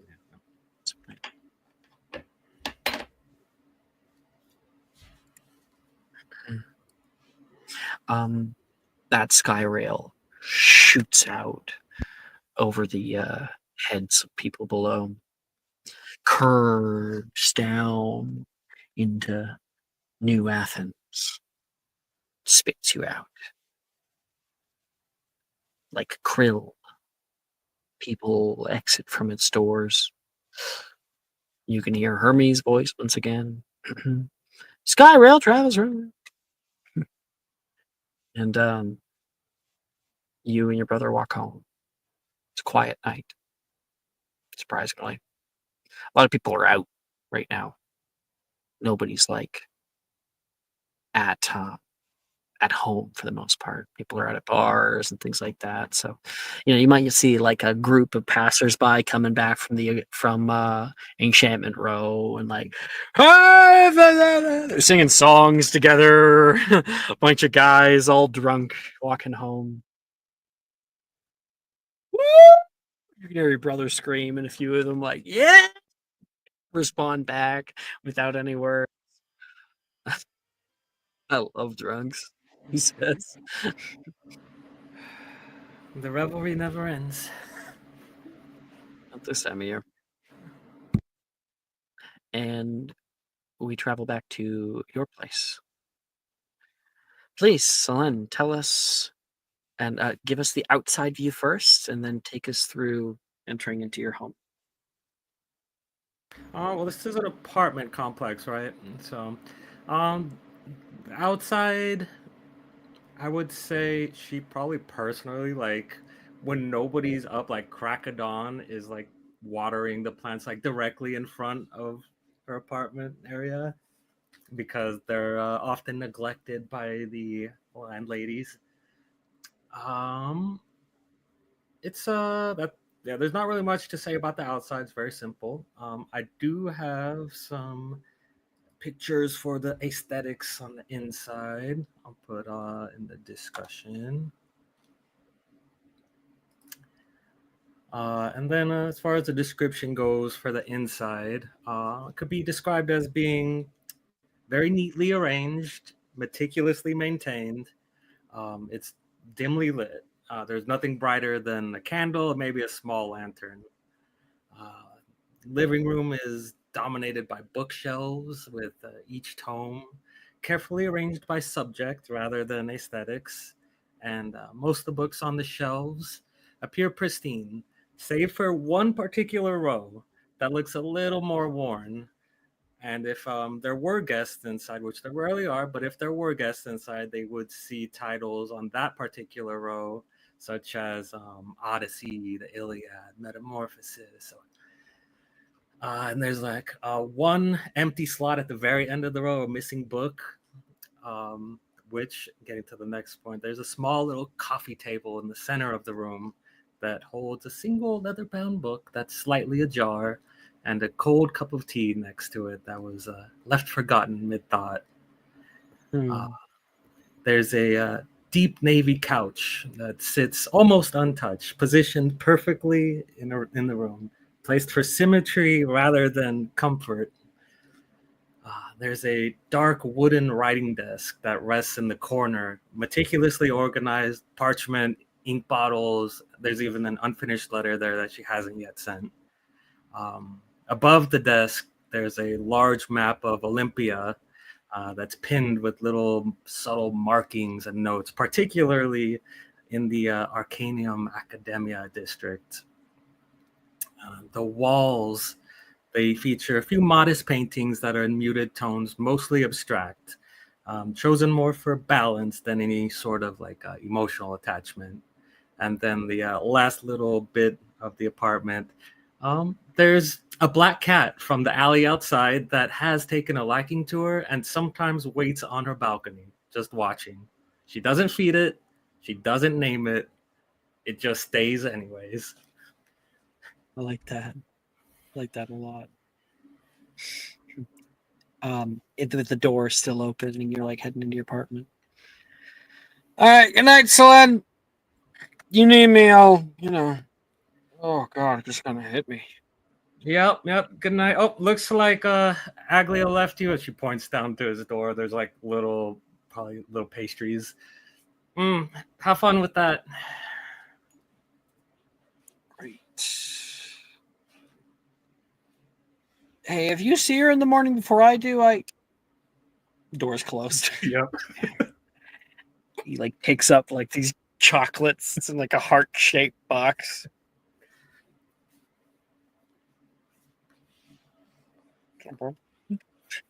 Sticks like the key into the lock, and he has an apartment across from Selene.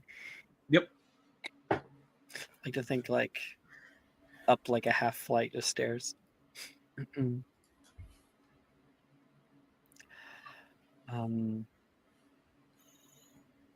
You're like down here for a little bit, and you can hear a heavy thud on the side wall.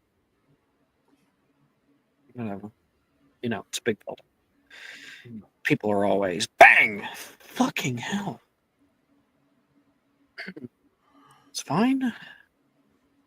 And as you go about doing your nighttime routine, you keep hearing like thudding, thudding, and then there's like hammering, tap, tap, tap, tap, tap, tap, tap, tap, tap. Fuck, are they doing like construction this late at night? You try to just like wind down, like it starts to go away for a little bit. You sit down, take your book you're reading, and like try to find the page you were on. There we go. Like heat up a new cup. Bang! Fuck! You like fall tea onto your shirt. Oh, hot, hot! You put it back down. And there's more hammering and banging, and it's back. Huh. I think there's a solid like minute she just gets up and just there's a hand that goes to her head and she just starts pacing around like, what the hell is going on? It's coming from upstairs. You've never had this problem before. Huh. It is late. Oof. She's not a very confrontational person, but if the noise doesn't quiet down, then after a little bit of time, she would check it out. So you like throw on some kind of like dress robe, like head upstairs, and get to the door, the apartment just above yours. Politely knock just 3 times. Knock, knock, knock. Bang, bang, bang, bang, bang, bang. Crash, boom, bang. From behind there. They didn't hear you. Deep breath. Knock a little louder. Knock a little louder? Yep. Roll me a heart check.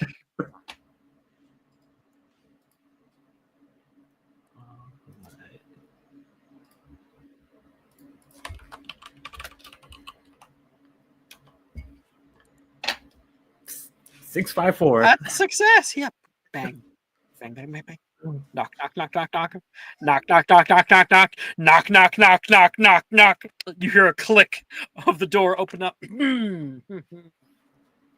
You're able to hold it. There's like a bit of a glow that comes from you for a second. It starts to subside. Oh, sorry, was I being too loud? And you see in the doorway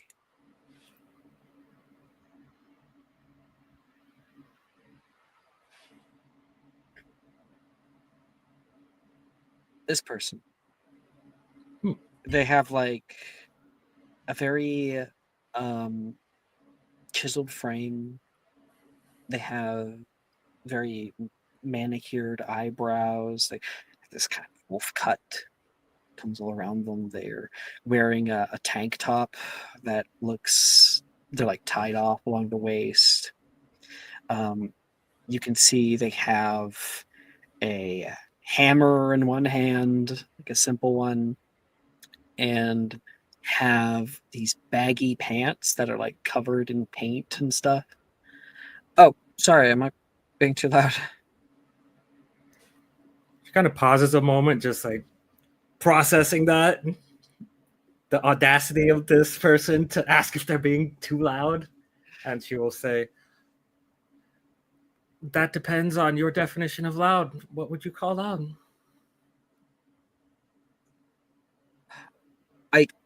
I'm just kind of moving in right now. I don't have a bed yet, and so I was trying to make the bed frame, and it's going well. I can try to keep it down. Yes, perhaps working on the bed frame in the middle of the night next time, not such a great idea.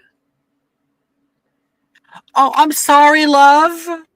That's probably my bad. You can hear coming up the stairs. Um,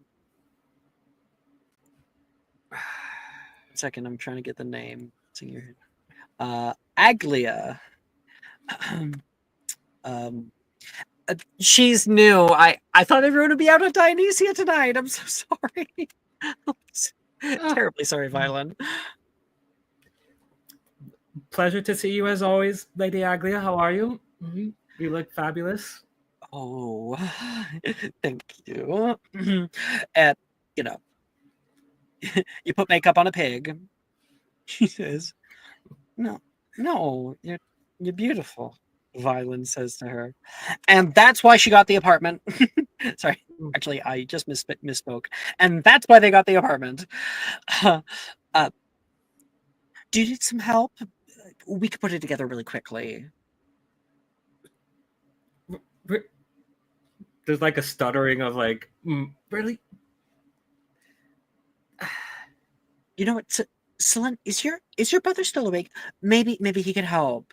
Velos is a wonderful boy. He is capable of all sorts of things. When he first moved in, he helped me move around a few furniture. It was breathtaking. You know, Lady Ag, I'm sure Velos would love to help you. However, he's probably going to be predisposed for the next at least minimum 10 hours. So you have someone over? Only 10 the ones hours. in his dreams. Violen looks like he can go for that long. Like, wait, no, what do you guys think I'm talking about? Because it's like, your landlady is so suggestive, and Violen picked up on that. 10 hours. You know, that's off the point. The longest client session he's had was 6 hours, not 10, not quite. But again, off topic. No, he's a bit busy right now. A shame. Just a shame. What the two of you? Sling, you want to get to you want to get to sleep, right? Quickest way. We all work together. Good community. She puts another hand to her temple, and then it's like that's that realization of, you know what? She's got a point.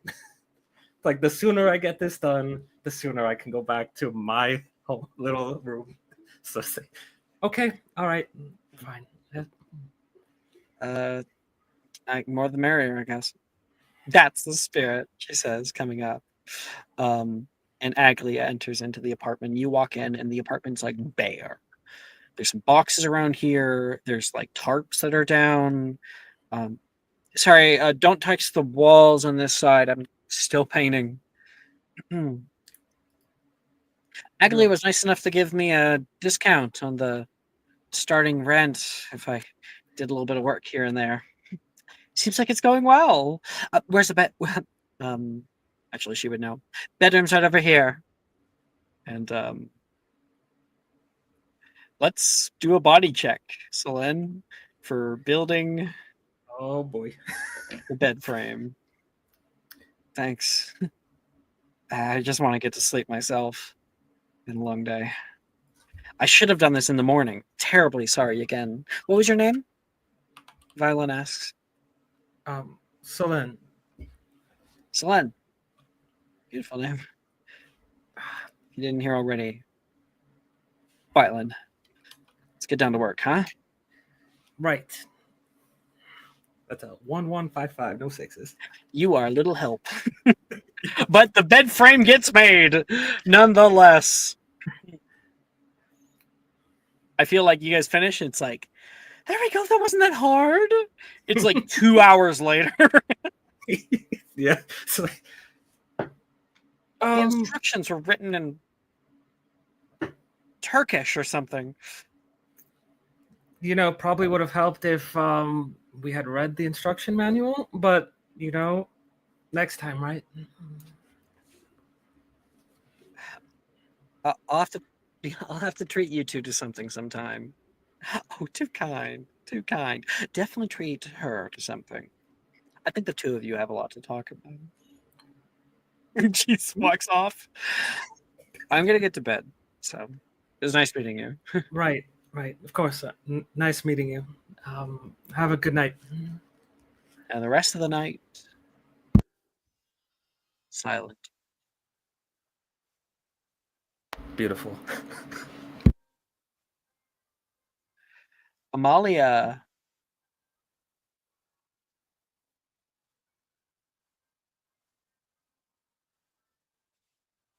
Jess. It's possible she fell asleep. Jess. She's out. She's Jess? Hi. Are you awake? Yes. do you want to just do it next time? Do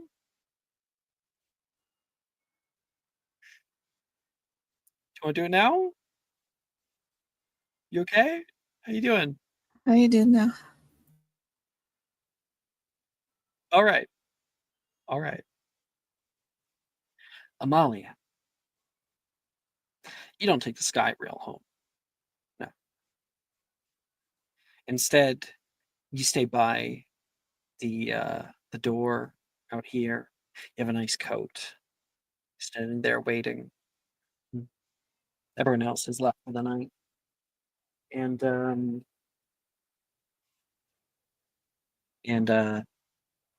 car pulls up to the side. The window has to get cranked down. Car for Amalia. You see peeking out of the window. Oh crap! I need the name. Where did he get him? Oh, is it Stravos?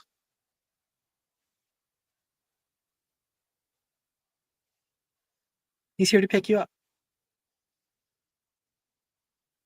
She'll smile and then reach for the handle. Ooh, smile! No! Step back. He gets up out of the car. I wasn't quick enough. That's my bad. He says. He comes over and he opens up the door for you. After you. What a wonderful upgrade. Yeah, seeing as we're really going to be in traffic for the next 30 minutes. No, sure, fur looks good on you. And she'll slip into the car. He closes the door and gets in into the front. Chauffeur. Maybe in another life. This is just me being nice. So, how'd it go? I already know the answer, but I want to hear it from you. Lovely. Lucrative. Mistress is kind enough. Thankfully. Am I no longer going to Dionysia alone? And from her clutch, she'll pull out a little ticket. Pass it forward in the car. And he kind of flaps it back and forth before giving it back. That's what we're here for. That's my girl. Hey, where'd you learn how to drive? Sorry about that. Road rage. No, it's people not following general etiquette. Sometimes they need to get put in their place. I'm not at home, he says.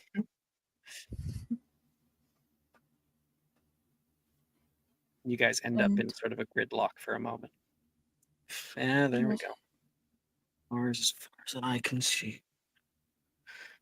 And so it begins. Kind of gets up and turns around toward you. And what have you been up to? I've been busy. I'm sorry that I wasn't able to meet the show. I mean, I've seen you like 1,000 times, so I'm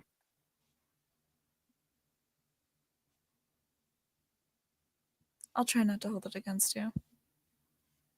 try turning you up just a little bit. My side. That should be better. I went out with Selenis. We went for poker night. Hmm. Don't ask. He says, looking a little like guilty. It it was a good night. You know, I sometimes need to get out of there. We spend so much time in the club that it's just like the air grows stagnant, you know? And then you go outside and it stinks to high heaven. You have someone throw up on your shoe and you go, well, I'm just going to go back inside. So it was nice. I went all the way up to New Athens, if you'd believe it. Oh, all the way up. I didn't want some cab picking you up. Well, I doubt any cab will be thrilled to head to the Diamond. Especially this part of night. Unless they're one of those kinds of cabs. I got a letter in the mail. You will not believe from who.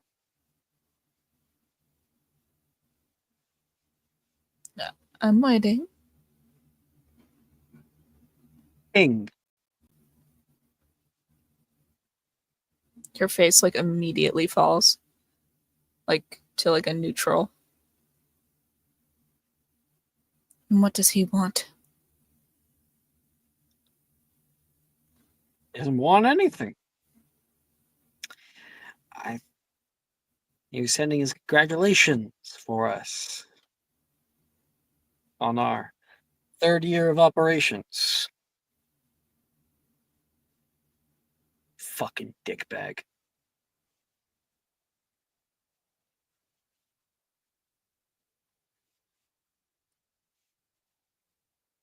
If I know anything about anything, that man always wants something. Always looking for the royal flush. Oh, okay.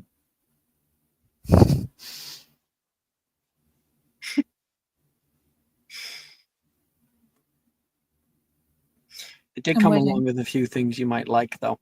He says he goes into the glove compartment, goes out from behind him and hands something back to you. And there's a bundle of letters. His was on top. Okay. They're all addressed to you.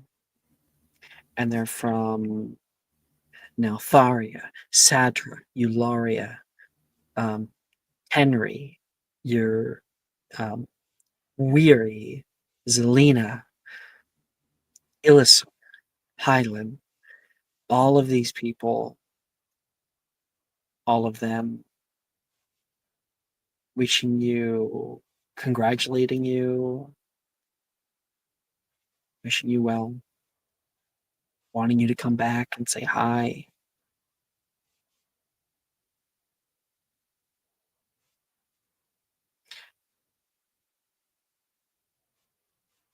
Do you read them now? I think so. Like in traffic. I don't think that she. If it was anyone other than Strava, she definitely wouldn't.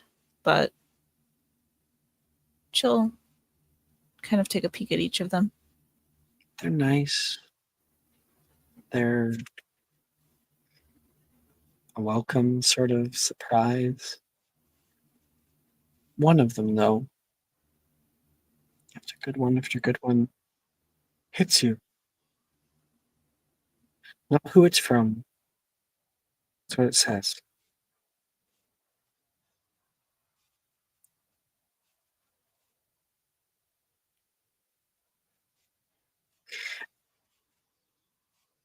I'm sorry I didn't see you at Esther's funeral. I would have thought you would have wanted to be there.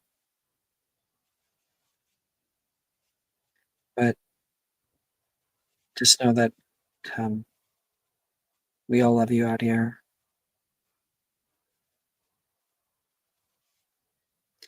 If we did anything to hurt you, just let us know. I'm sure a lot of people would be fine with saying sorry. Just, but if you're just loving your life, then that's great. I'm sure Esther would be very happy for you.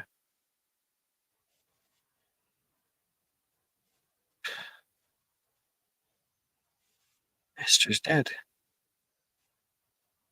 Apparently, it happened a month or two back.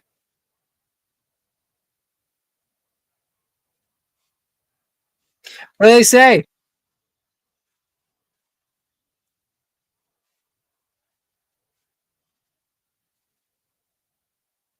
Oh, come on, Amalia, what did they say? He looks back and what does he see?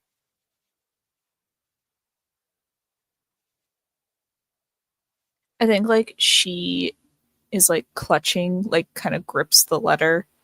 Like her fingers are like almost going through it, and like she's biting her lip and looking down at it. Just kind of like a holding back sort of face.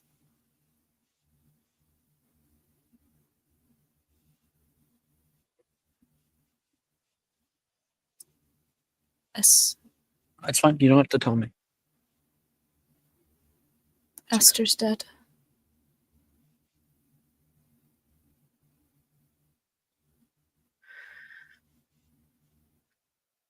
Well,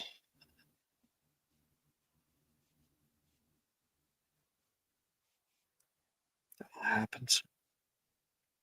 People die every day.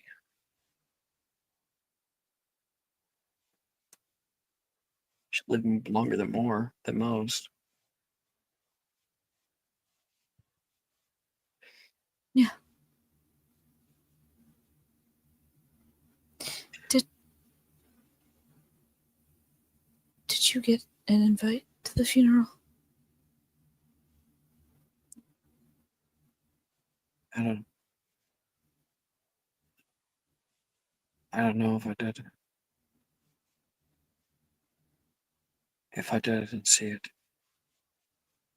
Right. I'm sorry. It's okay. It's my job. I should slacking. No. If you didn't see it, it's likely it was not there.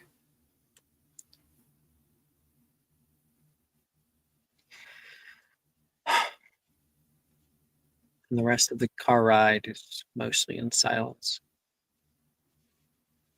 We arrive back at the diamond. Pink diamond. Out in Enchantment Row. Enchantment Row is like a great scar.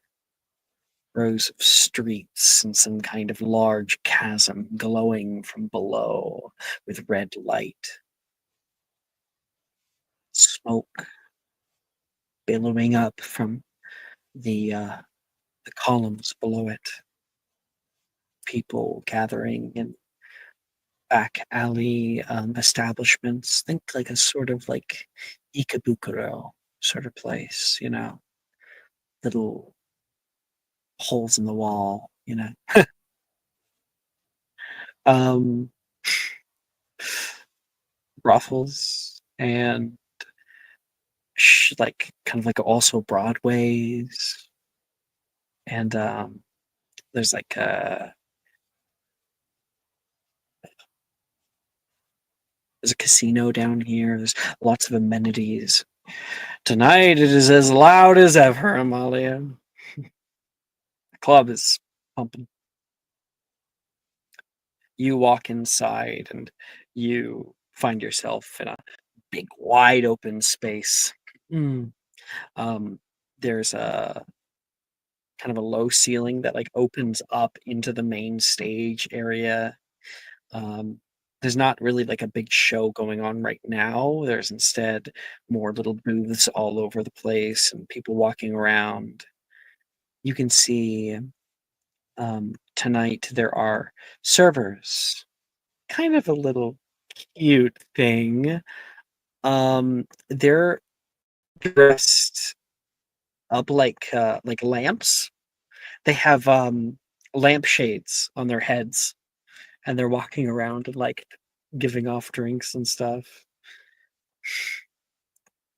It's kind of playful, odd, brings in the clientele. Mm-hmm. And up at the front, you can see the hostess. Like, oh, hi, Amalia. Evening. He looks over and says, Elise, how's your cousin? And immediately he's like starting with her. Mm-hmm. You move to head up to your room. Take us through it.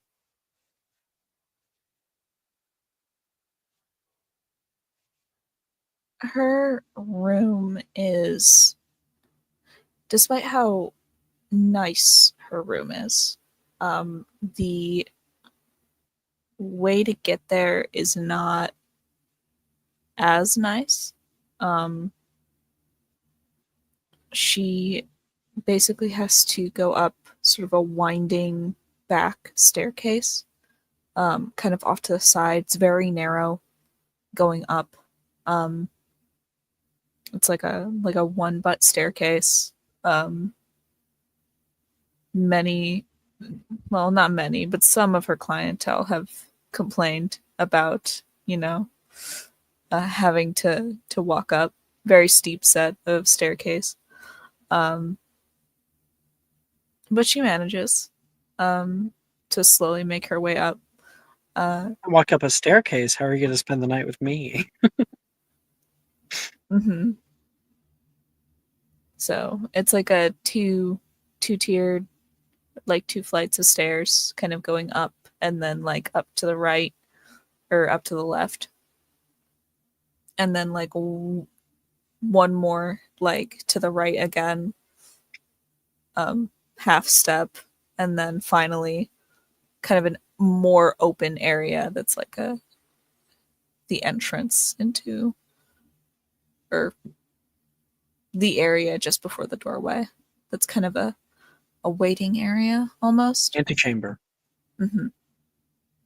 Has like a seat that is Stravos specific, and then like an area that's like a Brown chaise side door. lounge. A chaise lounge. There's like a little bar set up almost, and then a very nice brass door, or a wooden door, but like with brass inlets and designs.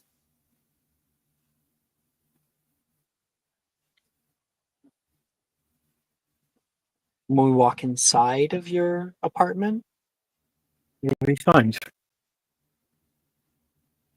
I guess I can have kind of a. and send anything you have. Is not. Oh, we never sent the Stravos art. Oh no, we haven't. He's hot. Mm-hmm.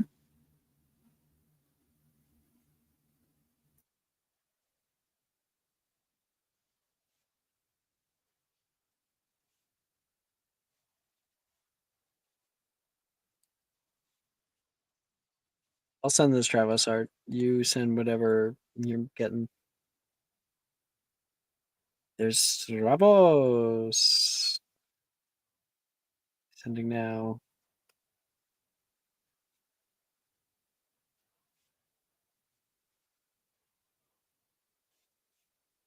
is the guy that picked her up in the car, who lost at poker tonight. And then this is kind of the vibe. Ooh. The lights are off right now. Mm-hmm. There definitely wouldn't be trees outside. No, there would not Yes. be. No. No, you probably do have a balcony, small one. It does look out It's into more of Enchantment a Row. like a smoker's balcony, Yeah. really, if anything. But I think she does keep the lights off. I think she mostly does. She's not a fan of the chandelier light. It's really only for special occasions, but she will light a candle. Or a couple. Just to like be able to move and maneuver easily.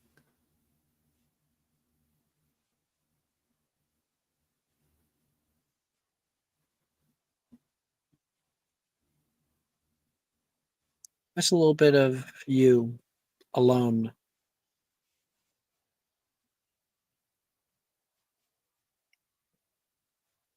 Walk us through her getting ready for bed. I think the first thing that she does is she takes off her shoes. Like reaches down, like kind of rips them off, and then tosses them to the side a little bit, like in her little shoe area.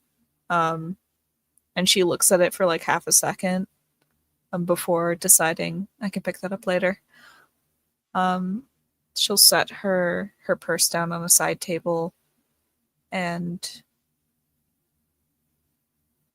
there's just like a big sigh,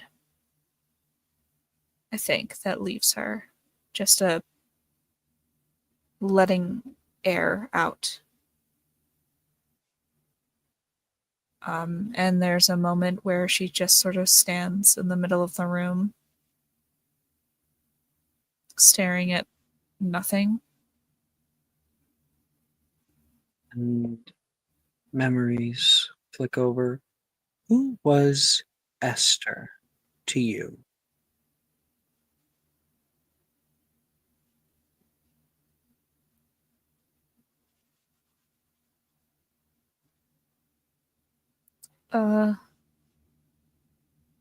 Friend. Close friend. And that's like a question. Mm. Almost. Because she has not seen her in a while. Any of them? Not a one. She went beyond, like, she wasn't clientele. She couldn't really make time for her. At least that's what she told herself, or what she's telling herself now. But could she have? 3 years ago, or longer. It probably would have been more like 5. Took you a while to get the business going. Or however long, just however long. Handful of years ago, right? What's your last memory of her? Even something simple.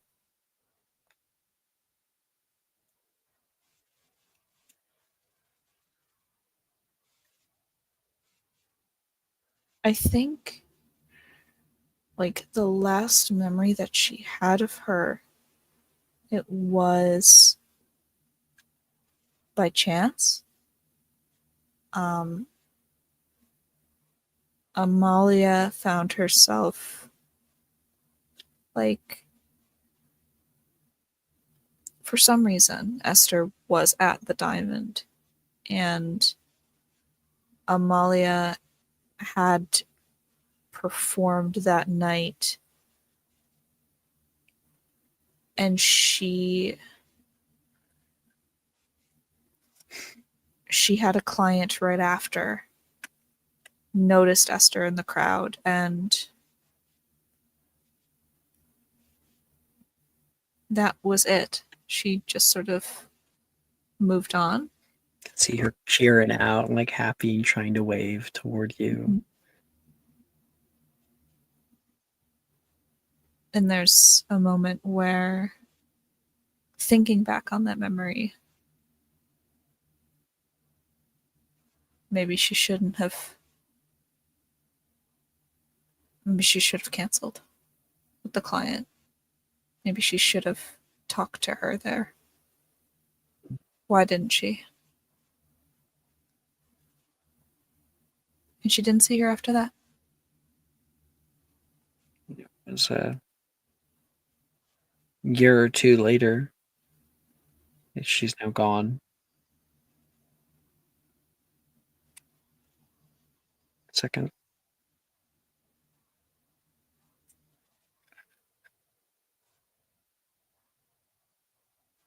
A few months back.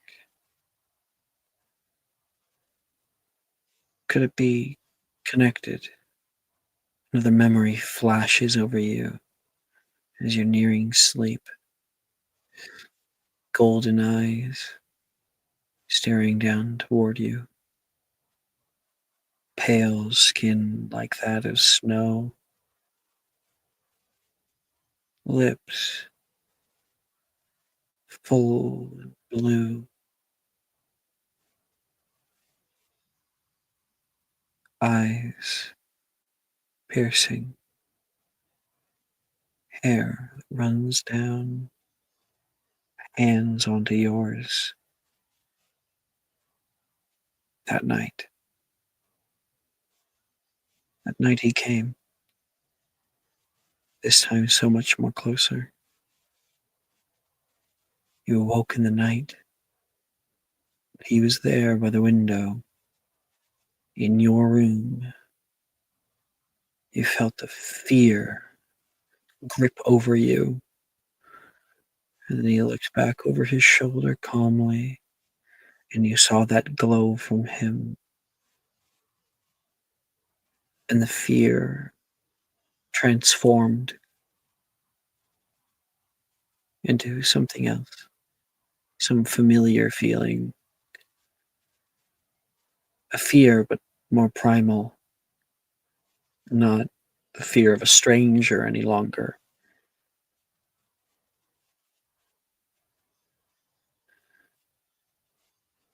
It's a lovely night. You hear the calm voice speak out.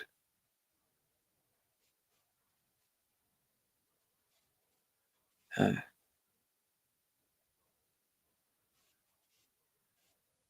was in the neighborhood.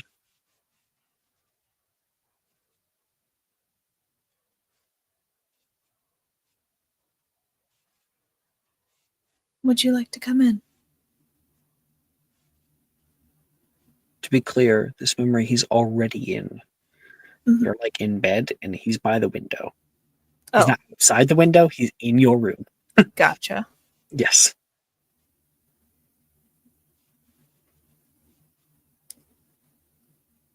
Let me amend that then. Mhm. Because I kind of picture him like out on like the balcony area. So he's in the room proper. Mm-hmm. No, I like him on the balcony. Let's have it be your way. Would Okay. you like to come in? You asked him. Mhm. Few people ever willingly invite me.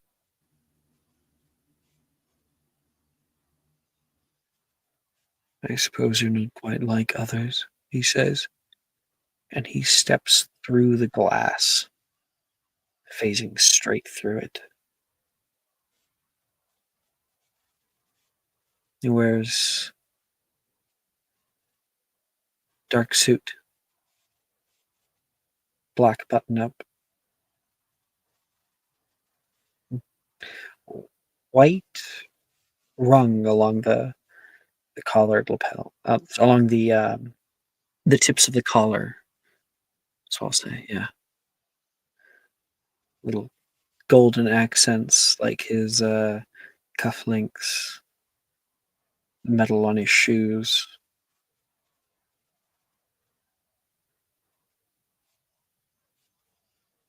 This is where you live. It is. Very different than when I first met you.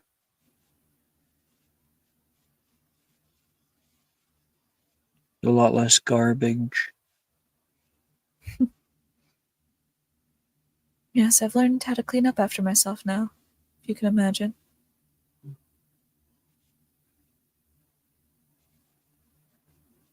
I'm curious what you've done with your life. Must ask.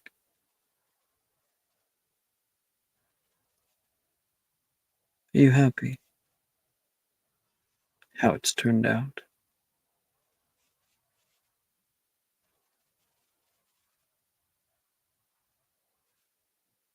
It's better than what it was.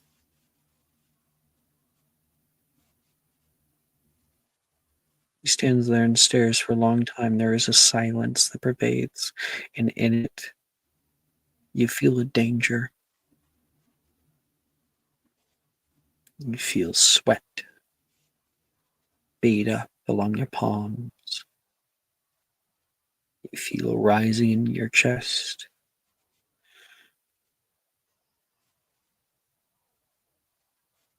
It's the quiet moments like this that I enjoy most.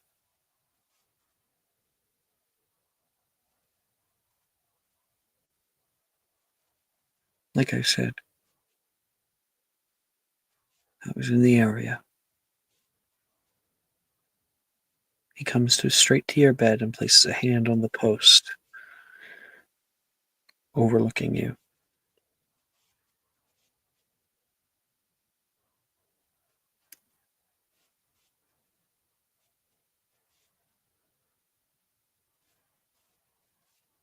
How long will you stay? Only a few moments longer. Plenty of people die every day.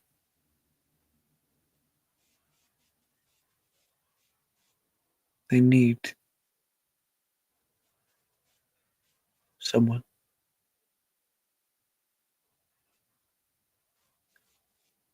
Don't.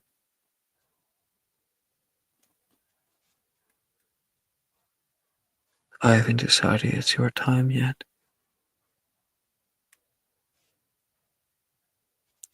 Have a good sleep. He comes by and whispers that in your ear, and the moment you do, you feel this deep thing overcome you. This deep feeling of drowsiness. Fight it to stay awake. What do you say as you fight it toward him?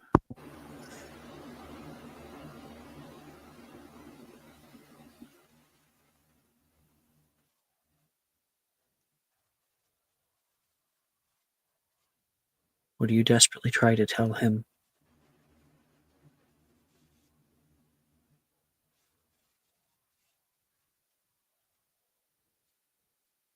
Hmm.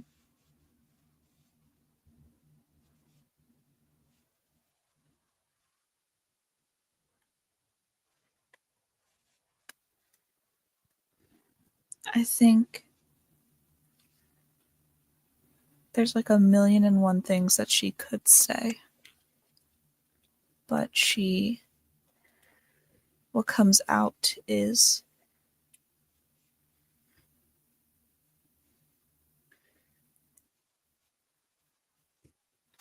stay a while. Stay.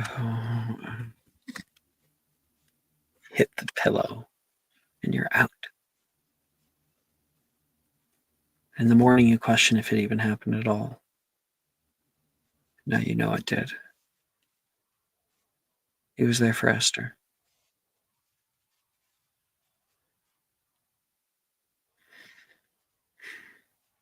You place the letter on the nightstand. click, click. Turn off your light. And that is where we'll end Act 1, Scene 1 of Sworn on the Styx, where we call home. Thank you all for playing. Thank you, those of you who've watched. See you next time. Bye.